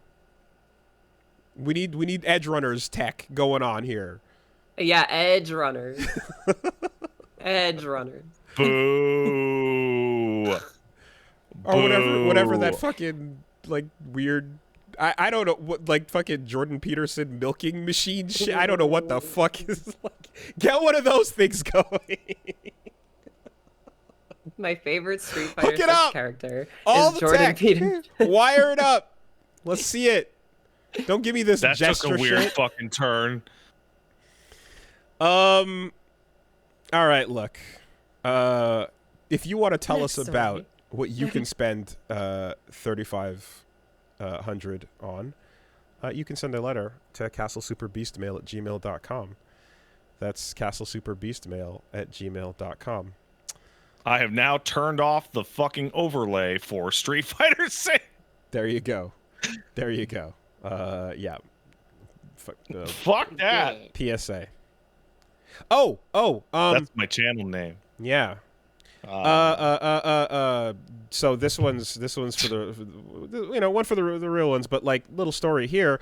For those in the Super Robot Wars club, there's a game that just got shown off called Iron Saga Versus, and it appears to be the fucking thing that I have been asking for 2 goddamn decades. It is Super Robot Wars, the fighting game. And you can see the cool little sprites doing all the awesome animation that they do, except now it's a fighting game and they can fight And Oh you wow, can, the animations on this is really smooth. well, because the animation in Super Robot Wars has always been amazing, but they just refuse to do that. So Or are now they still the chibis? So now they've done it. So check that out if that's your thing, and if you're interested in SRW. The keep an eye characters are out. hilariously small on the screen. Yeah, it's Super Robot Wars, you know. I know, but as a fighting game, like the characters don't even come up to the midpoint of the screen. Well, I mean, I got a game for you. It's called Pocket Fighter. I don't want to play that. I want to play Street Fighter 6. Yes, I love Pocket Fighter. Yeah, Iron Saga Versus. Anyways. Oh, hey, I have a piece of news that we can't forget about before we go on. The restored content mod for the Nintendo Switch version of KOTOR 2 has been indefinitely canceled, which means that version of the game is now completely incompletable forever. Why would they do that? Is it just like, fuck this, not enough money sold, not enough copies, Don't know. never mind? I did not see a reason gone into it, but that game is straight up uncompletable. So they're offering like codes for versions on other platforms that do have it. That's fucking like, That's still shit. if somebody bought that game on the promise that they were going to get the restored content version of it, and then they just kind of got that initially, knowing that they were gonna, that's fucking horseshit. They should be allowed to get their money back if they wanted to. That should be a refund if somebody was buying it for that purpose. The difference between the restored content and not is insane. Yeah, they have they're gonna get, instead of refunds, they're giving out complimentary versions of the Sith Lords on Steam, KOTOR 1 on Switch, Force Unleashed on Switch, Republic Commando on Switch, Episode 1 Racer on Switch, Jedi Knight Jedi Academy on Switch, or Jedi Knight 2 Jedi Outcast on Switch. So you can either have a different game on Switch, or you can have KOTOR 2 on Steam. And if you don't want either of those, I guess you can suck it. Yeah, well, how about a link to a mega upload and a paste bin? I don't know what that is. Hey, I think not including that content is way, way, way worse than the fact that one of the bugs that content fixes allows you to complete the game at all. It's just like, this is cause for someone to go, actually, never mind, I don't want to buy this. And if they bought it, that's they absolutely should get a refund. Okay, great, cool, awesome. From purchasable to not purchasable. We got one coming in from Princess Toadstool Peach. Says, hey Castle Super Beast, lots of series have changed or tried to change its main character over time. Devil May Cry got Nero, Ace Attorney got Apollo Justice, Metal Gear Solid got Raiden, and they keep saying there's a new protagonist every Street Fighter game. What do you think is the reason they want to switch up the protagonist so much? Personally, I'd be fine just having Dante or Phoenix Wright leading the role forever without these other dorks trying to get the leading role. I'm so over the story arc of newcomers feeling inadequate compared to the original guy too. Whew. Well, for Devil May Cry 4, the reason why they decided to do that late in development, to focus on Nero, was because that was the first cross-platform Devil May Cry game. So they wanted Xbox players to just go get like a fresh experience without having to play, which is, of course, the thing that we were talking about before. Devil May Cry 4 is the perfect time to start the Devil May Cry series. Exactly. Literally, it's exactly what we were saying before. Like they couldn't finish it, so in any game's design phase, the new character shows up as a way of giving a new player an easy means of entry where they don't necessarily have to feel the baggage of whatever came before or whatever they're missing and so on. That's the idea often behind it, right? And I get that. We often, like the fact that you're going to have a new group of people trying that for the first time that come in and are kind of going like, wait, so like if Ryu is anything, what happened last time? Do I have to know or whatever? And if you have a new analog to put that new experience through, then avatar to put that experience through, then you don't have to worry about that with people. But that's one thing that you get just from a marketing perspective. But the other reason why this take is pretty bad, I'm sorry to say, Princess Toadstool, is because the fucking passage of time is awesome. And seeing characters, if you happen to be a fan of them back then, change and seeing things move in a way that shows growth is the thing that actually complements them the most. If you like these characters as much as you do, them never changing and nothing ever happening means they go through no arcs, means they stay the fucking same, which is why when you're fucking 17,000 hours into Naruto and he still doesn't get it and everyone else is like, wait, he's asking the same dumb questions, he hasn't caught on to what's going on around him. And I think the fucking wolf gave this motherfucker brain damage. It's fucking idiot Naruto. And you're like, yeah, like, if everyone can fucking learn something, it can be an interesting, more compelling story. But instead you don't, and then you just kind of power creep your way into becoming Ninja God or whatever, and you know, you do backstory reveals for the you know, to be the ultimate chosen one. JoJo, Jonathan Joestar, being the protagonist of season 2, continuing to just be Jonathan as, you know, I guess new vampires show up and the story goes on, and then part 3, I guess the stands show up, but then Jonathan continues to be like no man, like the fact that you get to see the characters change and go through their arcs, and it's, in this case, complete them, is what makes them so strong, and it's what we like about them. Even the little ways that we've talked about how Dante changes over the course of those games, you know, and then him having a little bit of family back in the form of Nero, and then his demeanor and the relationship he has with Virgil, all that shit that we like is a result of time being allowed to pass on and the introduction of a new character and or a new protagonist and the idea of passing the mantle on. You know, that shit Like, improves how the cool character is you it? love. How cool is it that, like, in DMC5, like, Dante is, like, visibly tired and, like, really, like, even kind of monotone for most of that game, but then the second he thinks Virgil might be coming back, he literally comes to life again. Like, you know what I mean? Mm-hmm. Like, if you're somebody that says, I hate Miles Morales, I just don't like him, that's fine. Like, you know, you can not like the new Okay, version. calm down, Miguel. But yeah, bro, no, it should have been me.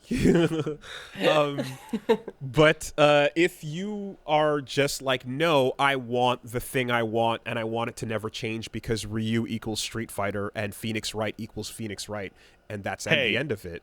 I need to stop you right there. I was waiting for you to actually mention Phoenix Wright. Yeah. Because Phoenix Wright fumbled the ball worse than any of this. So you can speak to this because I don't know the arc of Apollo. I'm well aware there were 3 long visual novel adventures that featured Phoenix Wright and his buddies solving crimes and doing lawyer stuff. And there's actually a weirdly high amount of ghosts involved in that story about characters you don't know. So that's tough. So what we're going to do is we're going to make Phoenix 1,000,000 times cooler by making him lose his legal license and dress like a homeless person. The hobo outfit. And then we're going to give you a hot new character who fucking sucks and you won't like at all.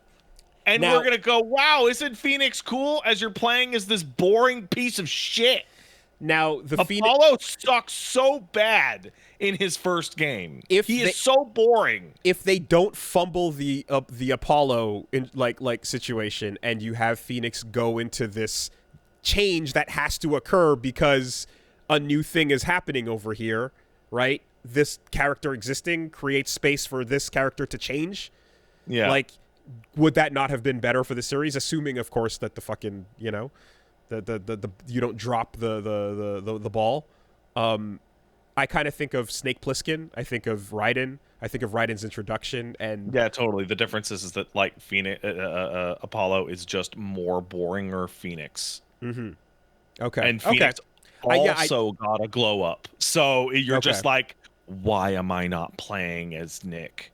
Nick is cooler. I want to play as Nick. So Raiden is such a fucking interesting test case for this, because you see the initial reaction of, God damn it, I want to be Snake, where's Snake? And then like Snake shows up and he's like, I'm over here, I'm doing other cool guy stuff, you're not me. And and Kojima being very clear that like, yeah, actually, like, we wanted you to feel that, but also we wanted more girls to play, so we thought that introducing a new hot kid to be the boy that you played as would get more girls to play. That is my favorite MGS. So yeah, and you know, that's it. And so like, and that initial feeling of like, God damn it, where's my snake, right? He was in the prologue, what the fuck? Then leads to one of like, oh, okay, no, they're doing something here. Like, this dude has his own weird, fucked up struggles and shit that's going on here. And then, all right, whatever this means, sure.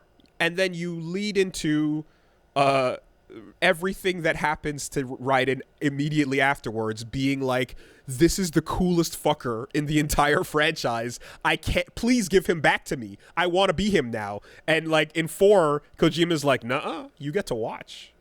You like to watch, don't you? Put your Superman outfit on and get in the fucking closet and peek through the peephole because you don't get to be him now. Oh, I want your snake? Well, here's Snake, fucker. You're like, oh, and he's like, okay, like, fine. I've edged you long enough. What happens when you bitch and moan, right? Like... Here's revengeance, and you're like, oh, you know. It's the fucking perfect example of that exact case for the new guy, the inferiority complex coming through, and I love that. It's fantastic, you know. We've talked ad nauseum about Nero's arc and how fucking cool it is for him to like step in, and you're taking the fucking camera away from Dante. Are you crazy? And it's like, yes, we are actually. And he has a whole fucking beautiful arc that finally comes to a head where, again, at least I'm like, you're having him do shit that is like a completely different style of game. Like, I love that style of character more by the end of it. Like, fuck, man. There's so much room for things to grow in a franchise when you create that space, you know? It's definitely a case of like, it could either go, you know, one way or another. Really bad, like mishandled, like you just fucking drop the ball, or like it goes on to be a Raiden or a Nero, you know, where you're just I think fantastic. It's really funny that I have to actually come back to Phoenix Wright because they actually tried to do to Apollo what MGS did to Raiden, in that Apollo gets blown up in a terror attack in the courtroom, and then upon coming out of the hospital, he has a sick eye patch bandana and wears a coat over his shoulders because he's cool now. But it doesn't work. He's still more or less the same character, and so it just doesn't work. So I'm going to take this in one more direction, which is, again, it's not one that comes up often, but it's one that I feel very strongly about. You are reading Vagabond, and you are following the story of Musashi, and as it fucking picks up and goes, you are compelled, you are super drawn in to where it's going to go next, and you know, like what is the next adventure. And at a certain point, it just fucking picks you up and rips you away from him and drops you in front of a baby named Kojiro. And you're like, oh, okay, that's weird, but sure. And then the baby grows up and you're still reading and you're like, wait, hold on. It's been literally an entire vault. What are we doing? And you're like, no. This isn't a cutaway to a little thing here. This is Protagonist 2. And we're going to spend volumes with them. And you're like, what are you? Oh my God, this is unbelievable. I'm so hooked into this character and their struggle and the difference between them and what I was just reading. And you're fully invested in where this goes. And it builds to this point where it's a philosophical opposite side of the coin. And then there's like a moment of just like, you kind of you don't forget, but you're just drawn in very strongly to this new thing, that when they kind of drop the old protag back in for a second, you kind of get an idea of what this story is actually about to become. And it's one of the most it's one of the best pop-offs in all of anything I've ever read.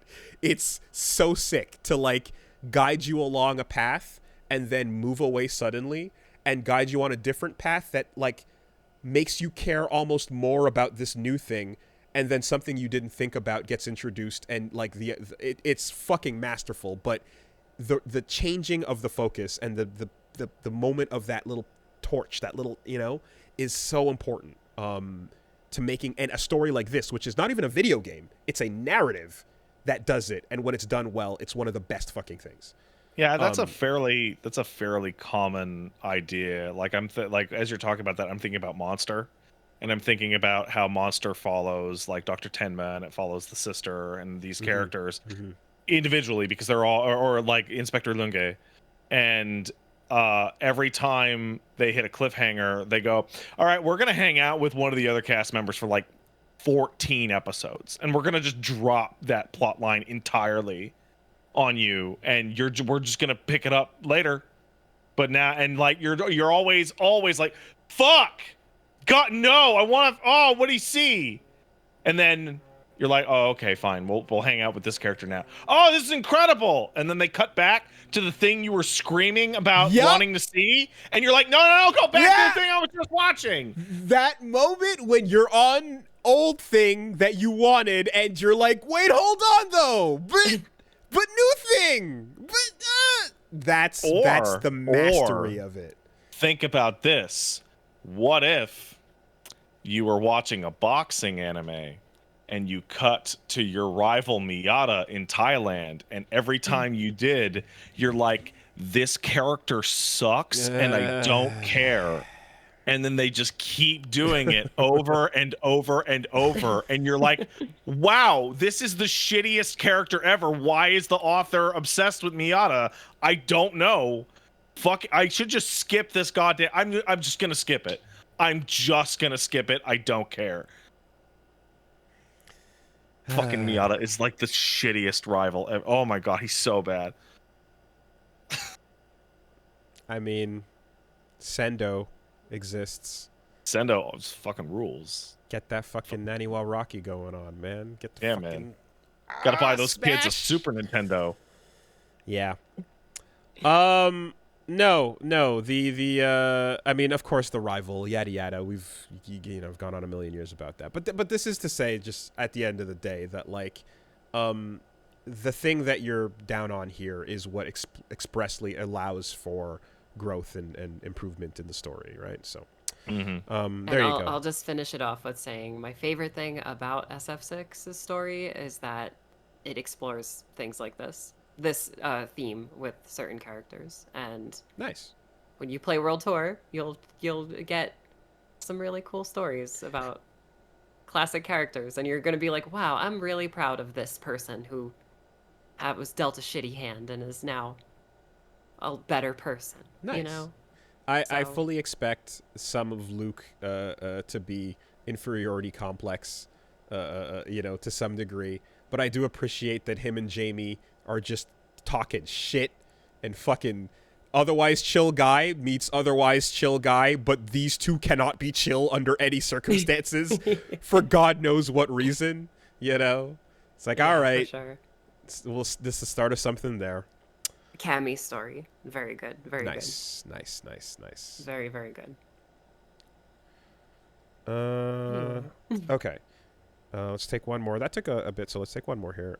Jess says, hey, greetings. I'm writing today to let you guys know that one of Konami's video game escapades the last couple of weeks in Yu-Gi-Oh! Master Duel, Konami hosted an event allowing players to compete in a world championship for the game. The event has 2 stages. The players in the first stage have to get to the highest rank, duel level, and then they're allowed to compete in the second stage that lasts 2 weeks. The second stage is a 72-hour event in which people around the clock are playing to get the highest point tally in the regions to qualify for Worlds. There's no proper qualifier tournament like how it's done in Paper Yu-Gi-Oh! To get your spot in Worlds. It's just, did you play more than everyone else, and did you win more than everyone else? There's no minimum points required to get in, just bigger number required. So players have to constantly play if they seriously want a chance to get in Worlds, else they fall behind. That being said, Is this just too much to get a world championship, or can you think of worse ways that have happened before? That's the dumbest fucking system I think I've ever heard for a competitive. I can tell you why they did that system that way. Because they introduced a bunch of balance changes to the game while all the content creators were at that tournament and playing constantly, so no one would be able to put out videos complaining about the changes they made to the game. What? It's like the old days where people would release a shitty video game during E3 season, where there'd be no one there to review it, so it would just sail right through. They made a tournament format that forces content creators to literally play for 72 hours straight, so they couldn't make videos about bullshit that Konami was doing. Oh my god. That's fucked, man. Holy shit, the tech. That is unbelievable tech, though. The stall, the fucking stall attack. You can't act. It's not your turn. Oh my god, man. Because yeah, it's obviously meaningless. It's obviously like just sit and farm, sit and grind instead of actually win or like, you know, move through a ladder of any kind whatsoever. Like the ultimate round robin tournament, except you're not actually moderating any round robin anything. You're just you're calling it a scuffle. Yeah, it's a scuffle. It's part hustle, part scam. That's incredible. Hard hustle, all scam. Oh my god, man. Don't let the creators do it. Act first. Deny them by putting a 72-hour requirement.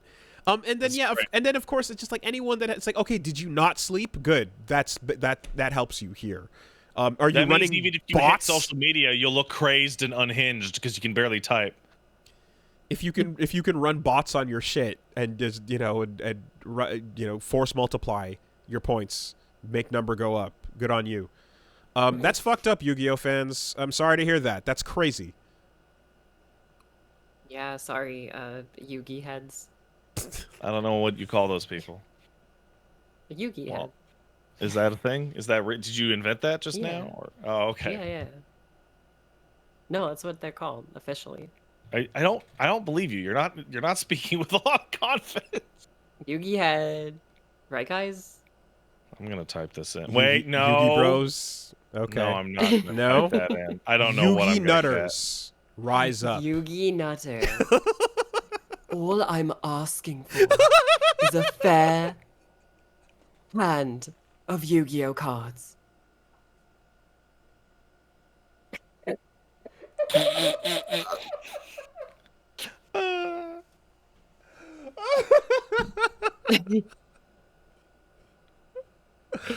That shit haunts my dreams, dude. That shit haunts my dreams.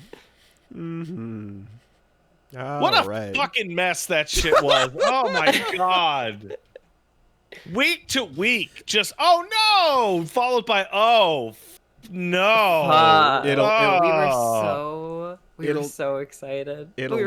Yeah, that's the likes. We'll never see that again. That was a fucking And then you played moment. Bayo 3 and you were like, oh no. Oh no. The fucking moment where Wooly turns the game off and goes, we could just play Bayo 2 right now. Like we could just... You know, that moment would have been worse if the game was good. At least it ended up being what it was. Anyway, all right. Whatever. All right. Let's. Anyway. Yeah. Yeah. You know what? That's fine. That's fine. All right. Enjoy your Street Fighter 6 matches. Don't get too discouraged, people. You'll improve if you keep playing. Damn. That sounds like somebody who got into fighting games. No, I got back into fighting games. That's different. Susie, where can people find you? You can find me at The Sphere Hunter everywhere. YouTube, Twitch, Instagram, Twitter, and I cover a lot of stuff. I'm kind of in a SF6 mood right now, so I'm posting a lot about that. So, but yeah, a lot of Capcom games. Yeah. The Sphere Hunter. The Sphere Hunter. Thank you so much for joining us. Tons of fun. Thanks again, Susie. Yeah, this was great.